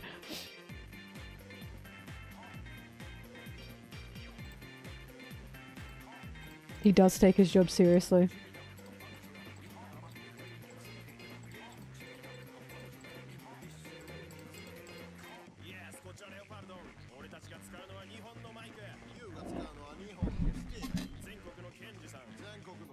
I mean, also, someone said that Morge said they wouldn't mind a one-on-one convo. I wouldn't mind. the only reason I didn't reach out to more just because I thought maybe he was upset with me. He's not, of course, obviously. It's just, it's the anxiety, you know? And I was like, oh god, I hope I didn't make him angry. But it's just One Piece stuff, you know? It's not that serious. But in the environment that we were in, it was just having to get your word in, you know? Because we were on that time limit. But no, I hold no beef. No beef at all.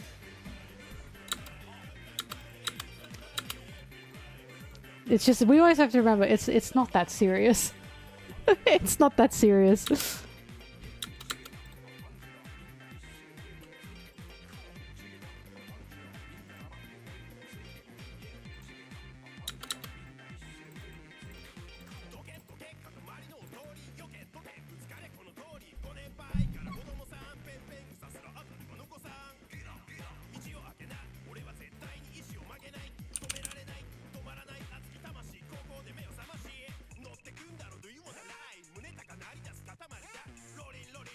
Homies.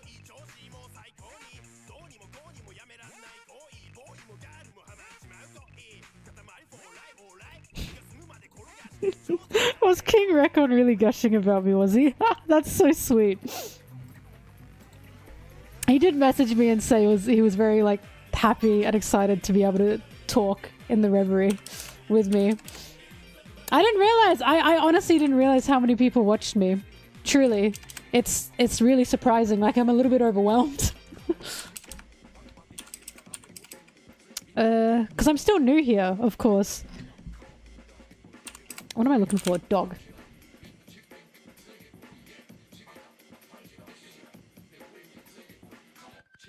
Turn it up.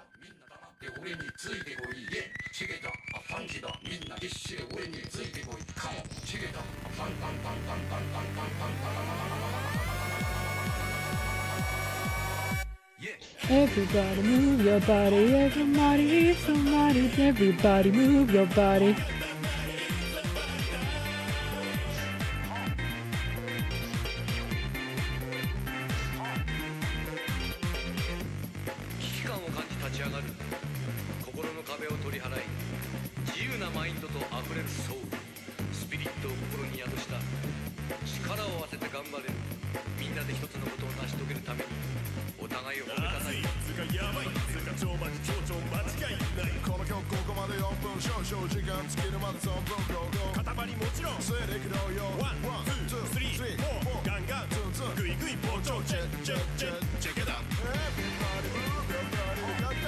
He still sounds like Zoro to me.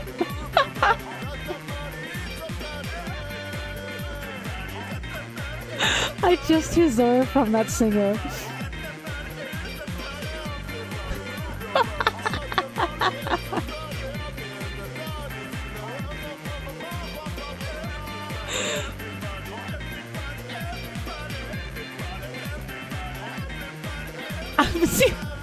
Zoro when he's drunk at karaoke night.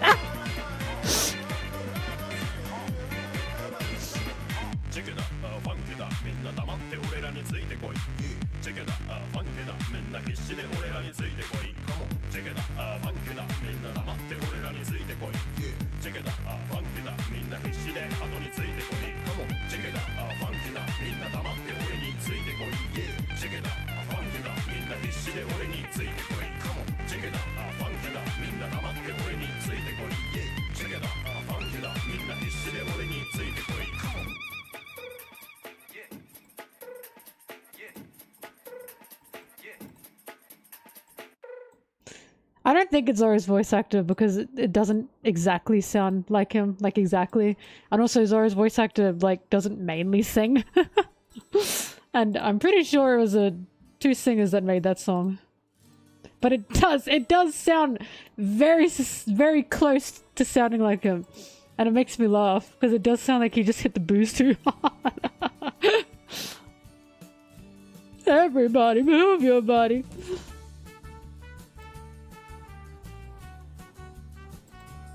Look, I'm of the opinion that Zoro is just so fucking tone deaf. I think he's really tone deaf, and I think that's really funny. Like, he's got a very deep, like, bass, like, baritone voice, right? But he's tone deaf. Like he can't. Oh, you know what I mean? He can't hold those notes. He just has no fucking idea when it comes to music. I really like when Zoro's voice actor sings as Zoro, because I've heard his voice actor sing other times, because he's sung other times in other things. And when he sings his Zoro and he has to put on Zoro's voice, he clearly makes Zoro sound a little like bad on purpose. And I think it's really funny. Like he does it on purpose and it works really well.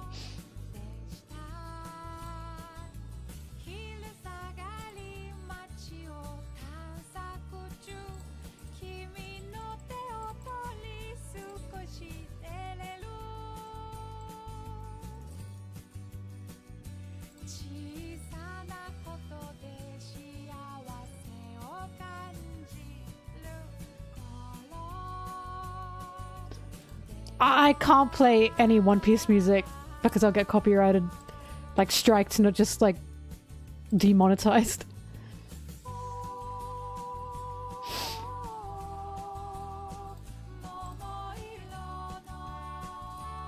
The only reason I can play Katamari music is because it's a video game music. It's a loophole.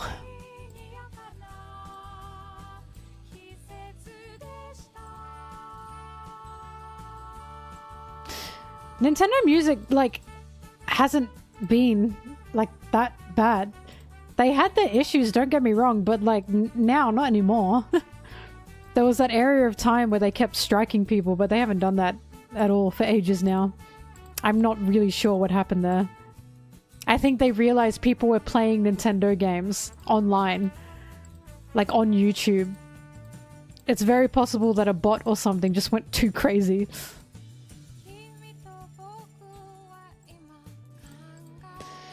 No, video game music you get a pass with because, of course, it's part of the video game. But when it comes to playing other music, Twitch will mute me immediately. Immediately. And YouTube will not be happy about it.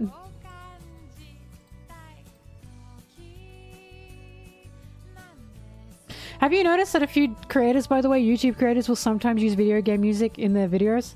That's the reason. Because video game music is sometimes a loophole. I played Pirate Warriors 4.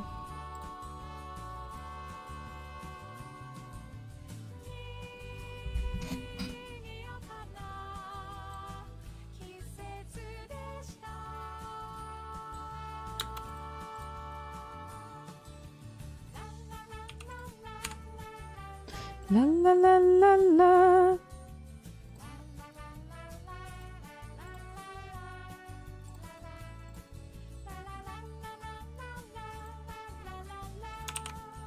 Been editing for 4 hours? Okay, goody.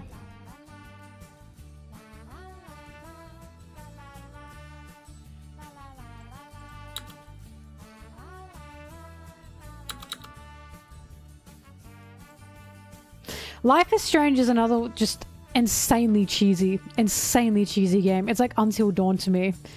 I could not. It made me cringe a lot and I was like, what the fuck is this dialogue?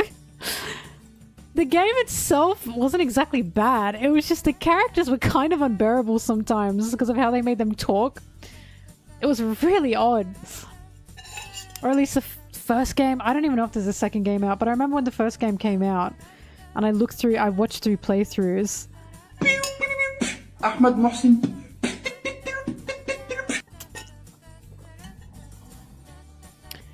I think you said you like Daft Punk. What do you think about Human After All? Since it's their least popular, or do you not listen to albums like that? I like Human After All. It didn't have... Like, hang on, I gotta refresh myself on what songs... Hang on, I bet if I look in my playlist... what? Right, hang on, give me a second. What is happening here? Good lord, what is going on in there?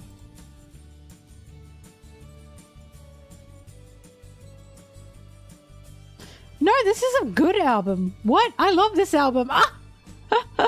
Television rules the nation. I love Daft Punk music. They have some misses, but their misses aren't like miss, you know what I mean? It's mostly just, they can do better, but it's not like terrible. There are just some songs I listen to more than others with Daft Punk. But when Daft Punk hit, they hit like crazy.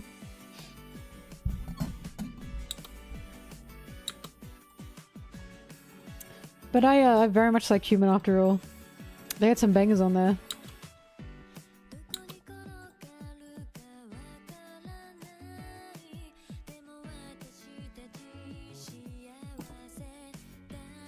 Favorite books. Oh, I haven't read some books in a while. I Have No Mouth and I Must Scream is up there. Del Toro's Quest.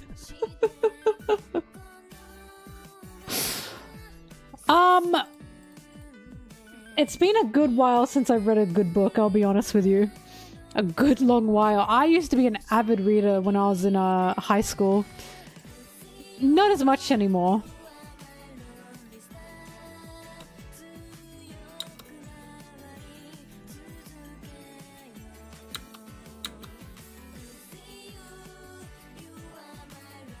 Star.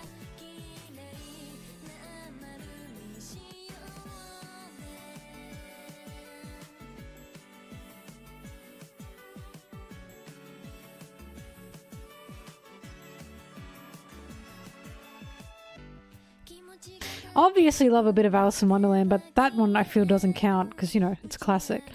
And yeah, I mean the book. But Alice in Wonderland has always been one of my favorite pieces of media ever. Hence why when we got to Whole Cake Island and there were so many Alice in Wonderland inspos, I went, oh! Oda for me!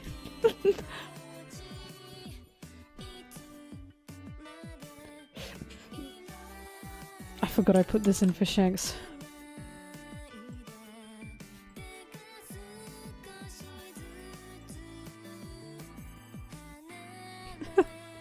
It's ironic, it's ironic. I like Shanks.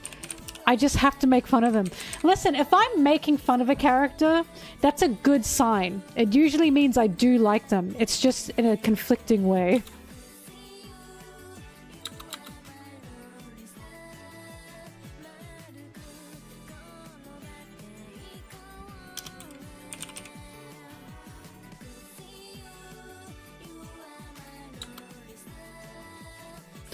Whole Cake Island overall was just a dark fairy tale.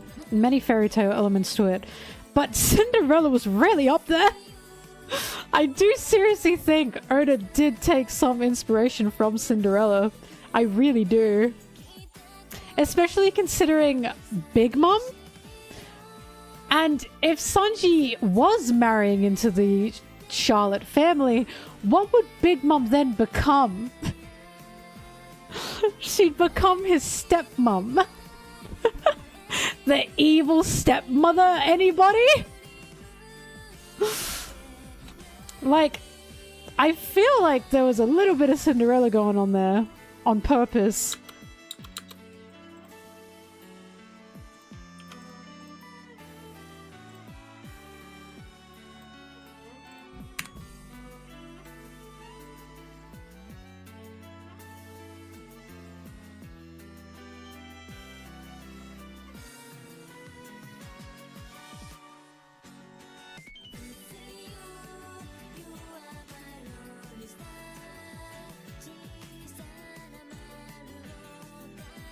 Shanks!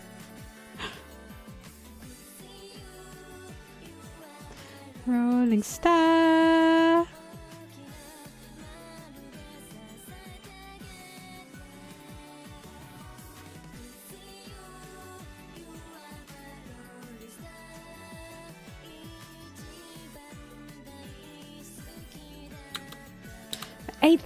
Sorry, 800 albums to listen to.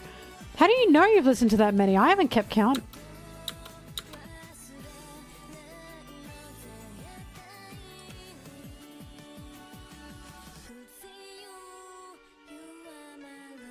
Star.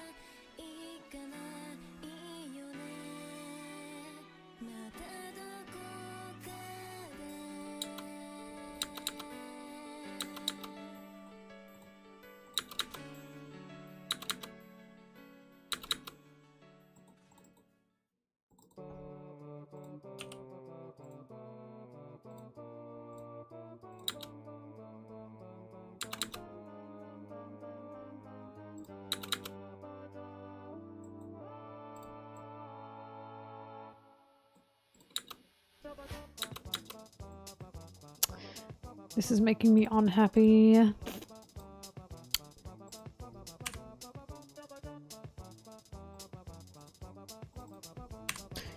Disappointed!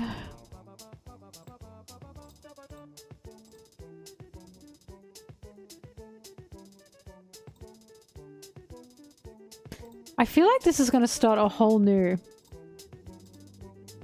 debate around me where people are going to start saying she hates Shanks when it's not the truth at all. I just like bullying. I just like bullying these characters. I'm sorry, Shanks is bullyable. It's like Zoro. Zoro's bullyable. I want to bully him.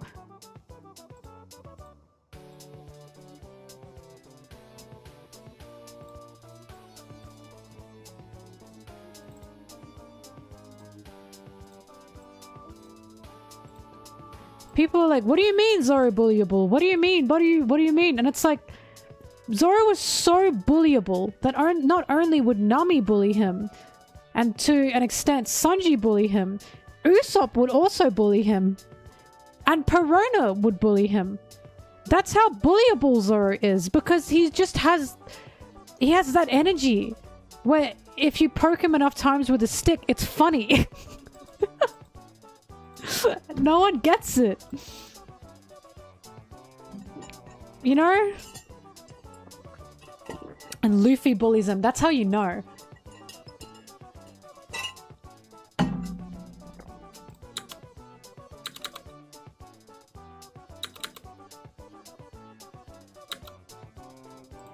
Oops.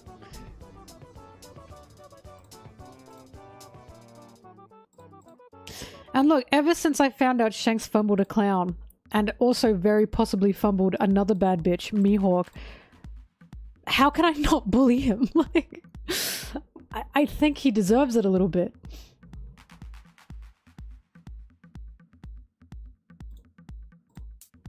Man, human.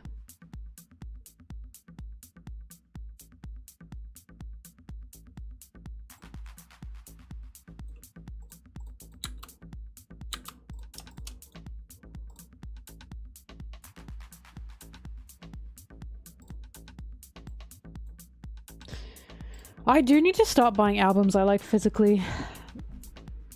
It's a little bit concerning that's kind of going out of practice, because physical things are good.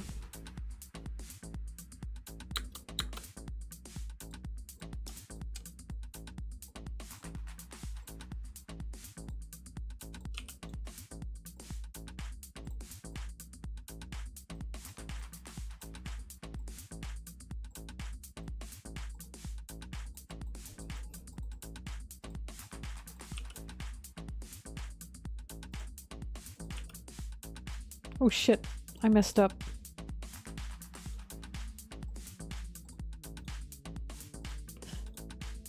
Na, na, na, na, na, na.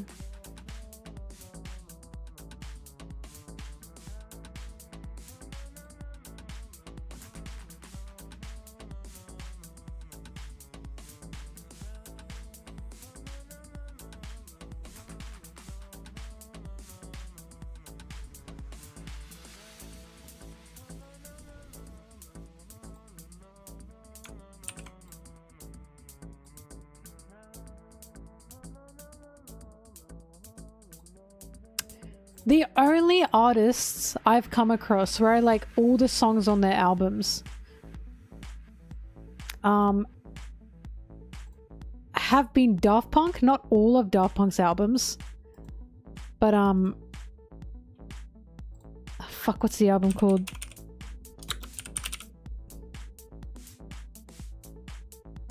They're oh my god, how do I not remember the name of the album that they made Interstellar with?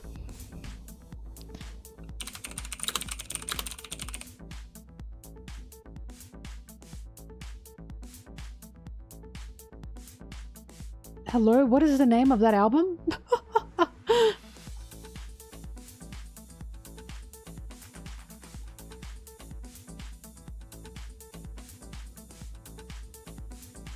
Alive. Was it called Alive? I think it was called Alive. So, Daft Punk's Alive album. I liked every single song on that album.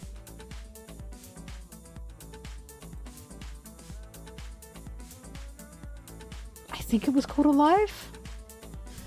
Either way, it was the one with... Oh my god.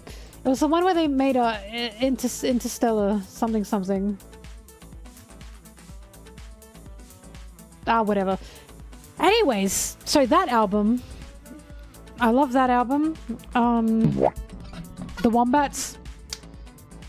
Discovery, fuck, thank you, Discovery. My god, how could I not remember that? That's shocking, I should remember that. Wow, I'm kicking myself. Literally one of the albums where I love every song on it and I couldn't even remember. Discovery. Absolutely fantastic album. I love every single song on that. But I did also like Alive 2007 where they did their live playlist. That was also a very good album, even if it was like a bunch of mashups for their DJing concert. It was awesome.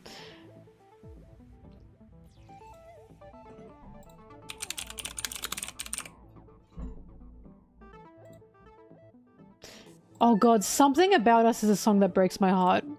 I need you more than anything in my life. Oh my god, that song just breaks my heart.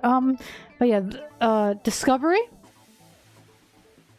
Any album the Wombats brings out, I'm on board. Every time the Wombats releases an album, I have the best day ever. It's like my year has been made.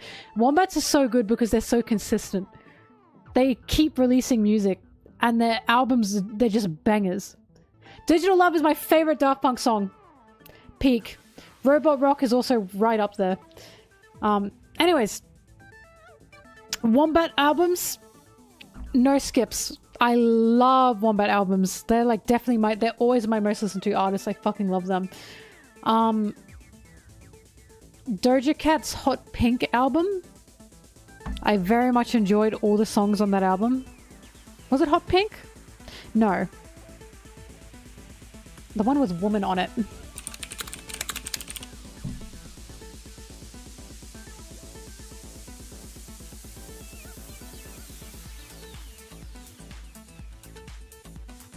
Planet Her. That was it. Planet Her. That was a good album. I really liked that album. Not all of Doja Cat's albums, but definitely that one. But the two artists that I love all their albums, the Wombats and Kiltro. Kiltro fucking rocks. Kiltro are fantastic every single time they release an album. And I say every single time, they don't release albums too much. I think they've only got like 3 out right now. They released a new one, I think, this year. It made me crazy. I love their music. I love it. I really want them to get more popular so they can come to Australia. I need to see Kiltro live. I beg people to listen to them. They have such beautiful music. Meh.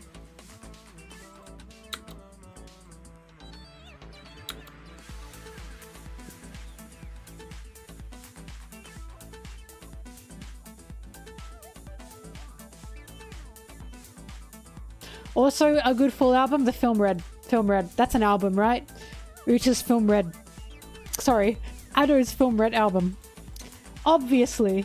No skips on that album. Obviously.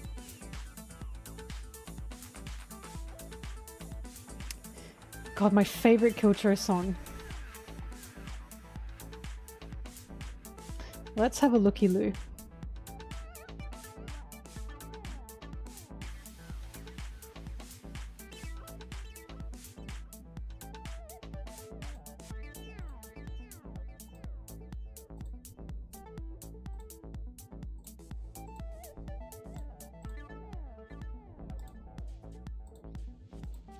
They've got so many good ones.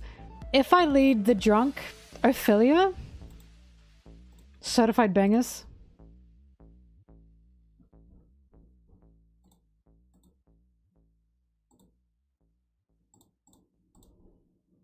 I really like Cuchito as well.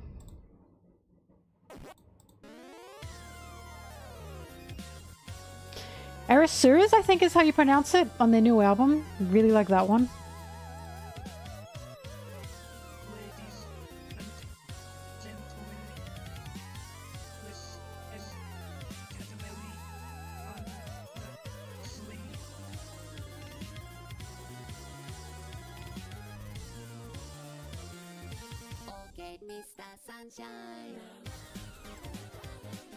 Underbelly's good too.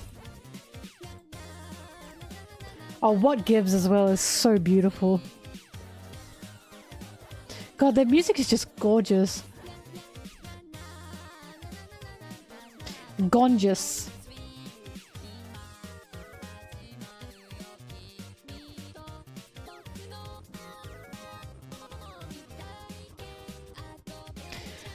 But quite rarely do I come across an album with no skips. Only the Wombats and Kiltro have consistent no-skip albums. Daft Punk had Discovery, Doja Cat had Planet Her.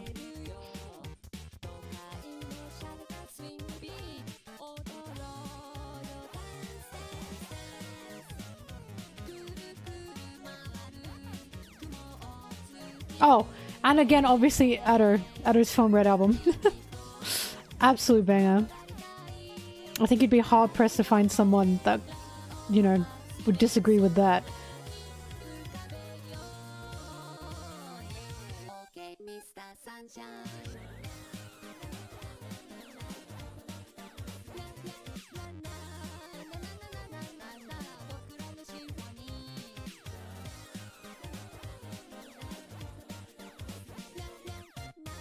Who mentioned Lukey? What's going on?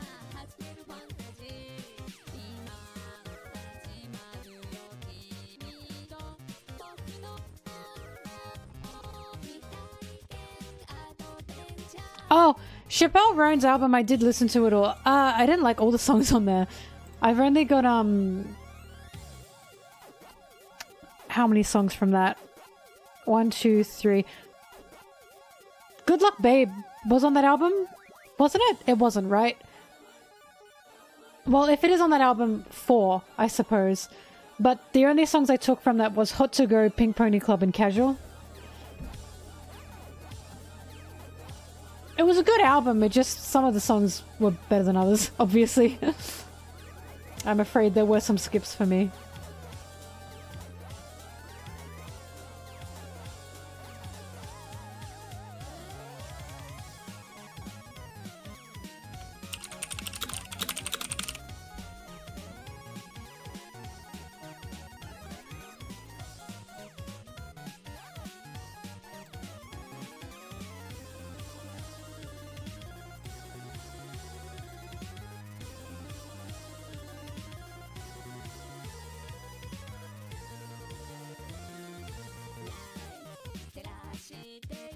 Oh!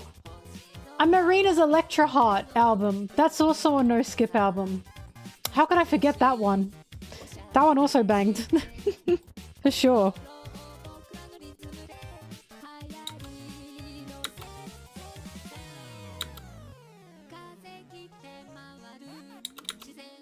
But yeah, I like a bunch of different artists. I don't tend to pay attention to the artists I'm listening to though. Albums I don't particularly dive into too much. I find a song and go, whoa, I've just been hurt too many times. I've listened to one song, gone, oh, let's look at the album, and then the rest of the album kind of sucks. I'm like, okay.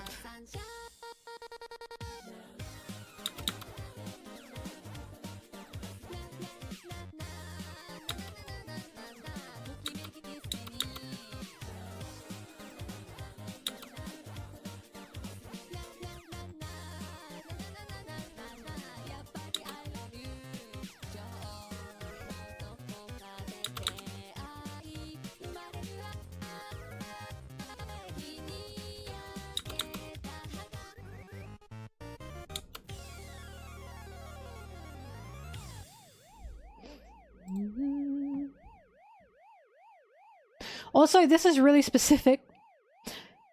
It was not a no-skip album, but the artist Dorian Concept. Incredible songs. And I say that, hang on. You got... he had a song that was like, it kind of went like TikTok famous, but it's not lyrical, but the songs he has, or they have, I suppose. It's this song?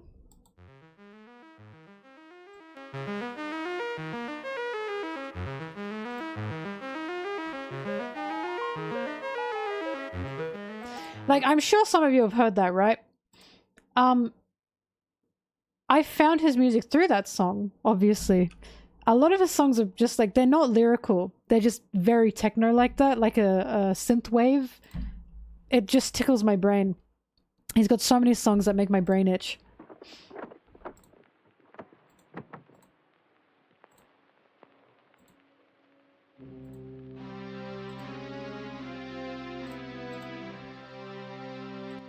Back to Zeldy.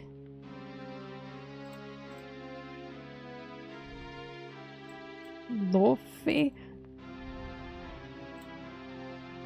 Hang on. Oh, I've got, Let You Break My Heart Again and From the Start of my playlist. Here's the thing, I've probably listened to many songs, artists, and I probably have them in my playlist. Like I said, I don't look at, the name of the artist. I just go, ooh, and I'm done.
Oh, sorry.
Right, there goes him. I put some of those songs in the Music Rex thing in the Discord.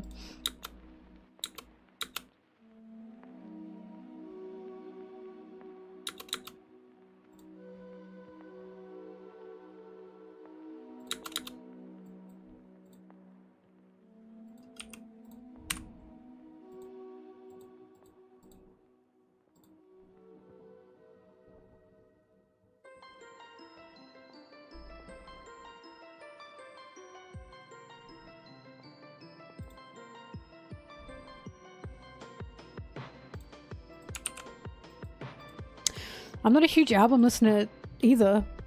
The only time I really listen to an album is when I get more than 2 songs that I like and I go, oh! And Kiltra just, again, was an artist that knocked it out of the park. Every song I listened to from them, I was like, oh my god, it sounds good.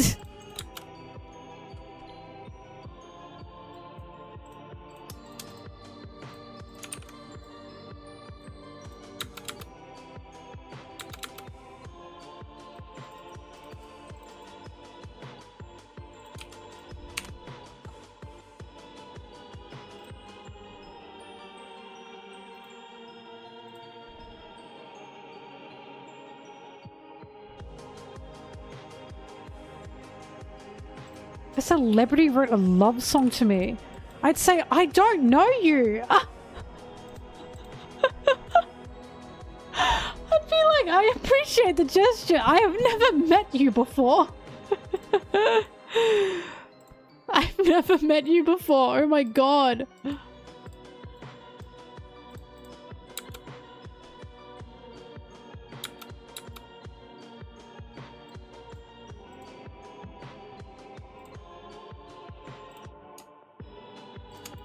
Sorry, I'm not a Pink Floyd fan. I know that everyone has that thing where it's like, oh, listen to the Pink Floyd, the best album ever in existence. I'm sorry, it's not my kind of music. I apologize. I just don't have that taste. My dad was a big Pink Floyd fan. He'd put it on a lot. I don't hate it. It's just not for me.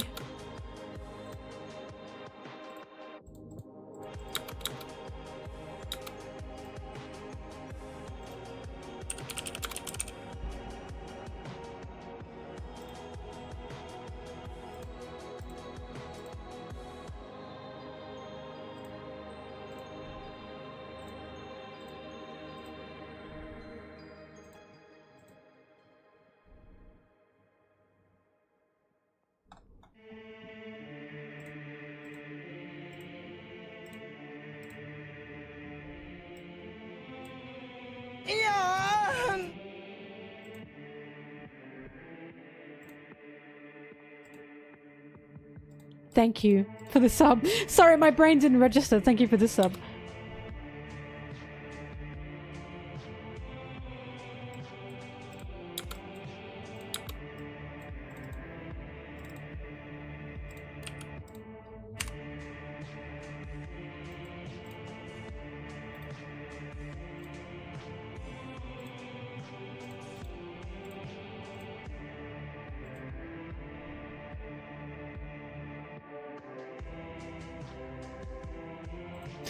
Beatles turned up to 11. Well, there you go. I'm also not exactly a Beatles fan either. In terms of a round of... I don't want to say that era of music, but I'm more ABBA than Beatles or Floyd. I'm like my mama. ABBA songs, fuck yeah, let's go, baby. Pink Floyd? Beatles? Not much for me.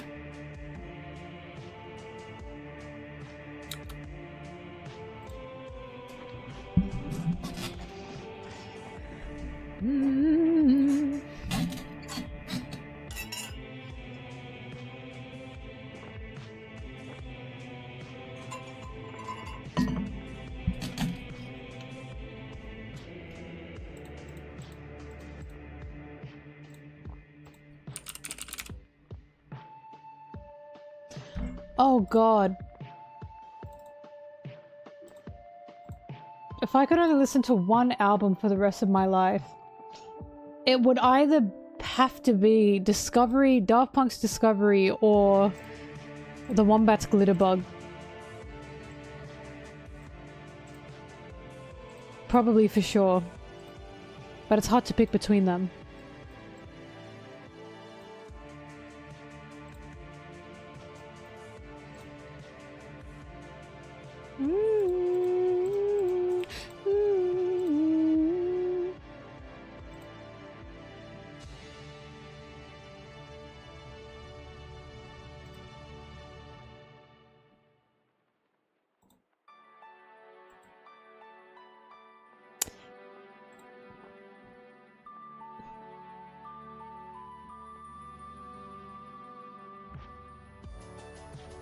Hey, my Zosan is out there.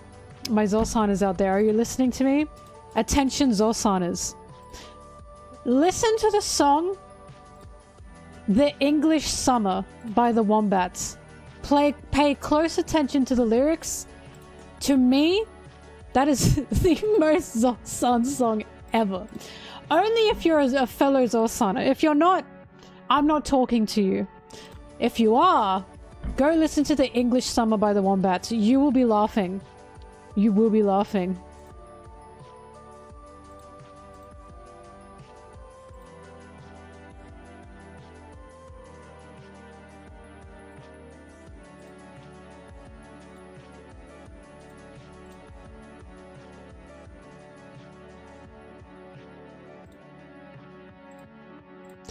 No, from the start. No, there are other songs. No, there are other songs. I'm just saying this song is so fucking funny to me if you think about those two.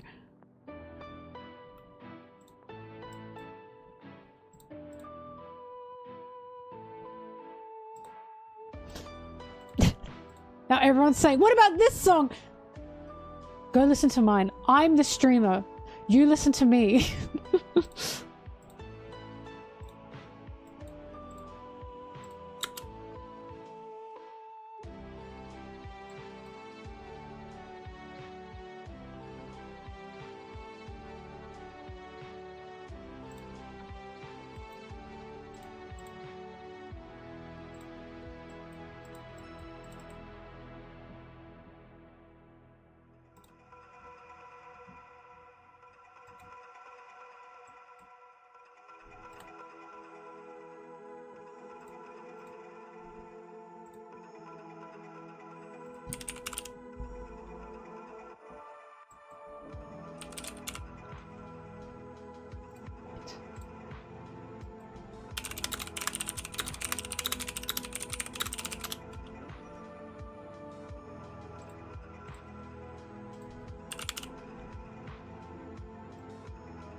A No Skip album is actually Ocarina of Time soundtrack. Thank you very much.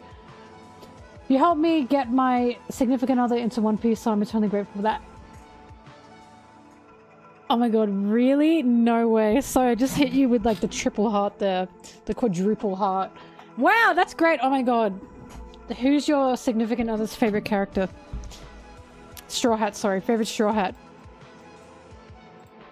I need to know. Thank you, Brigley. I told you. Zosan isn't Zosan without that grunge.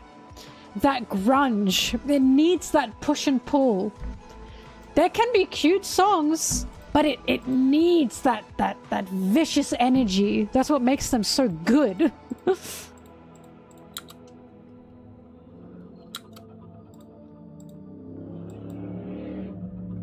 Calm down.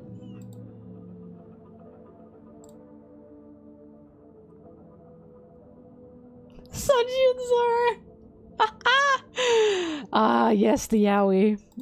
Get your friends into One Piece with yaoi promises. And Yuri promises. Good story? Nah. Good lore? Nah. The yaoi and the Yuri. Yeah, that's gonna get people into it.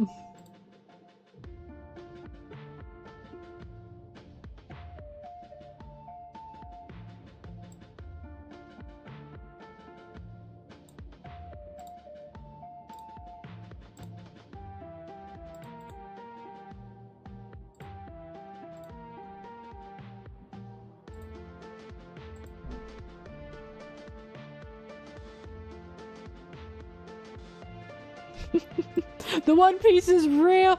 I honestly didn't realize that the One Piece video would like take off in the way it did, because that was my first One Piece video. And I only made that video because I was amazed at what I had just watched and what I was at that time then reading. And I was like, I was told totally wrong.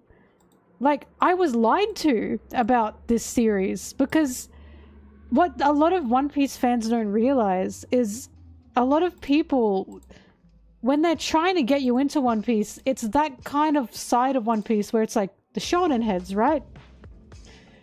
And as someone who is not exactly a shonen fan, why would I get into that? Right? Like, why would I want to watch that? So it's like, I just couldn't believe it. And I was like, I was totally lied to. The surface of One Piece is such a lie. And then you watch it and you get into it and you're like, this is the best piece of fiction I've ever watched / read in my life. And I just wanted to, like, make people understand this is so much more than you could ever think this is. This music is scary. I got into One Piece as a hater. I didn't think I'd like it at all. I was ready to hate Nami because I thought she was going to be dog shit. I was jaw dropped. I was like, this is one of the best stories I've seen a woman have. And I mean that. I know that it's like animation and blah, blah, blah. Nami's story is phenomenal. It's phenomenal. I was like, how was I meant to expect this? Like, it's just unbelievable. Well, I mean, I've said it time and time and time again. The reason I make the One Piece content I make, or I started making it, is because I couldn't find the content I wanted. The video I made after the One Piece video was my Doffy video. And I made that Doffy video because I was trying to find a video essay on Doflamingo. I was looking far and wide about how well this guy was written. A super eye patch wolf type of video, right? On Doflamingo. For the fucking life of me, I couldn't find one. And I literally went, fuck it! I'll make it myself! Someone has to talk about this guy and why he's terrifying.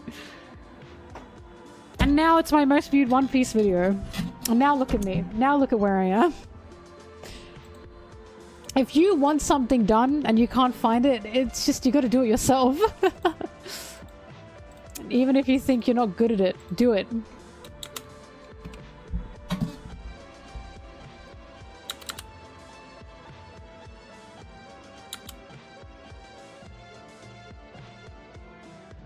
I don't know how people can be normal about it either. Spicy, I have no idea. I really don't. People who are like casually into One Piece, how? How?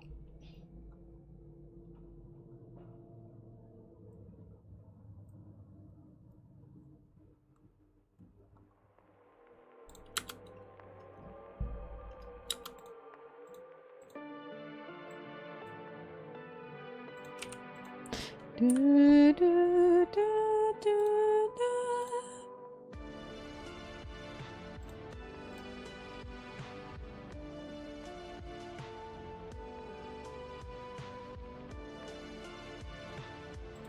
It's such a shame because when I like talk about fantasy stories that are like, well, it's not such a shame.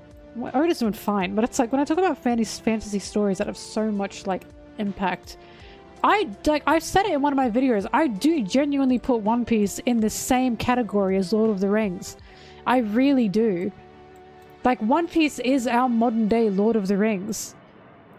Because the journey, the adventure, the odyssey that it's presenting, it's just fucking incredible. I will happily put One Piece on the same category as Lord of the Rings. I don't care if people think that's, like, stupid. But it's true. It's just true. It's amazing the impact One Piece has. And it's amazing how... Because a lot of good fantasy, the reason fantasy is the way it is it's taking the modern day issues that a lot of the authors have, and it's turning it into this fantasy world where they can address these things in this fantasy fictional setting in the way that they want to do. One Piece does exactly that. So much of One Piece is Oda's own look at the world, the problems he has with it, right? And the way that he wants to see the world fixed, turned, changed, of faith, of like gods, of the like walls that we've made in these worlds, all that kind of stuff. Like, that's why I have to laugh when people say One Piece isn't political, and it's like, what usually makes a good fantasy is that it is political. You just can't tell. You can't tell.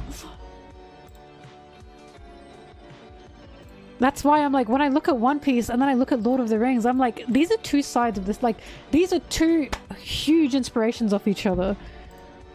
Like, I'm sure Oda has read Lord of the Rings or likes Lord of the Rings to some extent. I'm sure he does. But I get a lot of Lord of the Rings feelings from One Piece in the same way I do with Lord of the Rings, just because of what they're doing within the fantasy genre.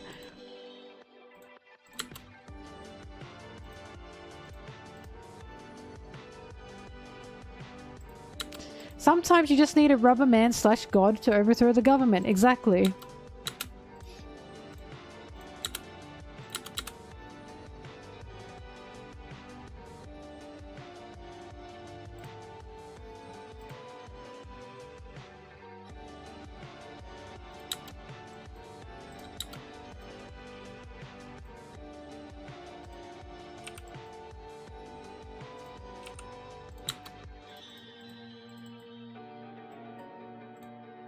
But I think the reason I say it's a shame because in Western university courses, because in university courses in Japan, I know for a fact that when they talk about media, when they talk about narrative, when they talk about influential pop culture of our age, they talk about One Piece. I know that for a fact. Because I know people who have taken those courses within Japan. One Piece is the first fucking thing they mention. And I think it's a shame that in Western culture, when we talk about influential fiction, media, stories, narratives, One Piece is not there. And that's really shocking to me now. Just because of how much One Piece has been inspiring within Western media these days. Anime in general, of course.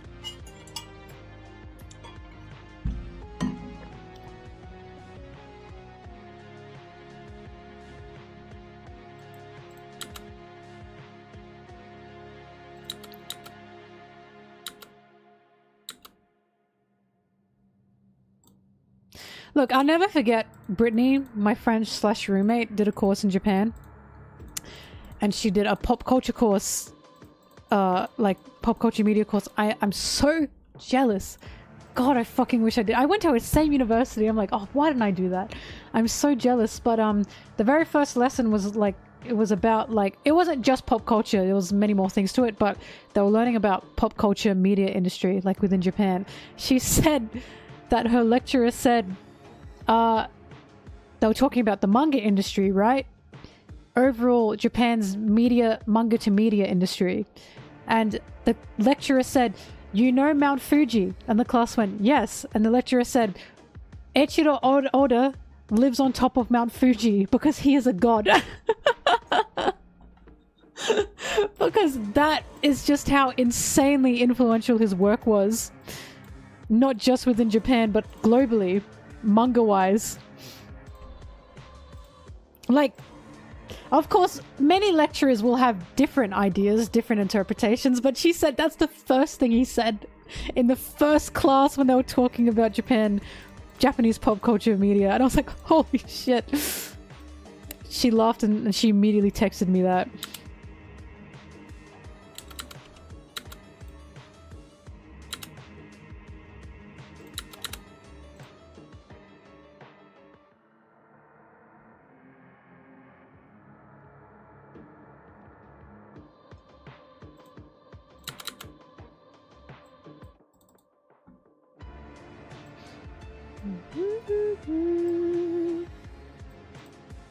Maybe I should become a university professor that specializes in One Piece.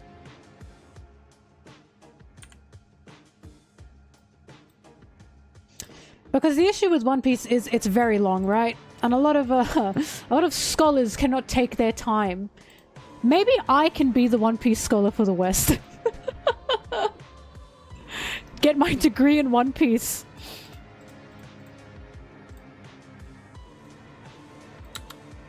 Assign my class chapters to read.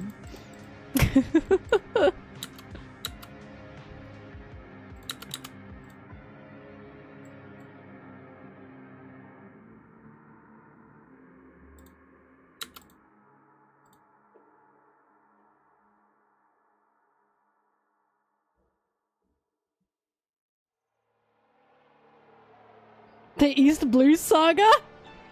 Class, your homework is Arlong Park.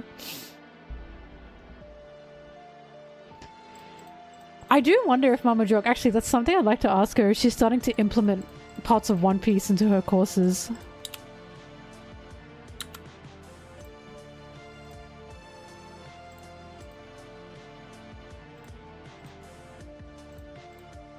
Here you go. Oh, sorry, YouTube, you didn't get it. I'll send it again. There you go, enjoy.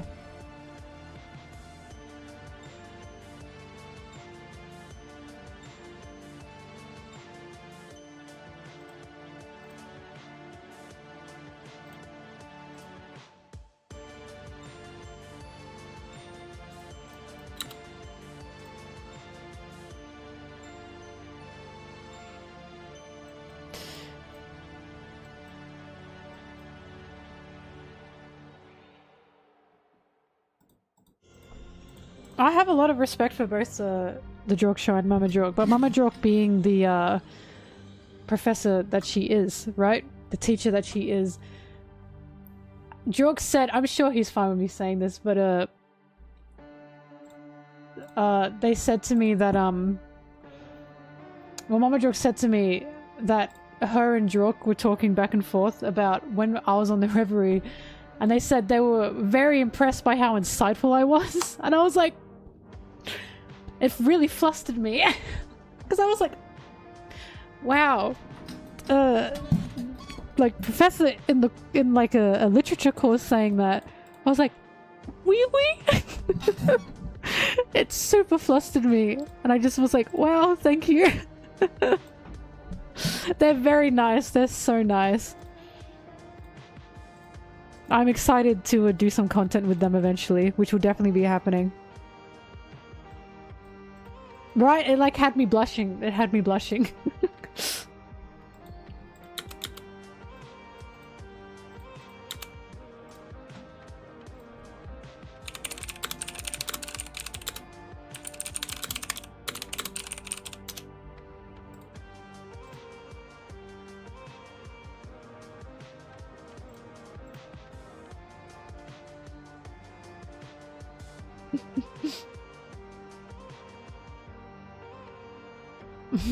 Not sharing Zor's fanfics.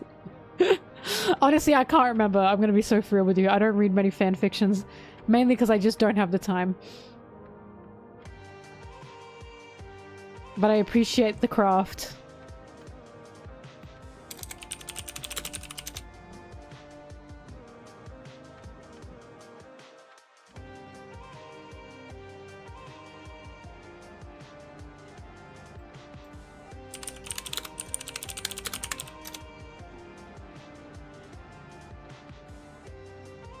Howdy do, boys.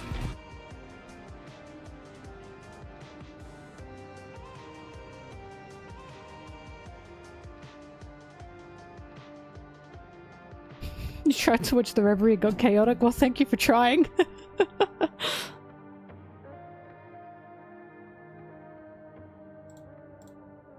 Oh yeah, we have a break. So the next chapter is going to be December 1st.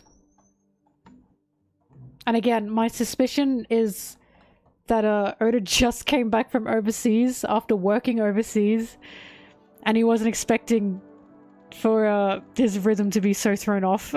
That's my but that's what I think happened.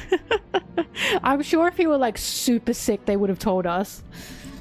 I think it's just that that's not what it says anymore. But the Shonen Jump thing said that.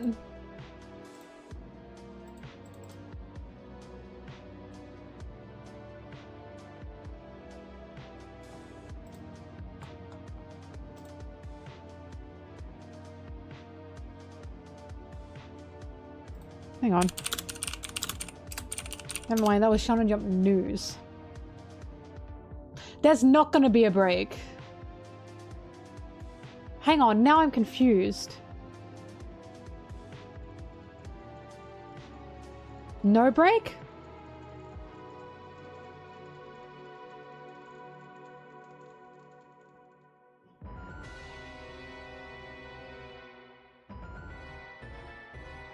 What the fuck is going on?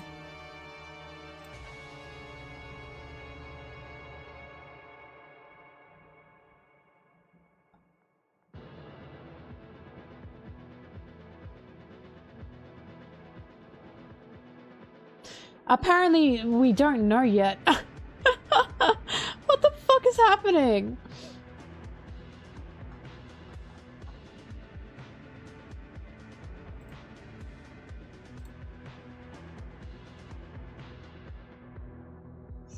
We don't know yet. Look, I'm honestly hoping it is a break. Not just because I don't want to have to rush to make my chapter review, but also because I want Oda to have a rest too.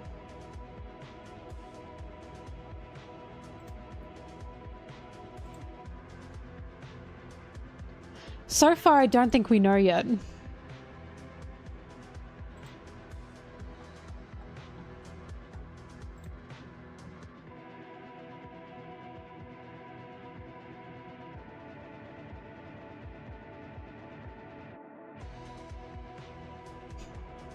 Look, until Arta says something officially on it,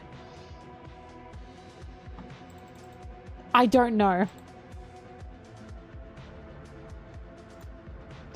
But I do hope there's a break. Genuinely, I do.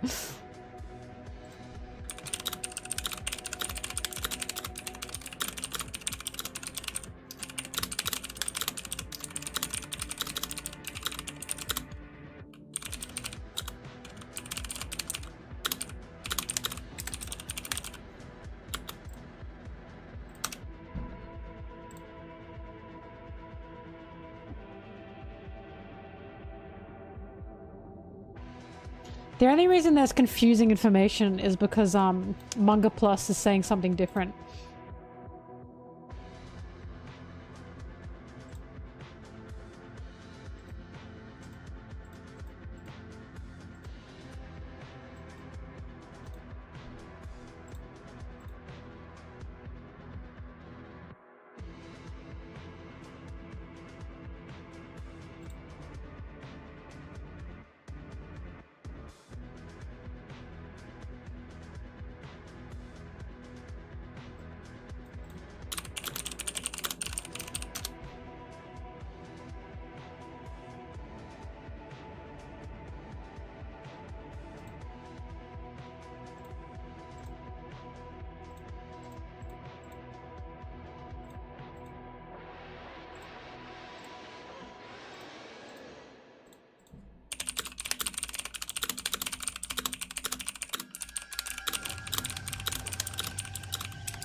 Let's put on the princess playlist. Sorry, I'm looking for an image. 3 chapters in 1 video? That would be like a 30-minute video though. That feels like even more work.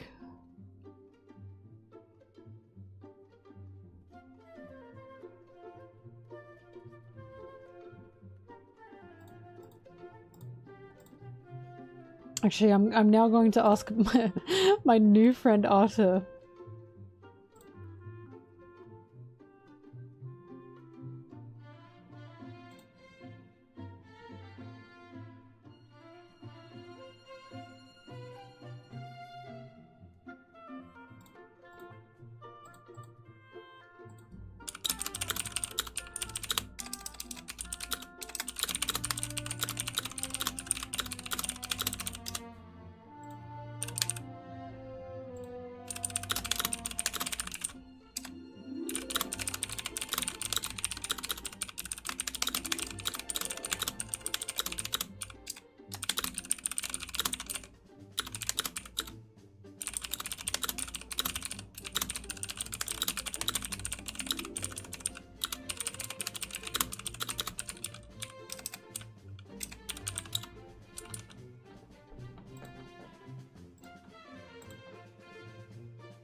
Stephen King trending.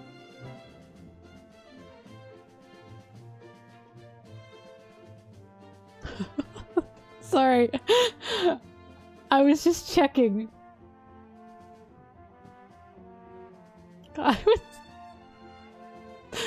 was checking Twitter for a second to just message Arthur. Stephen King was trending, so I was like, I have to check. Did he die? What happened? Is Stephen King made fun of Elon Musk. And then Elon kicked him off Twitter.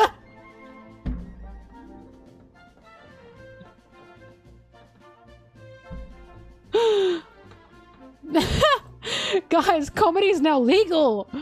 Comedy's now legal! Oh my god! He didn't even say anything fucking like crazy offensive too.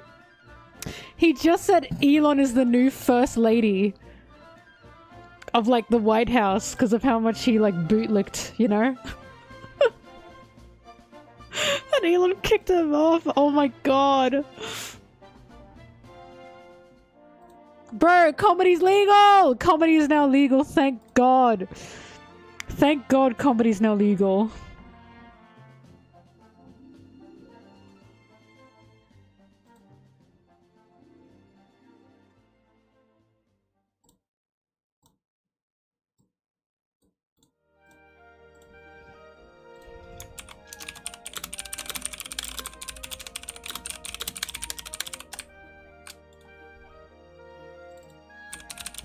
You know what word I hate spelling? Calendar. It's a stupid word and I don't know why it trips me up so bad.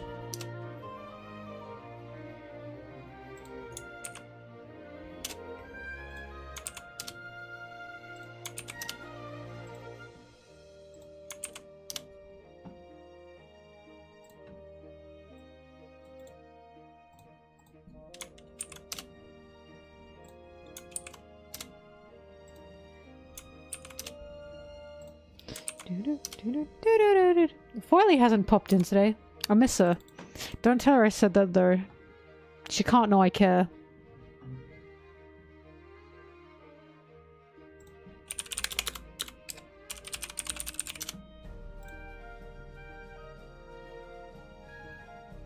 Restaurant, I fought enough times to now know.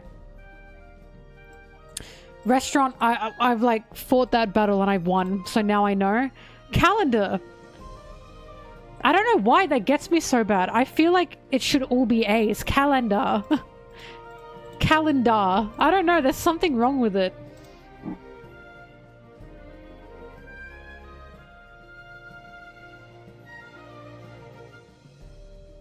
There feels like there's either not enough A's or not enough E's in that word. Like, why is it calendar, not calendar? Well, that, and then now spell it with 2 E's. Without the 2 last A's, put 2 E's there instead. That also feels like it makes sense. I don't like, there's not, it's stupid. Definitely is also what I've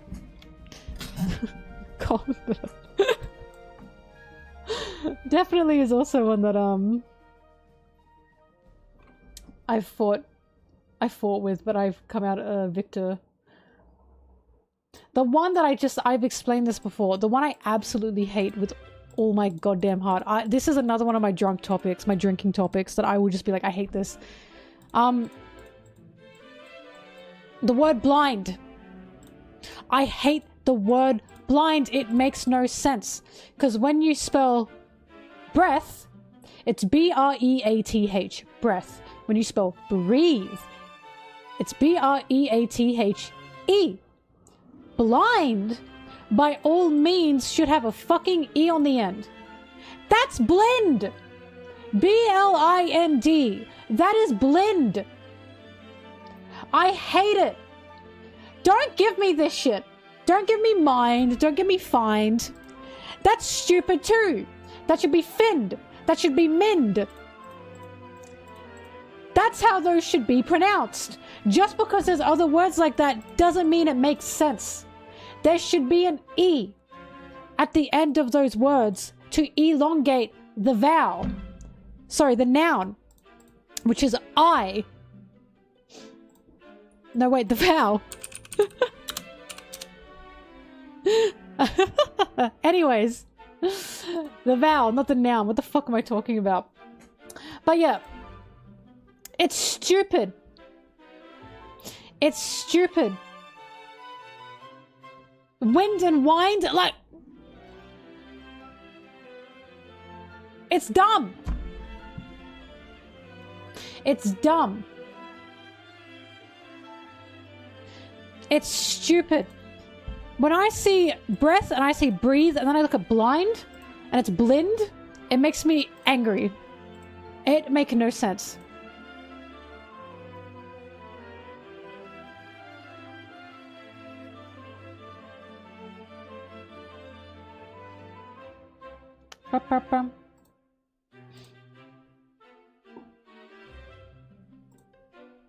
Read and red. There are two reds. R-E-D for the color. R-E-A-D for when you've read something. Shut the fuck up. I hate this stupid language. I hate this stupid language. What? Oh. This is the dumbest. We have the dumbest language ever. I'm sorry. Dumb. Dumb and stupid.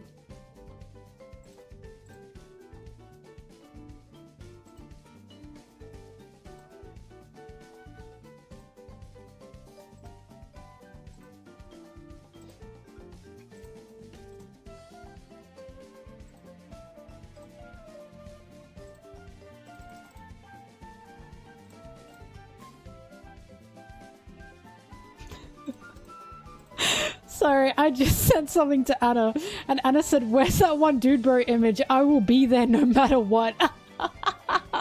She didn't actually send the image, but I know exactly what she's talking about.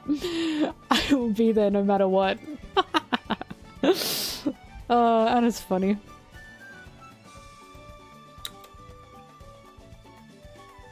I'm looking for an image, by the way. I got distracted by how much I hate spelling.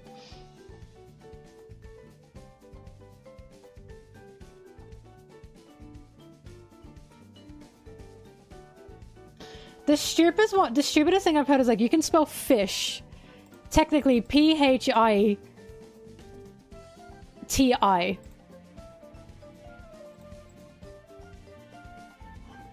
I just Google stuff, by the way.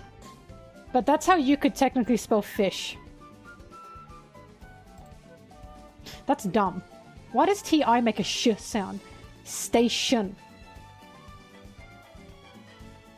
What the fuck is a T-I doing in there?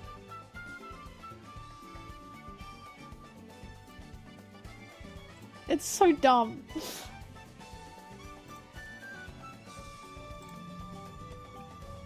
Phone? Spell station for me. Now what is making that sh noise? It sure isn't an SH. Or even an S. You fool.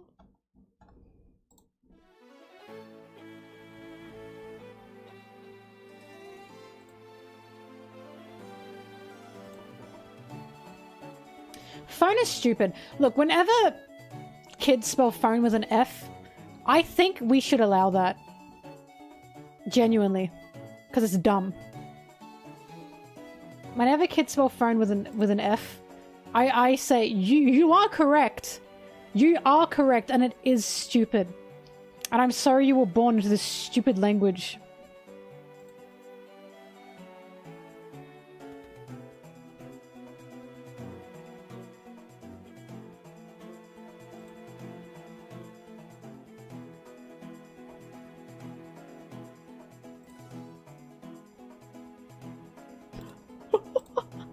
Sorry. I found this image. It's not what I want, but I thought that was Lin-Manuel Miranda. God damn. I was like, what? Why did he do stock images?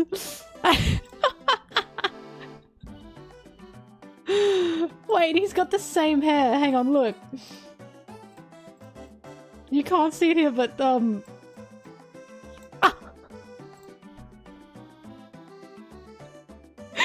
biting his lip! Oh my god, Lin-Manuel Miranda! Oh, stupid.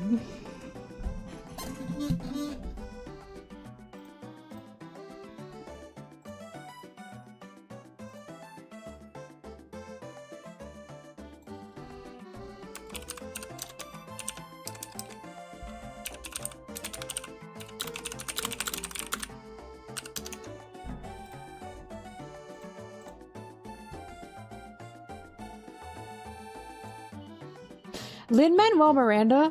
I'm sorry, this man is like a plague to me. I'm sorry, I don't like his stuff at all. He pops up fucking everywhere. He was in the new Percy Jackson show. As I think Hermes? And I wasn't even watching it. I was out in the living room with Brittany and Aaron. And they were watching it, and I was just, you know, tagging along for the ride. And we all sat up and went, is that Lin-Manuel Miranda? Why is he in everything?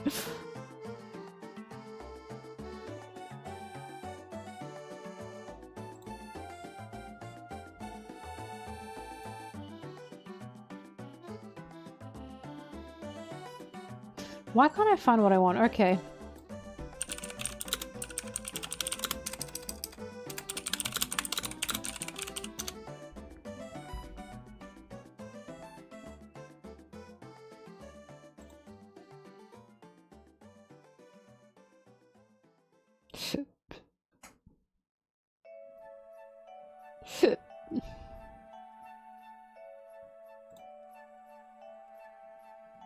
There's a guy on TikTok, I think, but I'm on Instagram Reels, but there's a guy on TikTok that does Lin-Manuel Miranda impressions. And he's so fucking funny. I can't think of anything, but every time it pops up on my feed, it makes me laugh.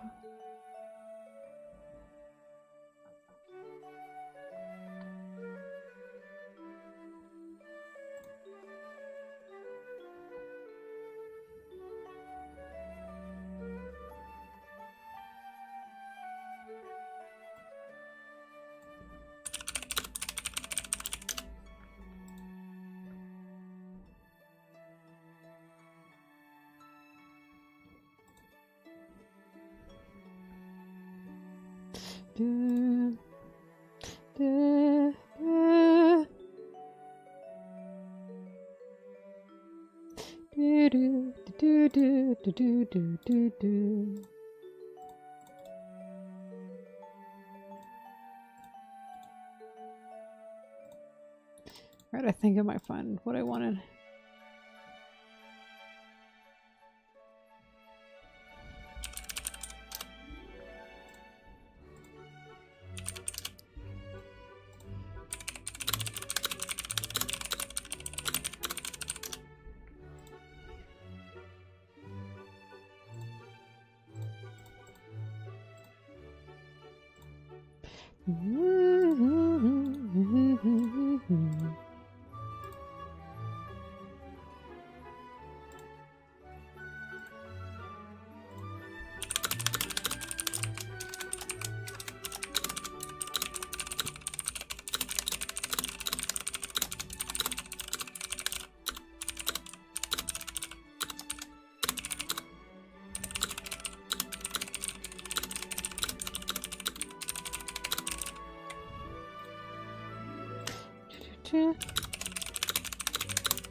Sorry, photo stuff.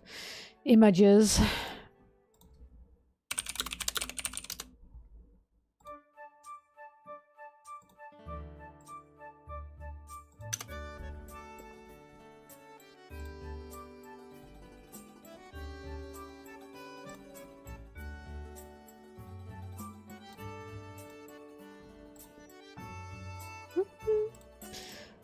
I love you, Skyward Sword. I love you, Skyward Sword. You will peak to me. You will peak to me. You will always be peak.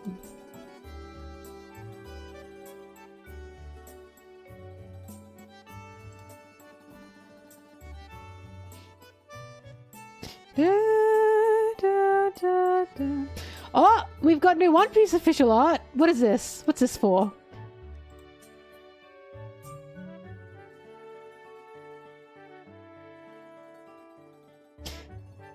I still don't exactly know what these are. Look at that! Hachi and Lucci. Wow, Lauren Kid still made it! This is always how you can tell who's popular. Oh, Bonnie looks so cute. Damn, Stussy!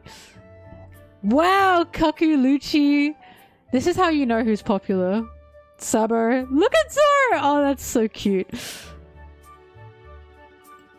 That's so sweet. Luffy looks good. I like how they've made him a bit rougher. Sanji, adorable as always, sorry. Yep. Good. Good. God, he just doesn't smile anymore.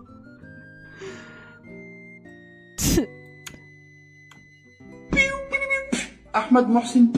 Pew, pew, pew. Mel loves the content. It's one of a kind. Zoro Sanji animations are cut.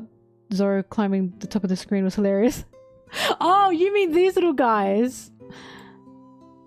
Watch out, Sanji. Question, do you have another tier list in the future? I'm making this tier list now. This is the tier list in question. I will be making more tier lists in the future. Do not you worry. Wow, we've got 2 markers with another marker. But I'm making another tier list. I will be making another tier list in the future. There will be many more tier lists to be made. Many people have given me tier list ideas, and I've been writing them down. It's just about, you know, when I can make them. But yes, tier lists are bountiful, plentiful, don't you worry.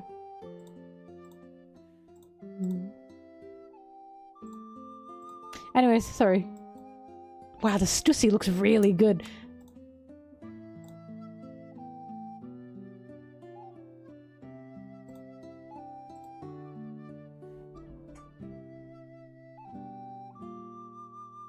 Wasn't Croco in the last set that they made? I guess not. I don't remember. But they picked the most popular characters from the arc. I guess Croco didn't make it, I'm sorry. Hey look, Shanks and Mihawk didn't make it. So, you know. Not even Buggy made it. Tough crowd this time around.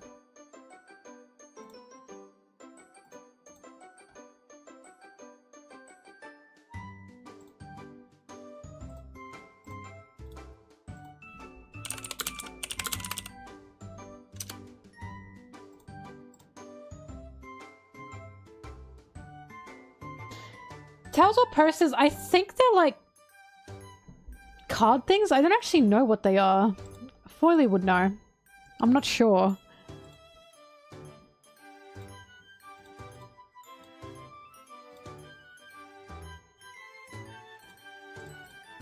Because I wasn't sure what they were last time either.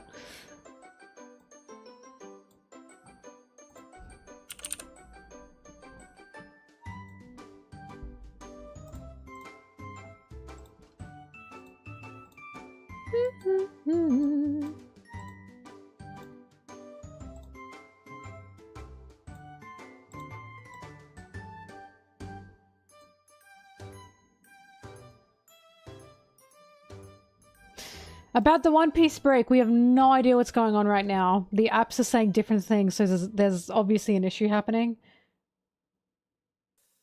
We don't know at this point. I'm sure that they're going to release an official statement, because Japan as well are going, what the fuck is happening? Just give them some time.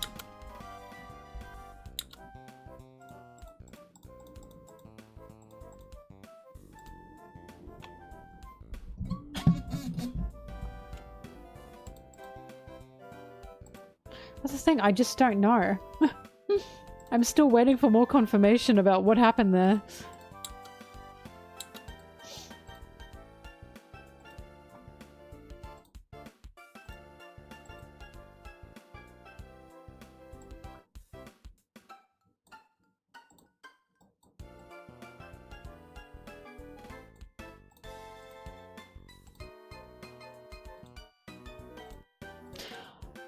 I'm hungry. I think it's sushi time. Hang on.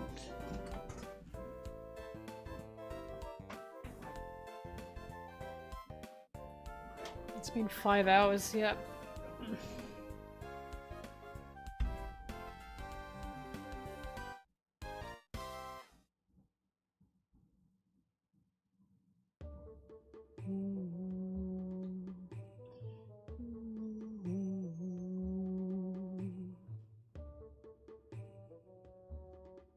Sanji's name of the princess playlist. Da-da-dun. Da-da-dun. Da-da-dun. Da-dun-dun-dun da-da-da-da. Very princessy.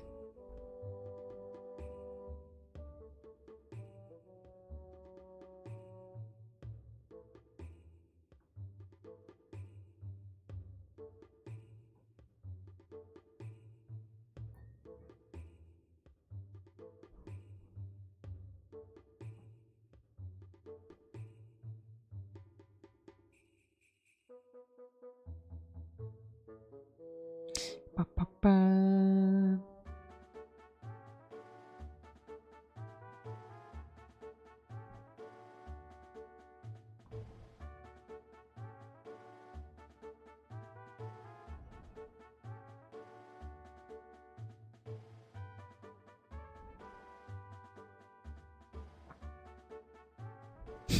Sorry. You know what a really stupid line is in a movie that always makes me laugh? I think it was Bug's Life, and it makes other people laugh too, because this became like a meme. Who ordered the poo-poo platter? I really don't know why that's been in my head for so long. But every time I think about it, I laugh. It's so stupid. See, it's funny. Who ordered the poo-poo platter?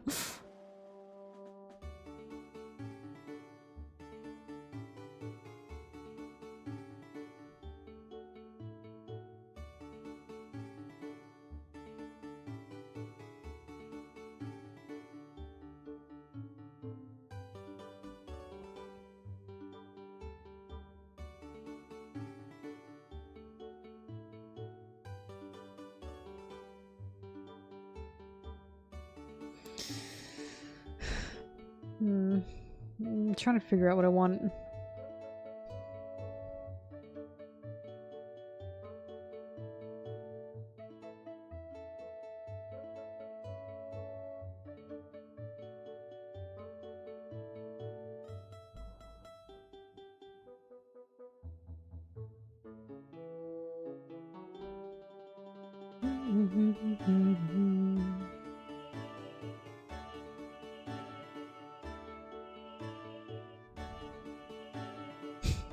Zeri, are you looking up who ordered the poo-poo platter? You are, right?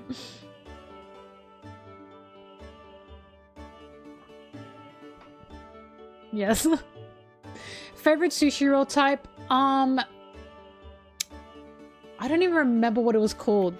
It's very specific, but I can't get it in Australia and it really pisses me off. But in Japan, they had like a sushi chain in Japan. And the guy in the front is like it's just a guy. But in that sushi chain, they had a sushi roll that was white rice, seaweed obviously, sashimi salmon, cucumber and cream cheese. And I'm sorry, I know that sounds bizarre, but that shit slapped. And the sauce they put on top of it was so fucking good. It's my favorite type of sushi, and I can't get it anywhere else but Japan. And it's cream cheese! You think they'd have that in, like, the White West, and they don't. It's really upsetting.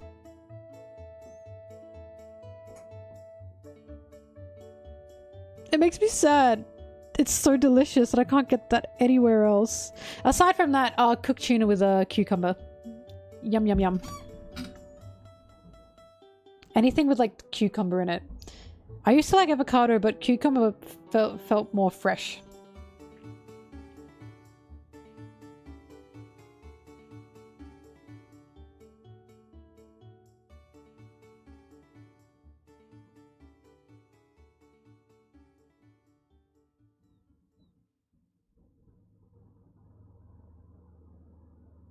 Alright.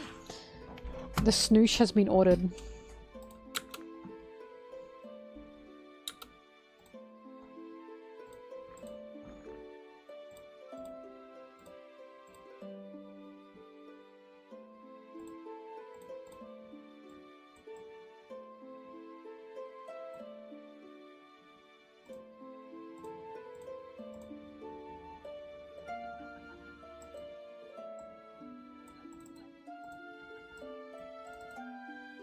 Hi, Wiggles.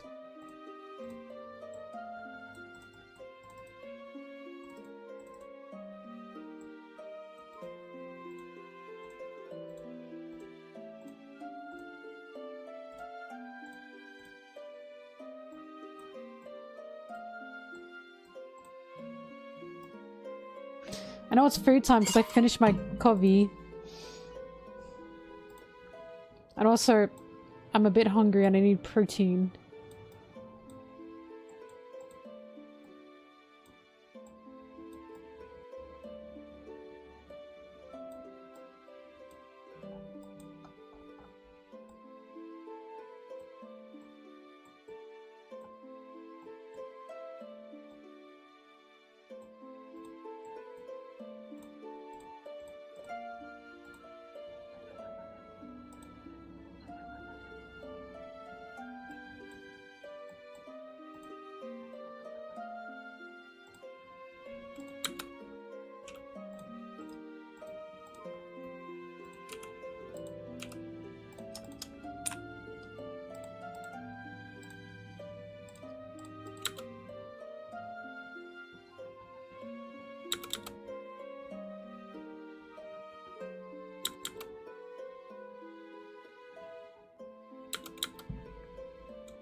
Wrigley, you're being tricked by big protein.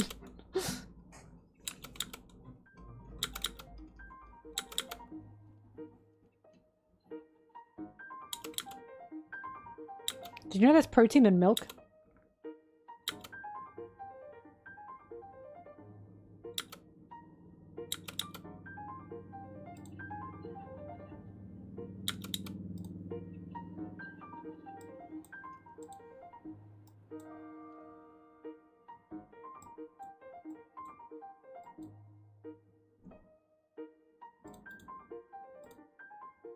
Wrigley's such a hater. I can't get over what a hater Wrigley is.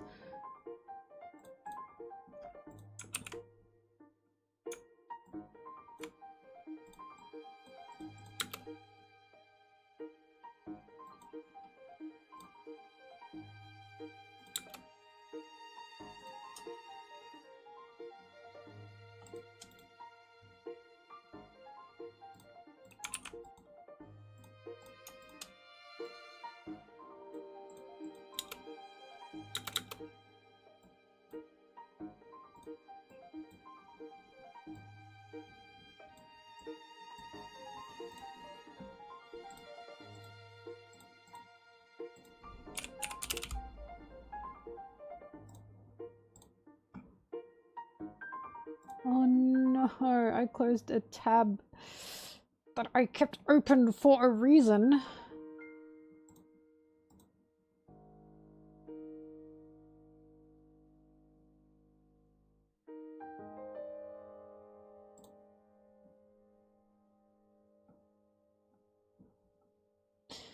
Man.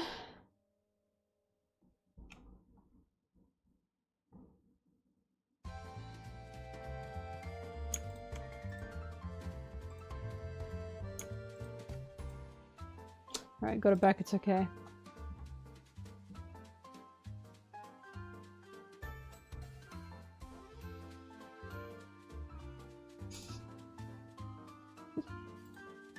Sorry, this image is killing me. What is this? What is this homunculus of a thing?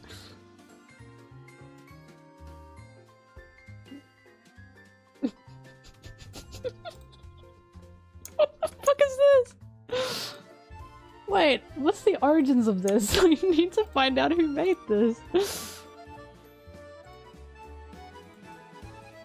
Because I want to use it. I want to see if that's okay. That scratched my funny bone.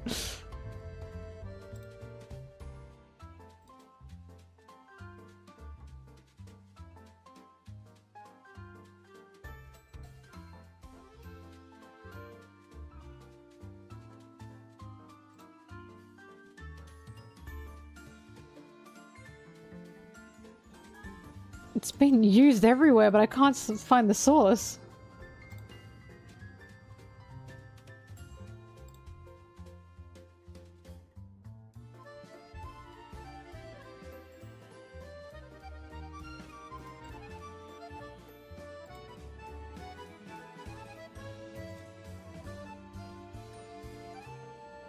Well, I can't find the source, but there are tons and tons and tons of Korean Twitter accounts that have this as its icon, so I have a feeling that using this is fine somehow.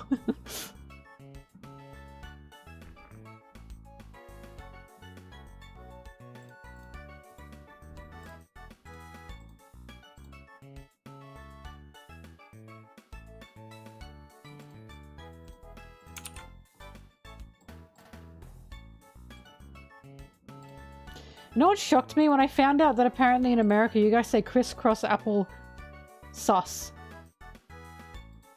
And of course that doesn't rhyme for us. Crisscross apple sauce. Interesting.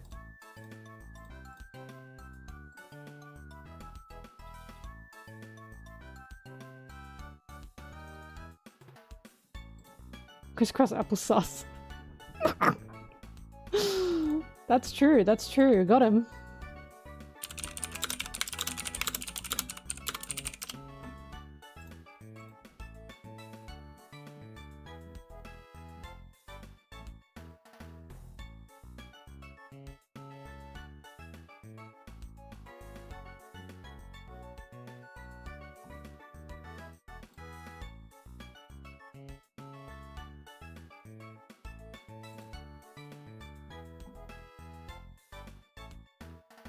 You don't like the way I say sauce? Well, guess what, buddy? I can't change this, so you're just gonna have to get used to it.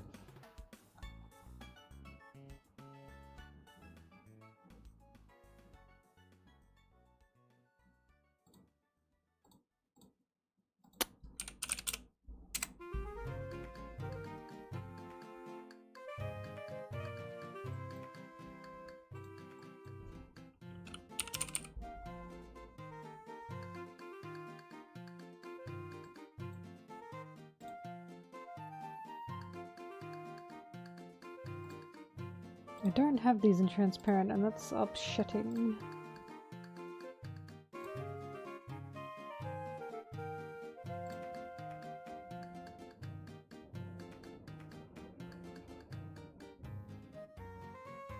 If I say sauce as sauce, sauce, sus, sus, if I say sauce as sus, I have to think about it.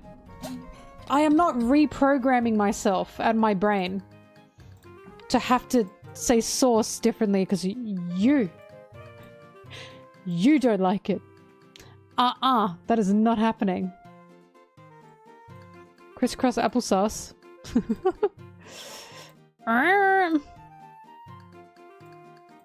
Crisscross applesauce. I cannot believe this thing. Do you like the way you say law? Ahmed Mohsin. Sorry, I'll read that in a minute. Give me a second.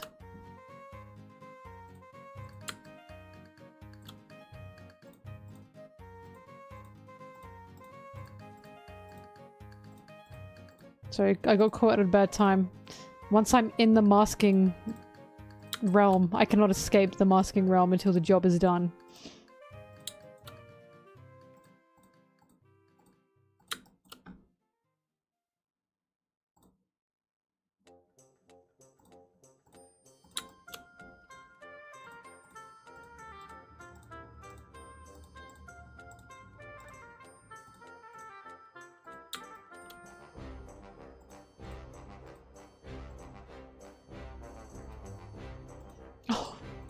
Sarah, do you remember that? Oh my god. Yeah, I got a comment. For those who don't know, I got a comment ages ago. And the comment was, wow, I really love your speech impediment with a love heart. And they were serious. And I was like, I don't know how to tell them that I do not have a speech impediment. I'm just Australian.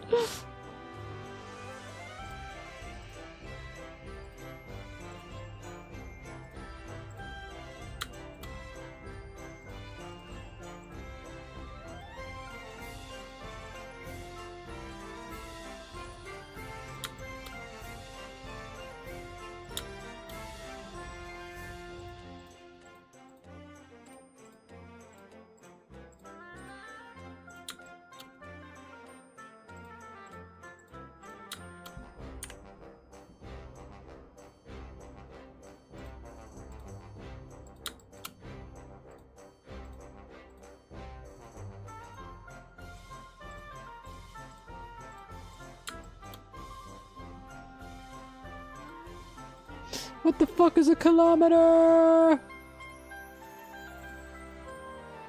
Sorry, nearly done, Marco.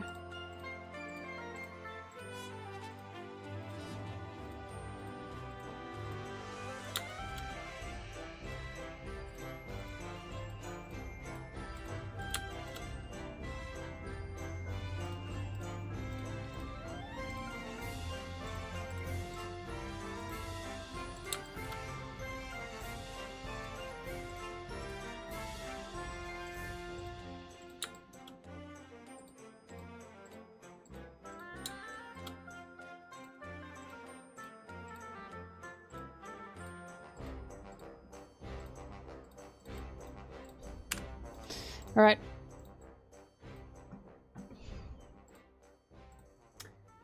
I hope you didn't take the Sanji thing too seriously. After your reaction to the initial Zoro comment, I just had to fuel the fire! I knew you were a troll. Oh my god, I knew you were a troll.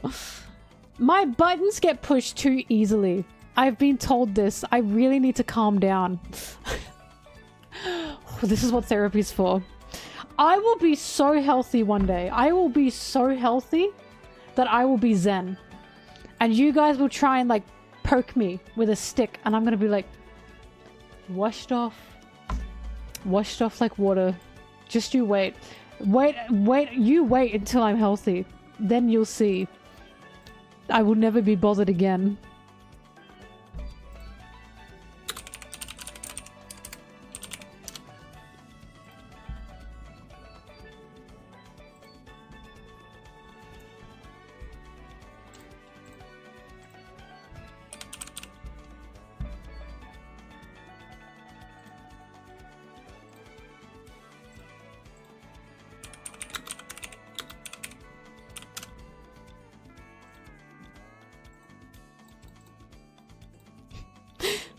The way you guys are like every time I type, there's always someone that's like, whoa, you type so fast.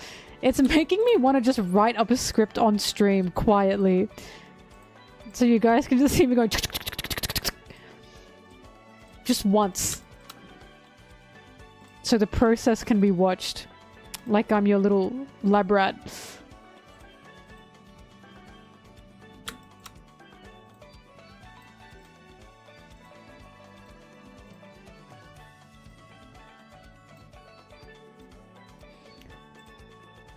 That would be so annoying! Well, because remember, I use just 2 fingers to type, and apparently that weirds people out. Everyone, like, I didn't realize that was like a weird thing. Because my mum thought that was funny, and then I told Brittany, and she was like, what do you mean you type with just 2 fingers? I didn't realize. I didn't realize that was like a not normal thing. I need like the camera on my hand so you can watch me go.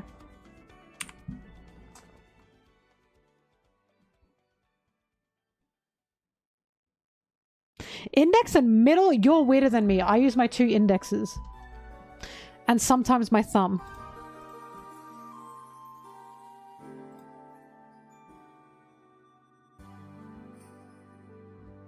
Oh yeah, they had many types to type to learn in Australia. Hence why my mum was like, what do you mean you type with 2 fingers? And hence why Brittany was like, what do you mean you type with 2 fingers? Apparently I am not normal. And another thing that makes me not normal is when I eat with a knife and fork, I put my fork in my dominant hand. And my knife in my non-dominant hand. So I'm right-handed. And I didn't realize it was a thing, that apparently you're supposed to eat with your knife in your dominant hand. And because of that, my mum thinks I'm a little ambidextrous. I don't know if I actually am.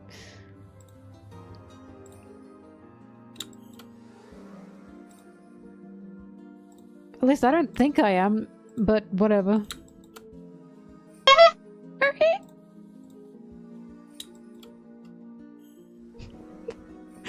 Excuse me, little Luffy. Excuse me. How is this an ADHD symptom? That I'm just living my life and having fun?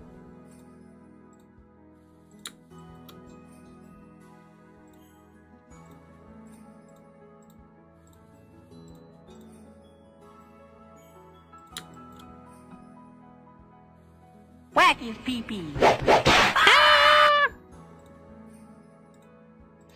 PP sufficiently whacked. Familiar? Why is it so familiar?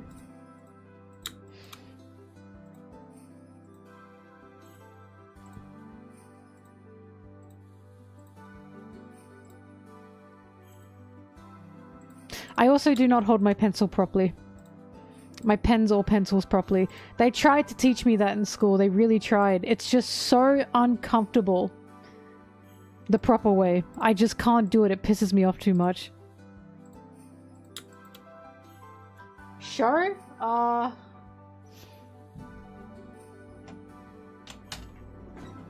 on.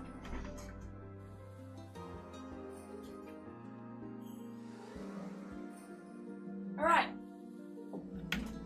First of all... Oh, hang on, I'm masking. We'll get back to it. Oops, my anarchy symbol.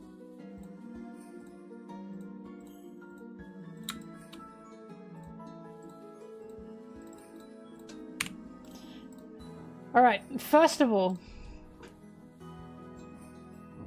Sanji pen. Sanji pen. That I got from Japan. I had a law one. I gave that to Anna as a gift when I saw her in New York.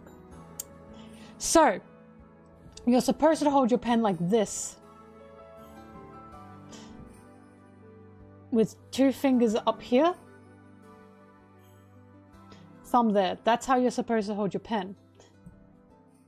I hold my pen like this. Oh, sorry. No, you're meant to hold it like this. My bad. Look, I can't even remember. So I hold it like this. But it's supposed to be like this with 1 finger. I hate that. I can't do that. This, much better. I love this. I hate this. Love, hate. Love, hate. This is apparently the way you're taught. This is a professional way. This sucks balls. This, you gotta really clench it. And the best way to write is like this. I'm kidding. I don't actually do that. If you do that, grow up. You are not 5 years old. But you know.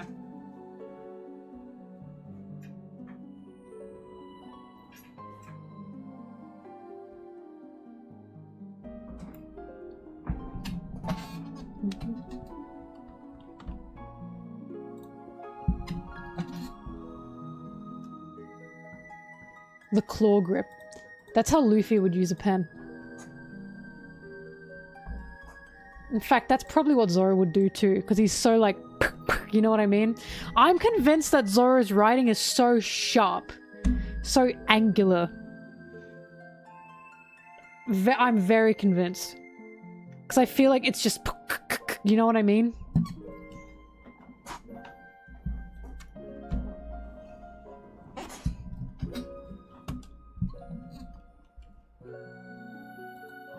Did I save this? I don't think I did.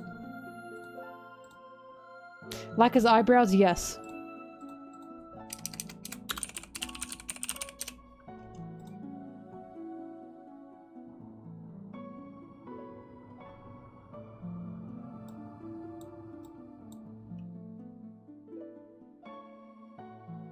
How do I eat with chopsticks?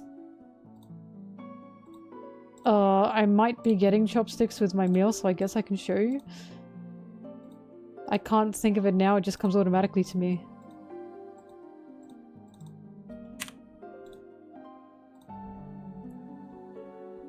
Oh yeah, Sanji's handwriting. Do you remember the scene in Toy Story 3? At the end of Toy Story 3, where they got a letter from Barbie. And they thought Barbie wrote it.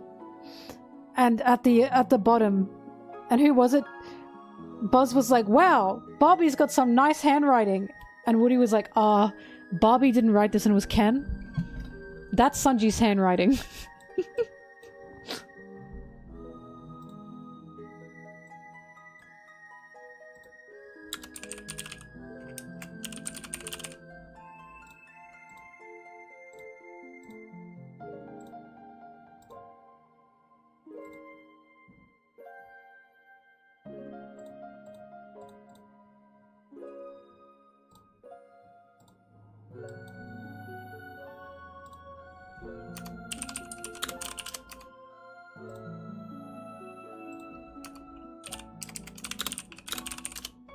Oh fuck, I meant to take some pills. Hang on, I'll be back. Pill time! Yay!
What are you?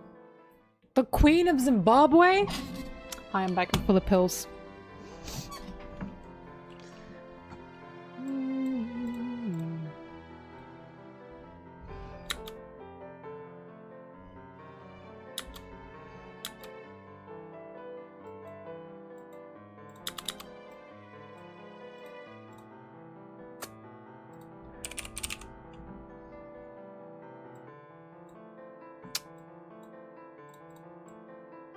Don't ask. This is why your name has to be Ohio Queen.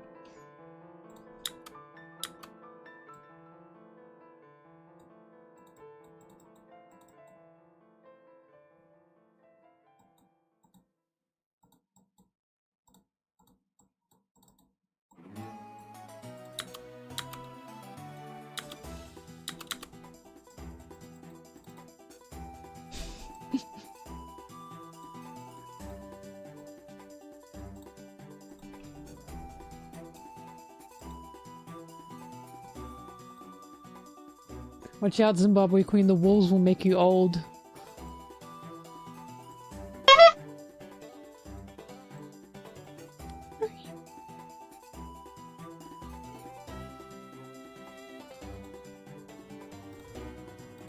Love carpets. In fact, I like carpets so much that behind me I have this big beautiful shaggy carpet. However, I am now a little bit upset that the carpet is not pink. I kind of want to get a pink carpet, but I don't know where I'd put it. Because that's a very good carpet. And I'm not just about to remove that carpet. It's nice. I like it. I like lying on it. But I want a pink carpet. I got that carpet back before I had my pink phase.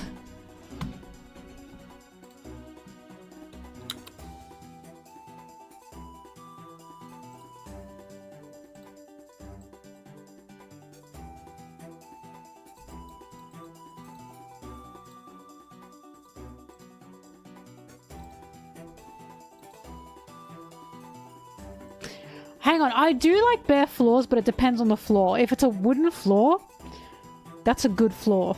I like a good wooden floor. Like, the apartment I'm in has nice wooden floors. Dark wooden floors? Yeah. Tiles? Disgusting. I hate tile floors. Not just for bathrooms and kitchen, but like all tile floors. I hate them.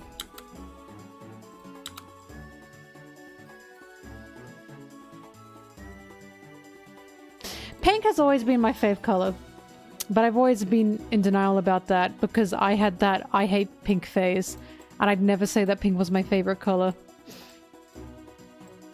I'd be like, oh, my favorite color, like red, really like black. It was pink. It was pink. I just didn't want to be a girl. I didn't want to be seen as a girly girl. Oh, poor little Mel. The strife she had to go through.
Ba ba ba ba ba ba.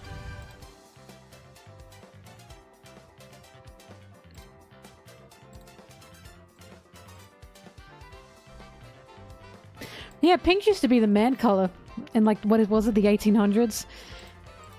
This is why gender's fucking ridiculous. This is why people don't understand. Gender means pink is for girls, blue is for boys. And why when it's like... Actually, gender's stupid. Makeup always also used to be for men. High heels also used to be for men. It just drastically changed the more we went through the years.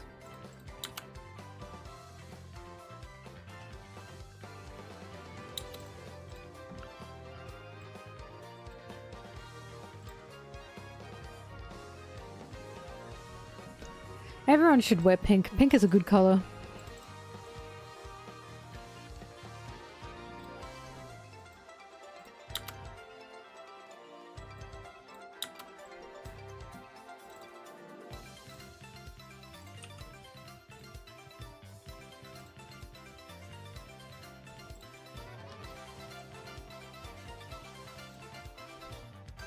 Pink Pony Club.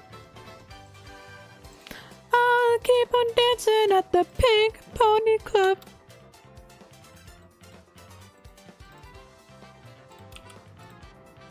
Can't wait for my parents to watch this one. My dad really likes these videos. He thinks Sarah's really funny.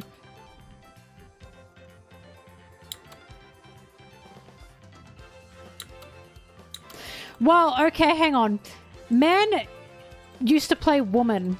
That wasn't because of progression. That was because women were not allowed on the stage.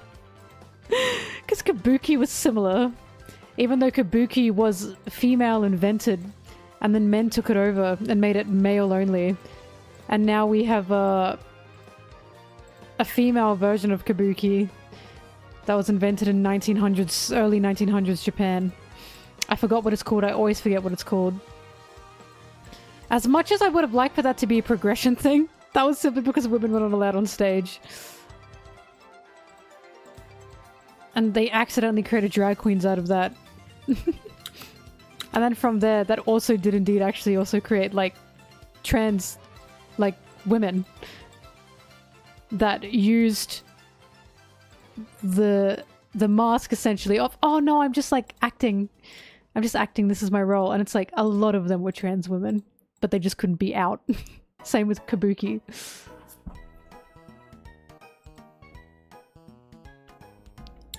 LGBT history is a hell of a thing.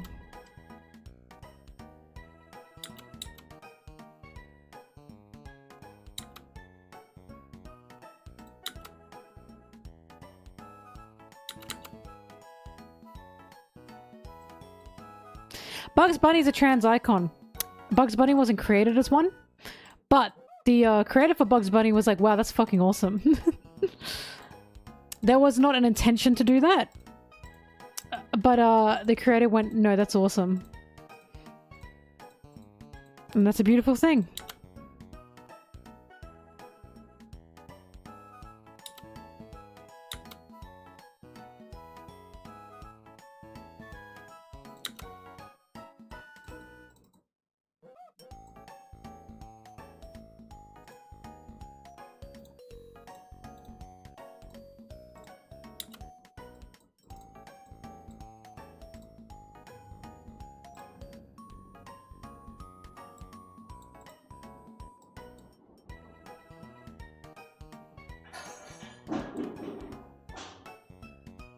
Noises. Japan created trans femmes. I wouldn't say that, but there's definitely a I want to say a wider understanding of trans femme in Japan because of Kabuki,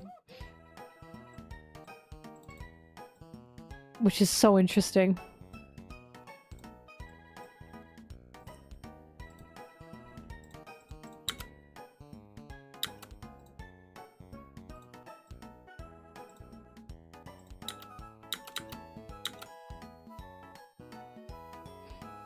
The most... What do you mean? Impactful LGBT... What? like, what? Like, ever? When I was born, obviously.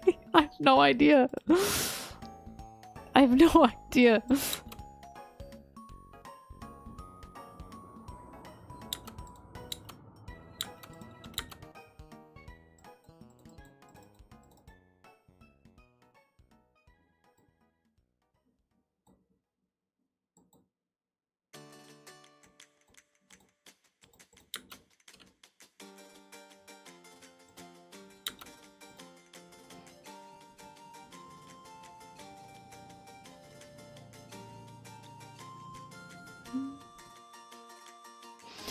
Zeri, the sterilizing trans people thing in Japan, that was not last year.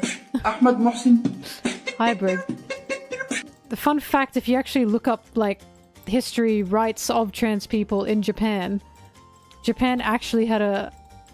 No, I wouldn't say a wider acceptance, that's a very general thing to say, but definitely more of a understanding, I want to say, than the West did, way before than the West did.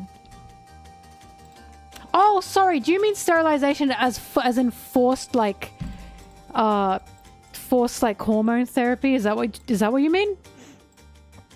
Because when I was looking up queer history in my queer video and I was looking up Japan, it was very interesting to see that they had, like, a few more trans rights implements, like, before the West did. But I think, do you mean the, they did have that rule that if you did identify as this, you had to transition. And that, of course, was like, what?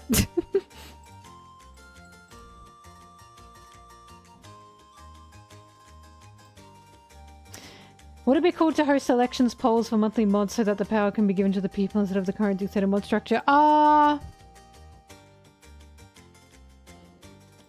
No. Ban Brigley.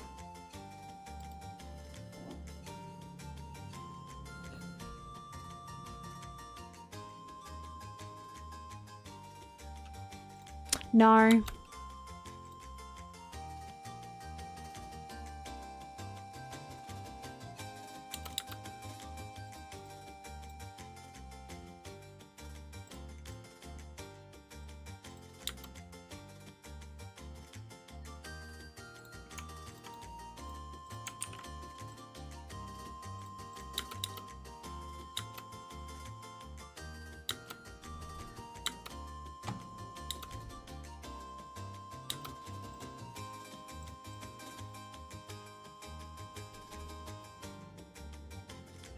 Ah, I see, I see.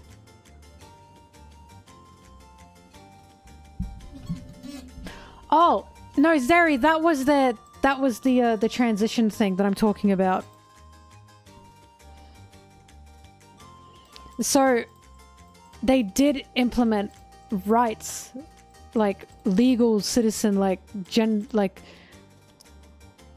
rights in terms of trans people living in Japan. But the issue is you needed to, like, transition fully to be accepted. That was part of it. I'm not saying that was correct, of course, but I'm saying that they essentially were like, if you want to be seen in this gender category, you must transition in this way. I guess in a sense that is a forced sterilization, which is bad, very bad, but it was a part of the, you know... Again, I don't agree with it. I don't agree with that. And yes, it's good that they've now removed that. But in regards to, like, actually understanding and accepting what a trans person, like, was, knowing what a trans person was, Japan had that way before the West did. Way before the West did. It wasn't implemented well. It wasn't implemented well, don't get me wrong, but they were still making more movements than the West did before the West had even, like, had this idea of it. Because that's what was shocking when I was looking up for my queer video, the LGBT history in Japan. I was like, wow, they were doing a lot more things before the West ever was, that's for sure. But again, doesn't mean it was good. Doesn't mean it was good, but there was definitely more awareness.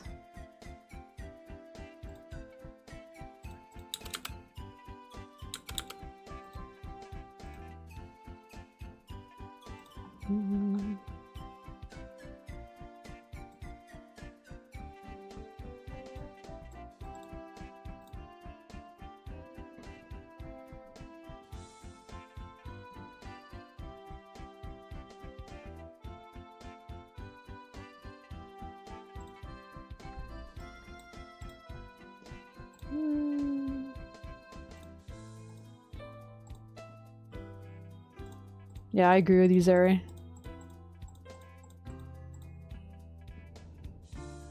Oh yeah, there's been many acceptances of trans people outside, you know, the current West. I believe as well in native Hawaiian culture too, there was always this idea of, like, you know, more than one gender. Of there's like trans community stuff. I can't word it because I don't remember exactly the article I read on that. But it's always been there. This oppression of transsexuality, or sorry, transgenderism, sorry, my bad. This oppression of transgenderism is very much a modern day white Western push. Very much so. If you read any kind of articles regarding queer history, especially on trans history, that's exactly what you're going to get from it. That, if anything, the modern day white West was just very, very late to the party and not understanding or having awareness of what it really was, and oppressing trans people. Great! History is important, you know? Is all I'll say. Always important. Whenever you hear people saying, well, the queer people didn't exist like all these years ago, and it's like, you are so fucking wrong. It's unbelievable how wrong you are. You're just not looking for it, and also history has been hidden. There's been burnings of queer stories, any kind of queer medias, queer history, all that kind of shit from eons ago. That's it, right? And also the ancient West was incredibly gay, so it's just so ironic.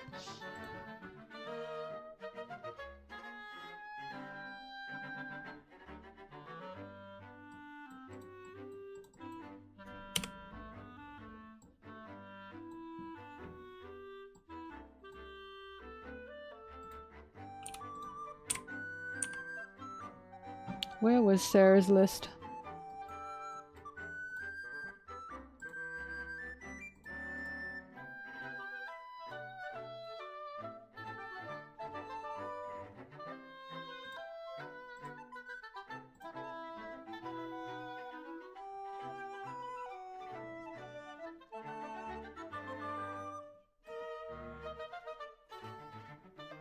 Singular they exists before the singular you. Yeah, that does sound about right.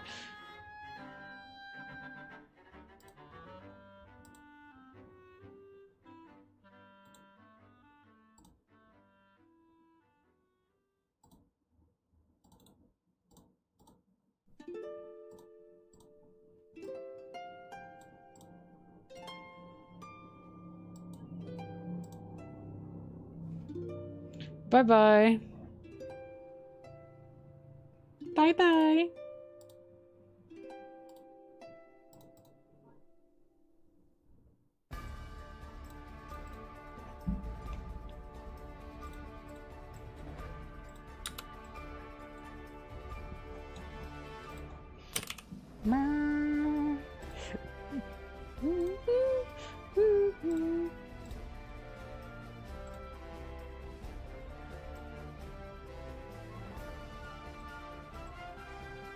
My favorite queer history fact, and what I love telling people, is that so many nuns were lesbians. Tons of them. And like the churches, without the churches knowing, became a lesbian safe haven. And the churches didn't really know. Because of course these were women that didn't want to marry men, didn't want to date men, didn't want to have babies with men. Be a nun! Which is, it's just awesome, sorry.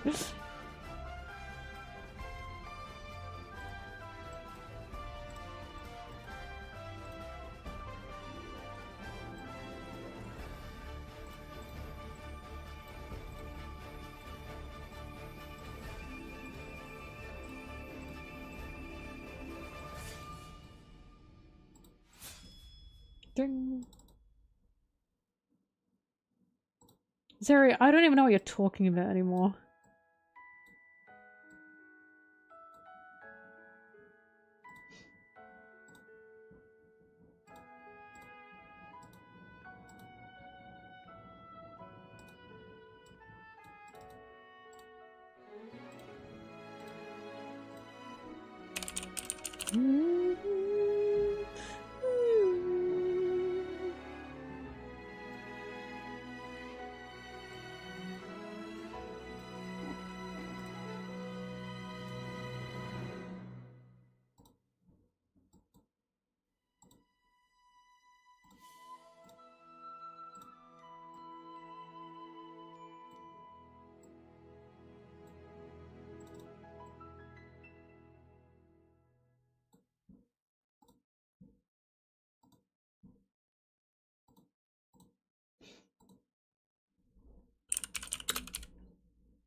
Music stopped. A playlist for Zelda fans. Give it to me. Oh,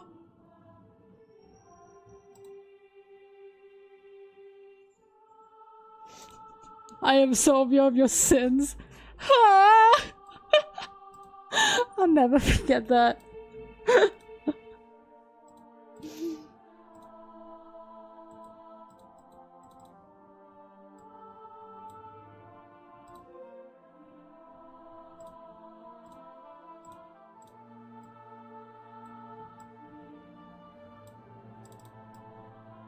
That's a cutout blush. It's so embarrassing.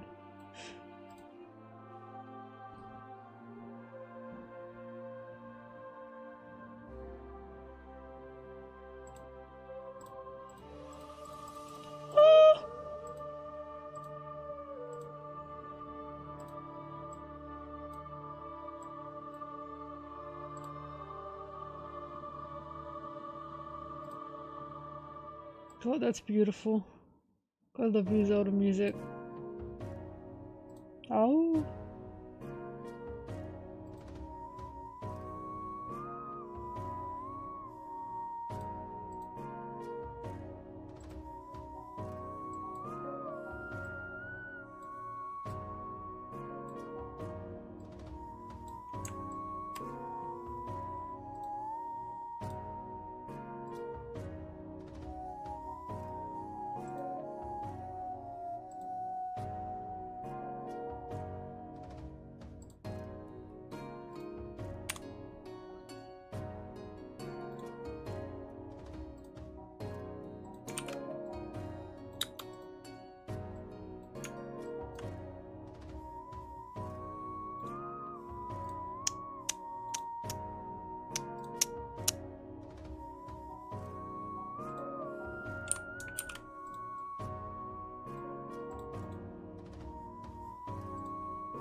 Oh, food's here. I'll be back. Ah!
Howdy do, boys!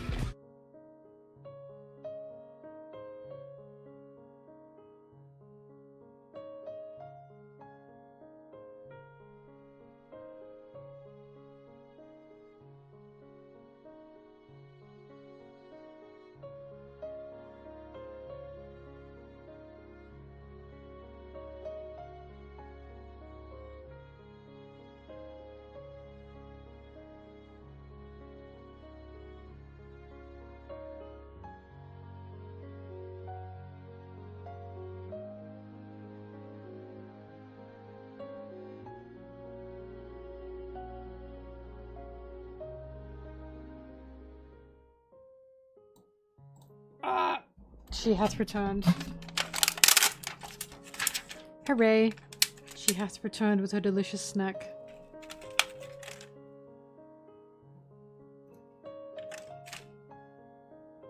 There you go.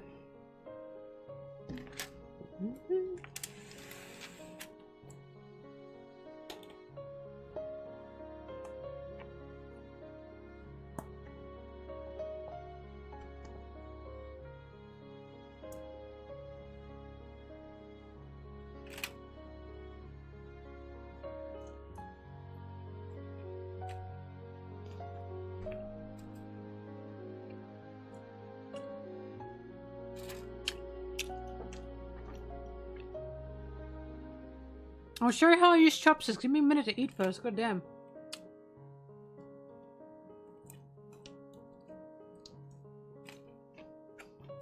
Oh, hang on.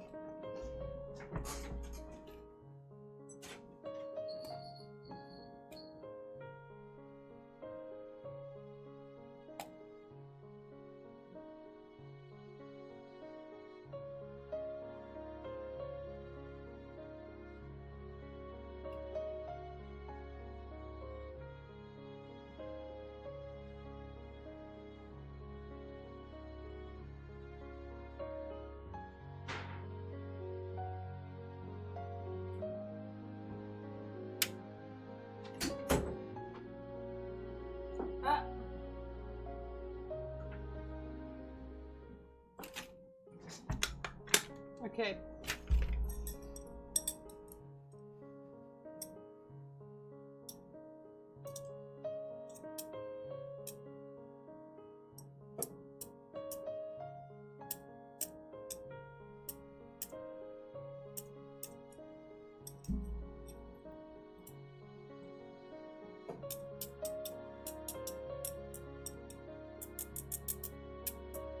Are you happy now?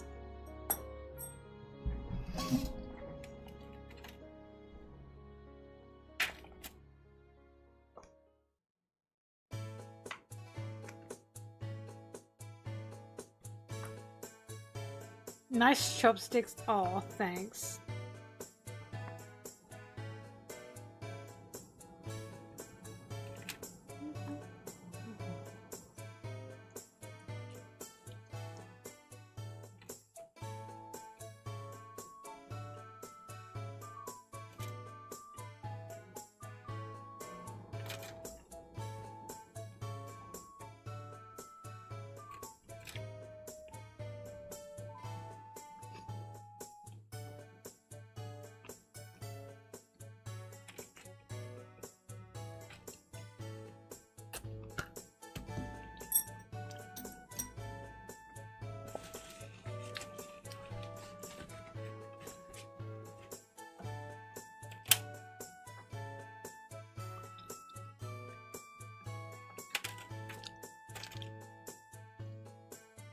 Chili con carne. Oh, slaps. I haven't had that in ages.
What does sideswipe to car mean? I don't even know what that means.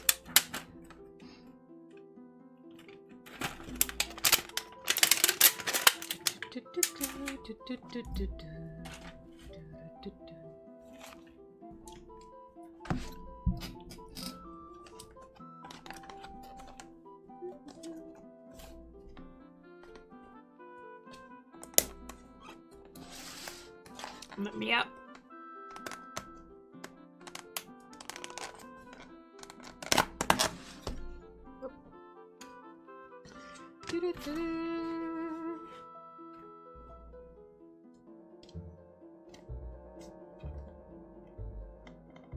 Ooh, scary.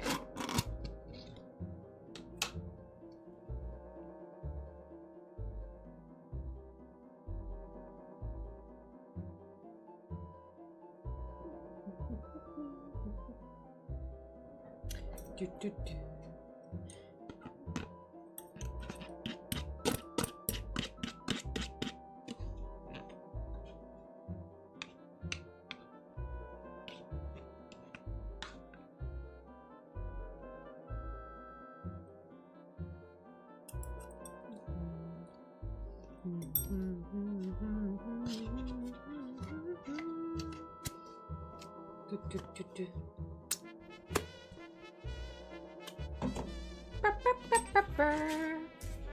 I'm gonna put this away. Give me a second.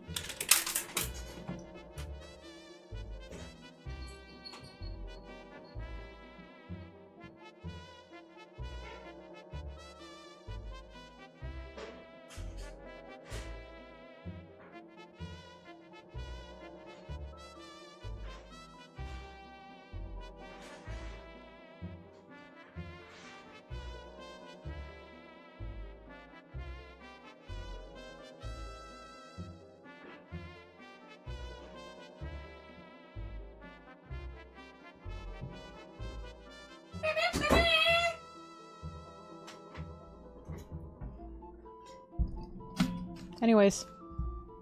Ta-da! Cut it on. Ba-ba-ba-ba-ba. Yummy. I meant to eat this with a spoon, but inconvenient.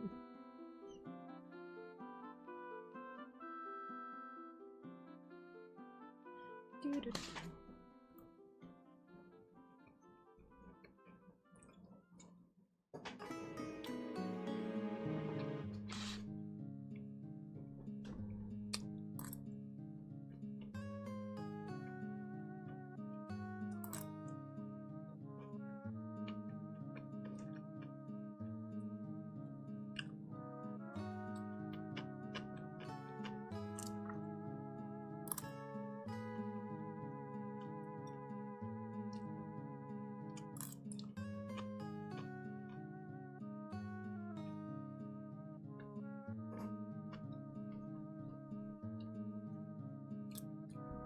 You know what, while I'm eating?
Yeah, like, I've been done with it for ages. I'm eating now. So I'm giving you guys content to look at.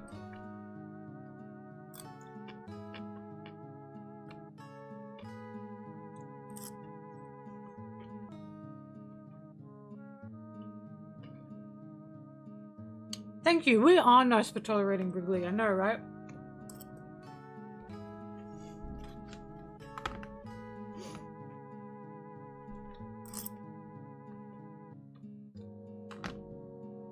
We literally entertain this 40-year-old iPad baby.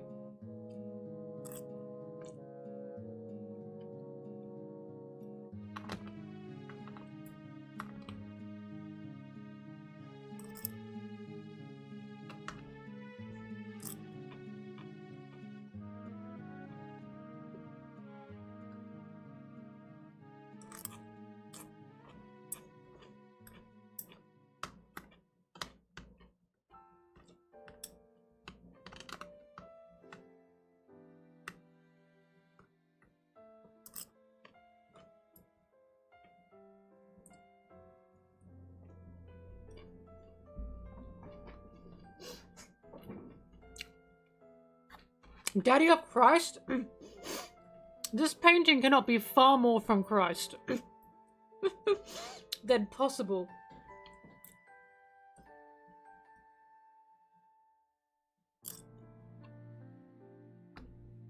I don't know, was Jesus Christ the god of fertility?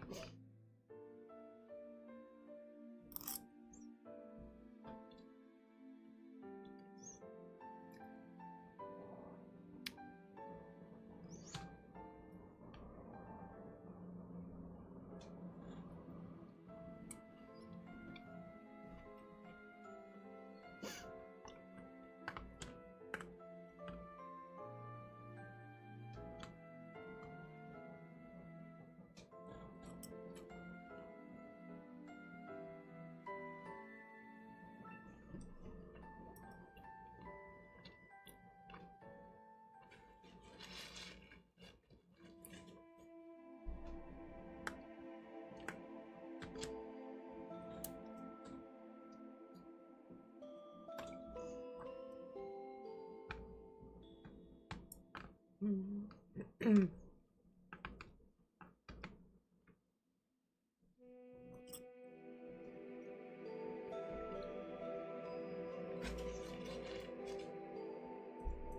part of the reverie was meeting everyone. I'm now talking to like a lot of the other creators. So that was very cool.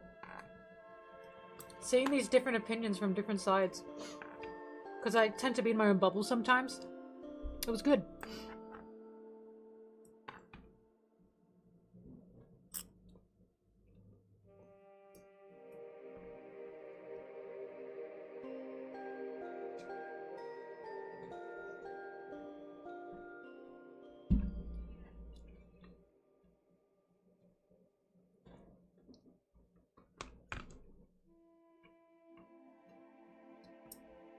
My least favorite part of the reverie, someone called Brig Lee kept sending in super chats.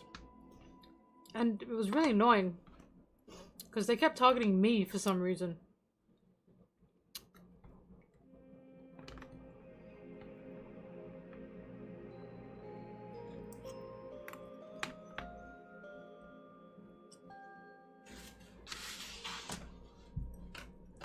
Oh, I can't be reading that.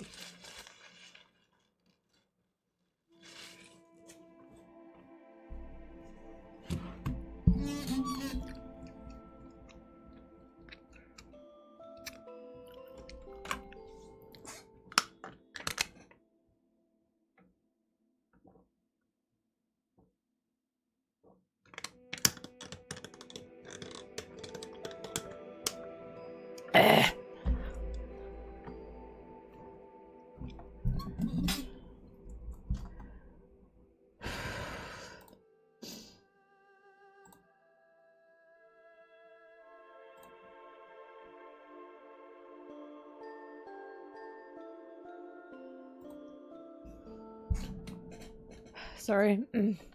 Food. Food is processing. Give me a bit.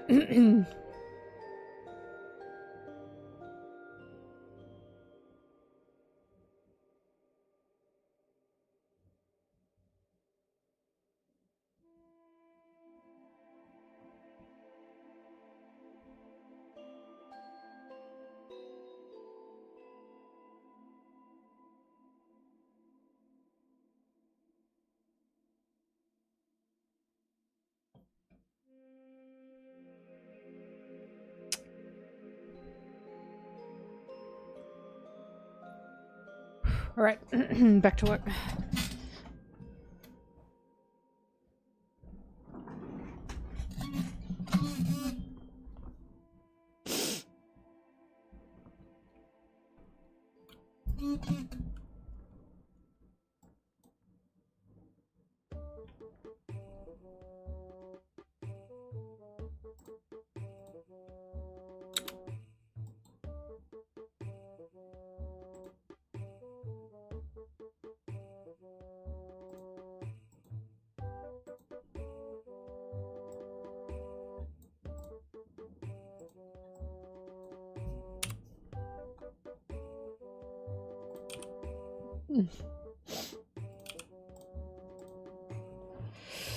Oh, I'm so full of food.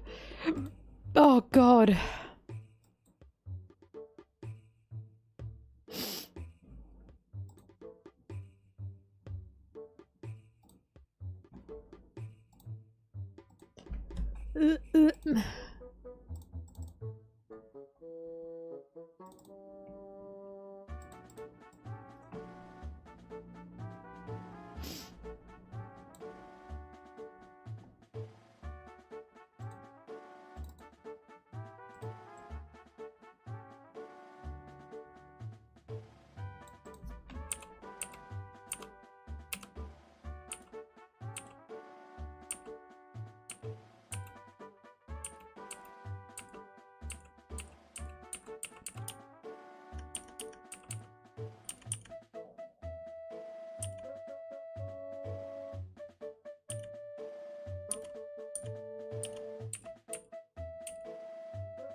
Sorry, Rayleigh was so hot for this.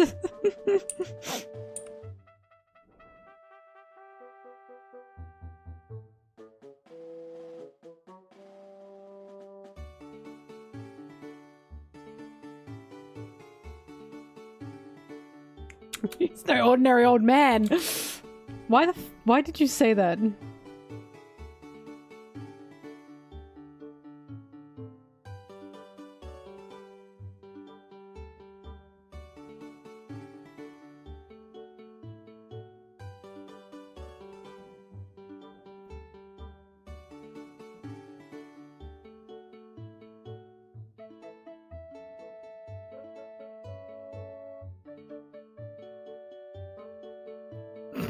God, Law is so fucking ugly. I am so for real when I say I don't understand why people say they think pre-time skip Law had better drip. You're actually joking. Hoodie, jeans, and the stupid fucking bucket hat. What? What are people talking about? He looked ridiculous.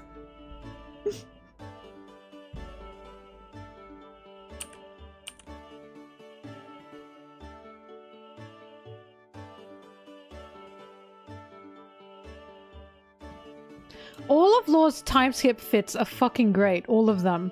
They are all leagues better than his pre-time skip fit. I don't understand why people prefer pre-time skip Law. He's an ugly little thing.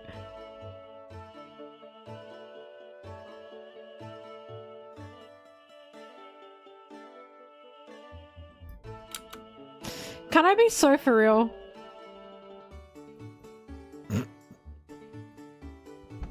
I've always thought this. Pre-time skip Law looks like a trans man who just started T. And then time skip Law looks like 2 years on T. So much better. I always thought that.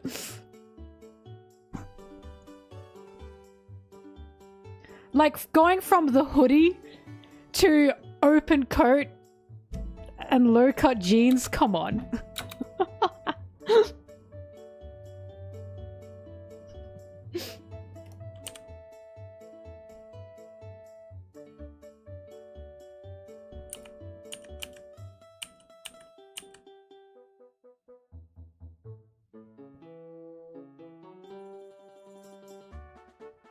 Oh yeah, they withstood Rayleigh's Hucky.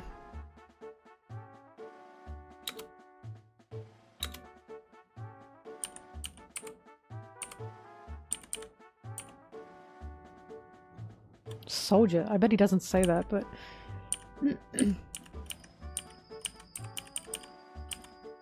Look, I'll be so for real. If Oda ever was like, yeah, Law's a trans guy, I'd be like, yeah. To me, Law has that trans mask swag. There's just, there's something about him, and I'm like, yeah, you.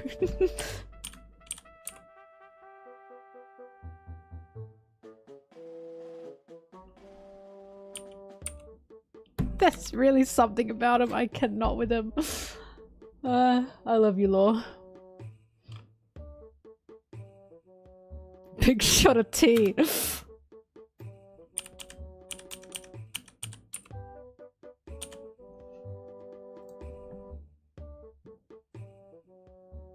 Yeah, the goatee, right? It's just something about him.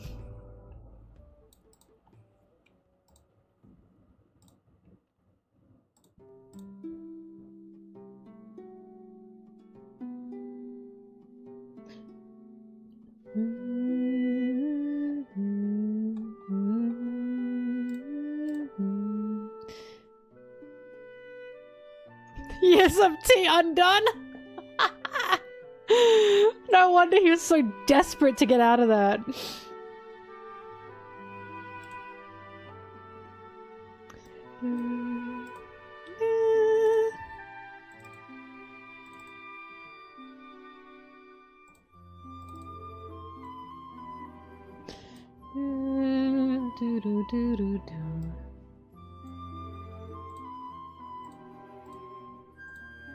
Oh, Mr. 9, yeah.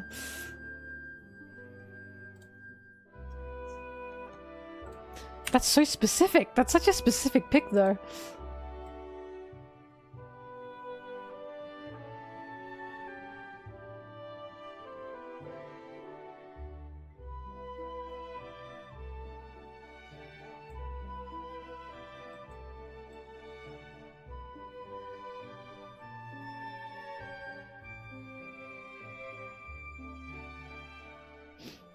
Damn, he got jumped.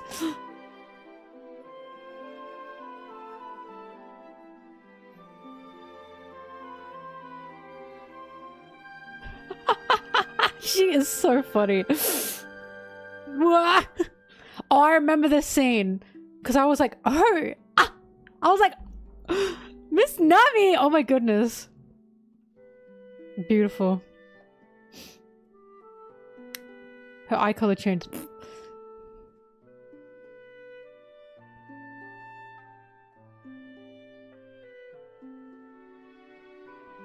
For shush. Fuck, I love watching Sanji fight.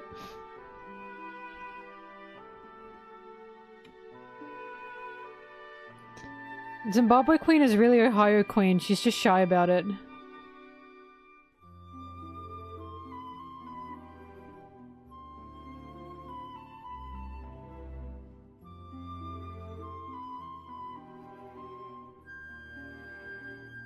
Frankie.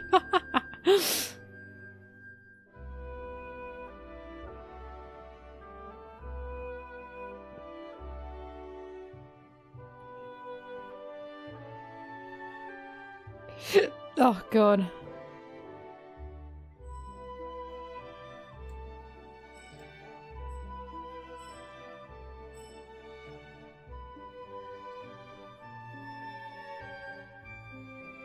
What is Sanji? Oh! Oh, he's got his fist up. I thought Sanji was doing this. Well, I was like, is he like going Kya? What's going on here?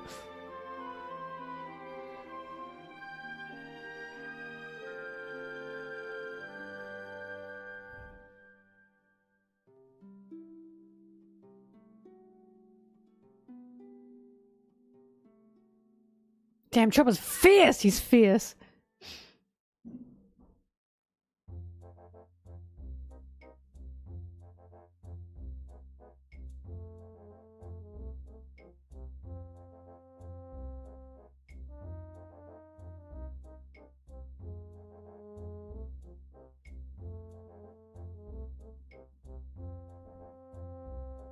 Milk. Wow. Anti-Brig Lee scene. Milk making Brooke stronger.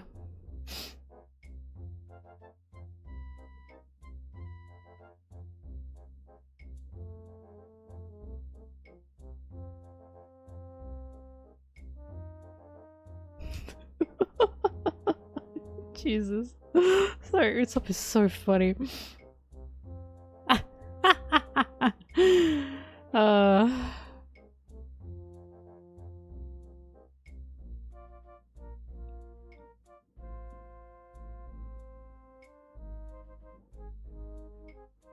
Oh yeah, Luffy's like the bear?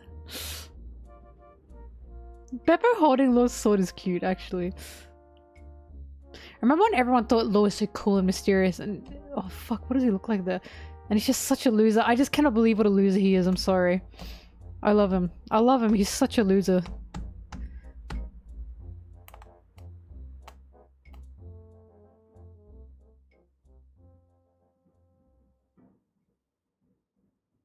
Kid.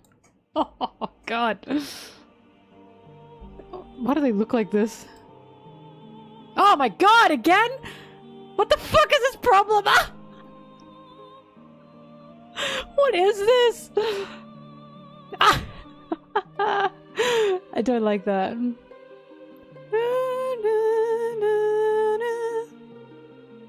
Oh, I gotta feed the cats. I'll be back.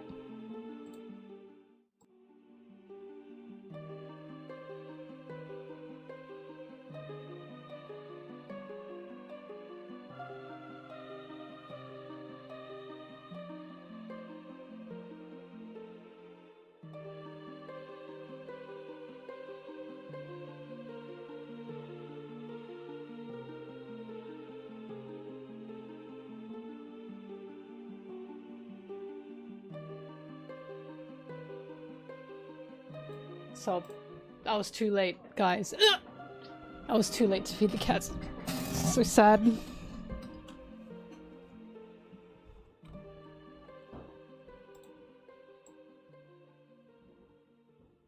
No! Brittany and Aaron fed them.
I'll probably be able to record the chapter review tonight, and I can start working on it tomorrow.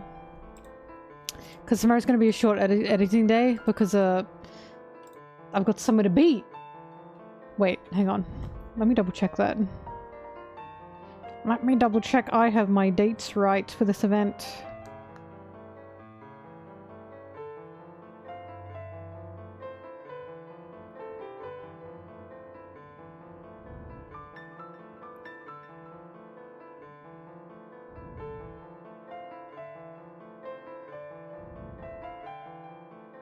Yep. Dates are correct.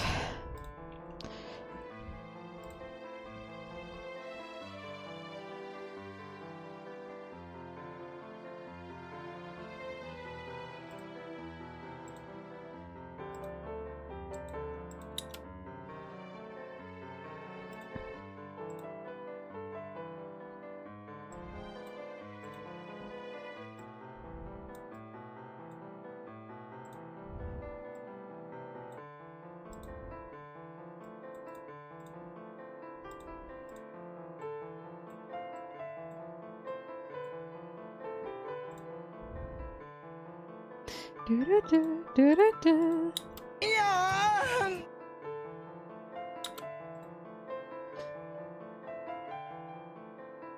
Danke an Votikun für mein... Yes. What does the last word mean? I can see you're thanking him for something. Is that subscription?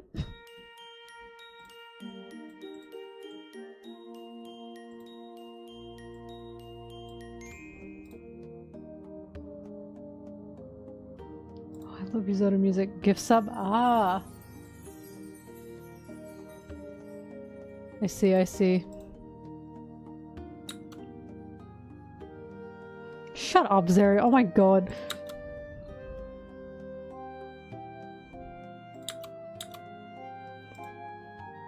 Why do I try? Because it's fun! God damn.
Anyone else in school play heads down, thumbs up, by the way?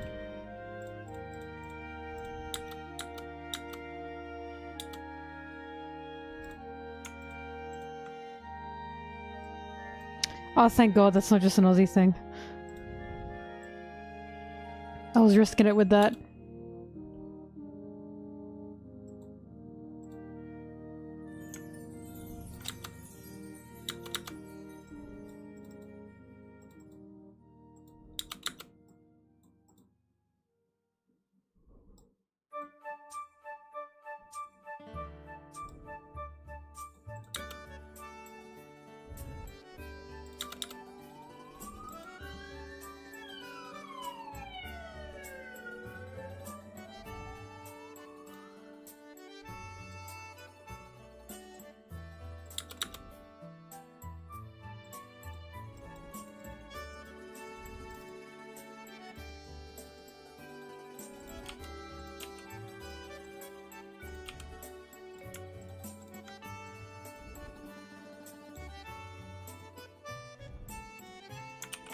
Hi.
I think I might nearly be done for the day. That was a sigh of, I think I've hit a good point. And because I still want to record tonight, I need some energy.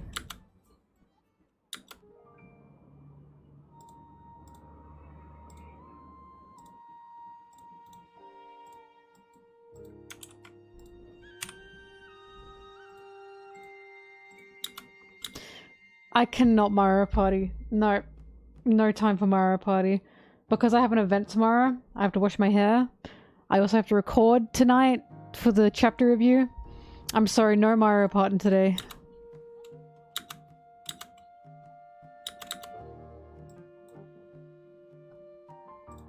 Don't say I've been slacking, you'll make me cry. I'm doing my best.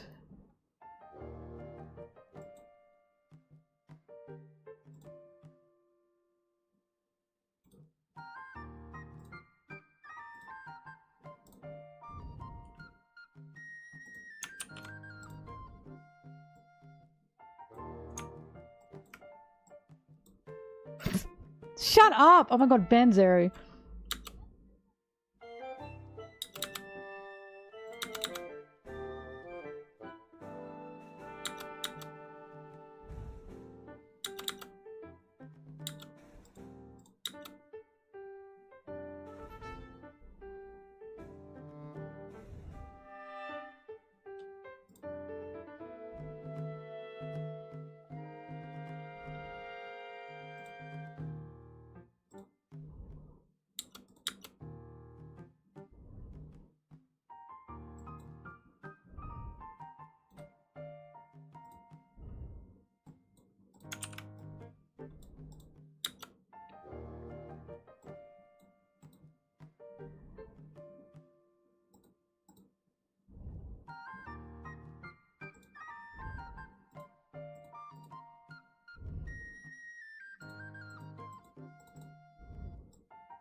No chips!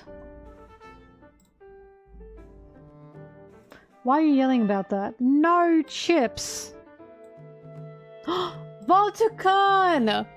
Volticon! Actually, you came at the perfect time because I was just done with editing, I think. And I say this is the perfect time because... Because, Volty, because. Because.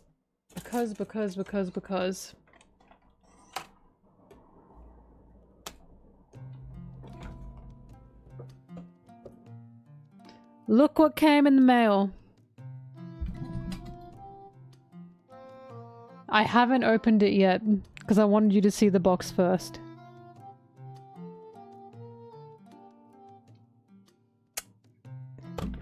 I will now open it. I need a knife, I can't do this. Hang on, I'll be back.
Knife found.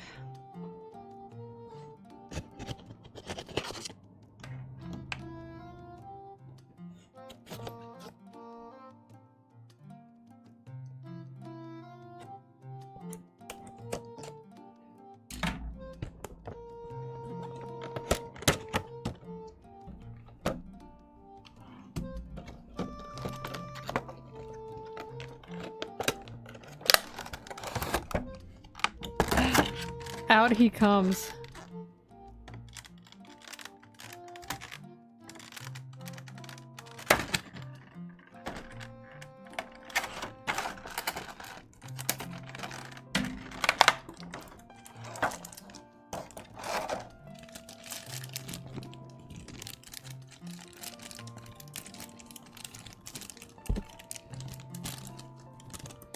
Oh my god, release Sanji. What is happening here?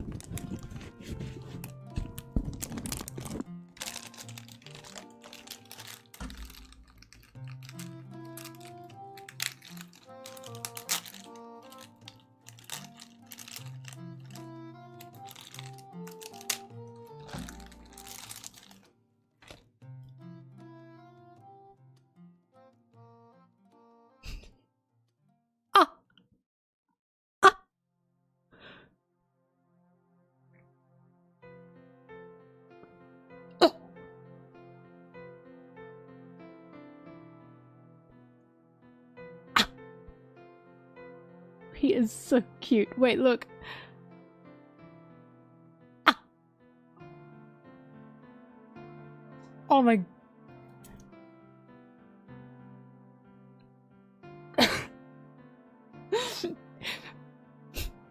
He is so little.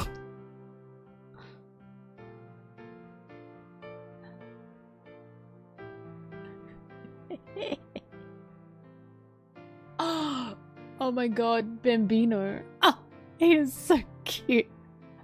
Thank you, Mochikun. I love him.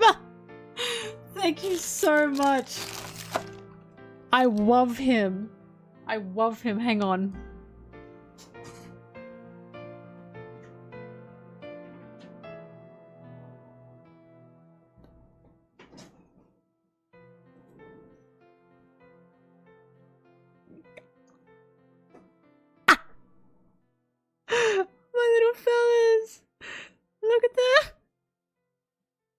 They are so cute. My North Blue boys. I love them. Oh my god, ready? Thank you.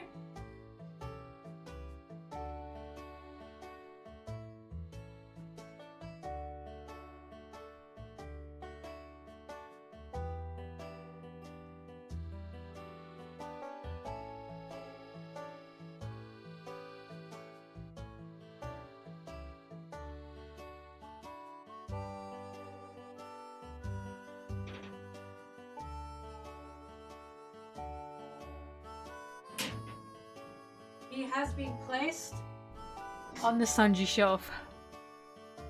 I have to count how many Sanji figures I have now. Hang on.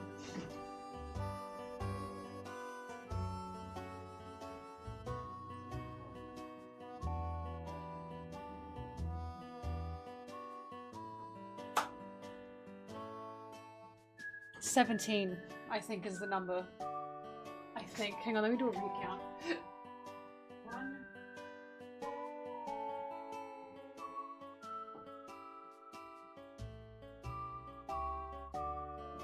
Yep, 17. 17 Sanjis. Stop the count! Oh my god, stop the count.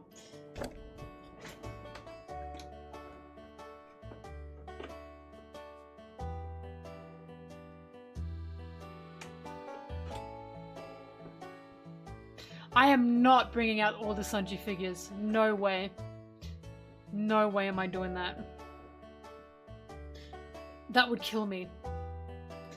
But yes, thank you, Botakun. I really appreciate it. Box included. You're not getting a room tour. No. Nuh-uh. It's not happening.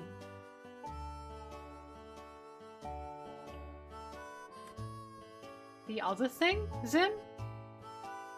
What other thing? Are you talking about Monkey? What other thing? I already showed Monkey. I don't know who got me that. It was anonymous. I've taken a photo of all the figures before. Oh, guys, don't make me do don't make me do work. Don't make me do work. Please.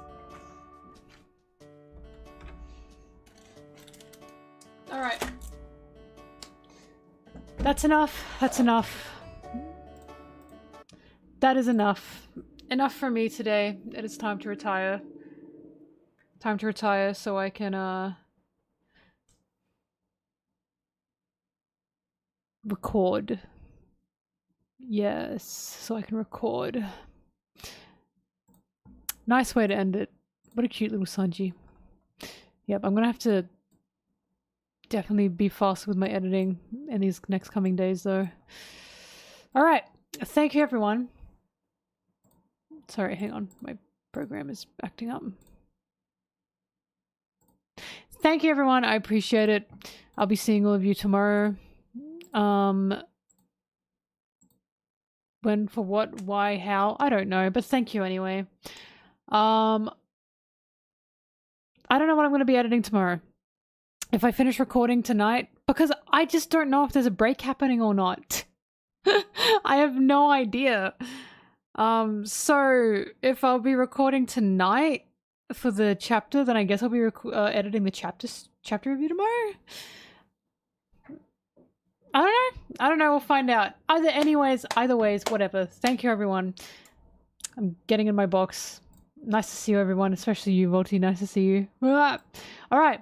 Thank you for the subs. Thank you for the follows. Thank you for chatting, super chats, everything. I appreciate everyone, and I will see you tomorrow. Bye bye. Bye bye. Bye bye. Bye bye. Bye bye. Bye bye. Bye bye.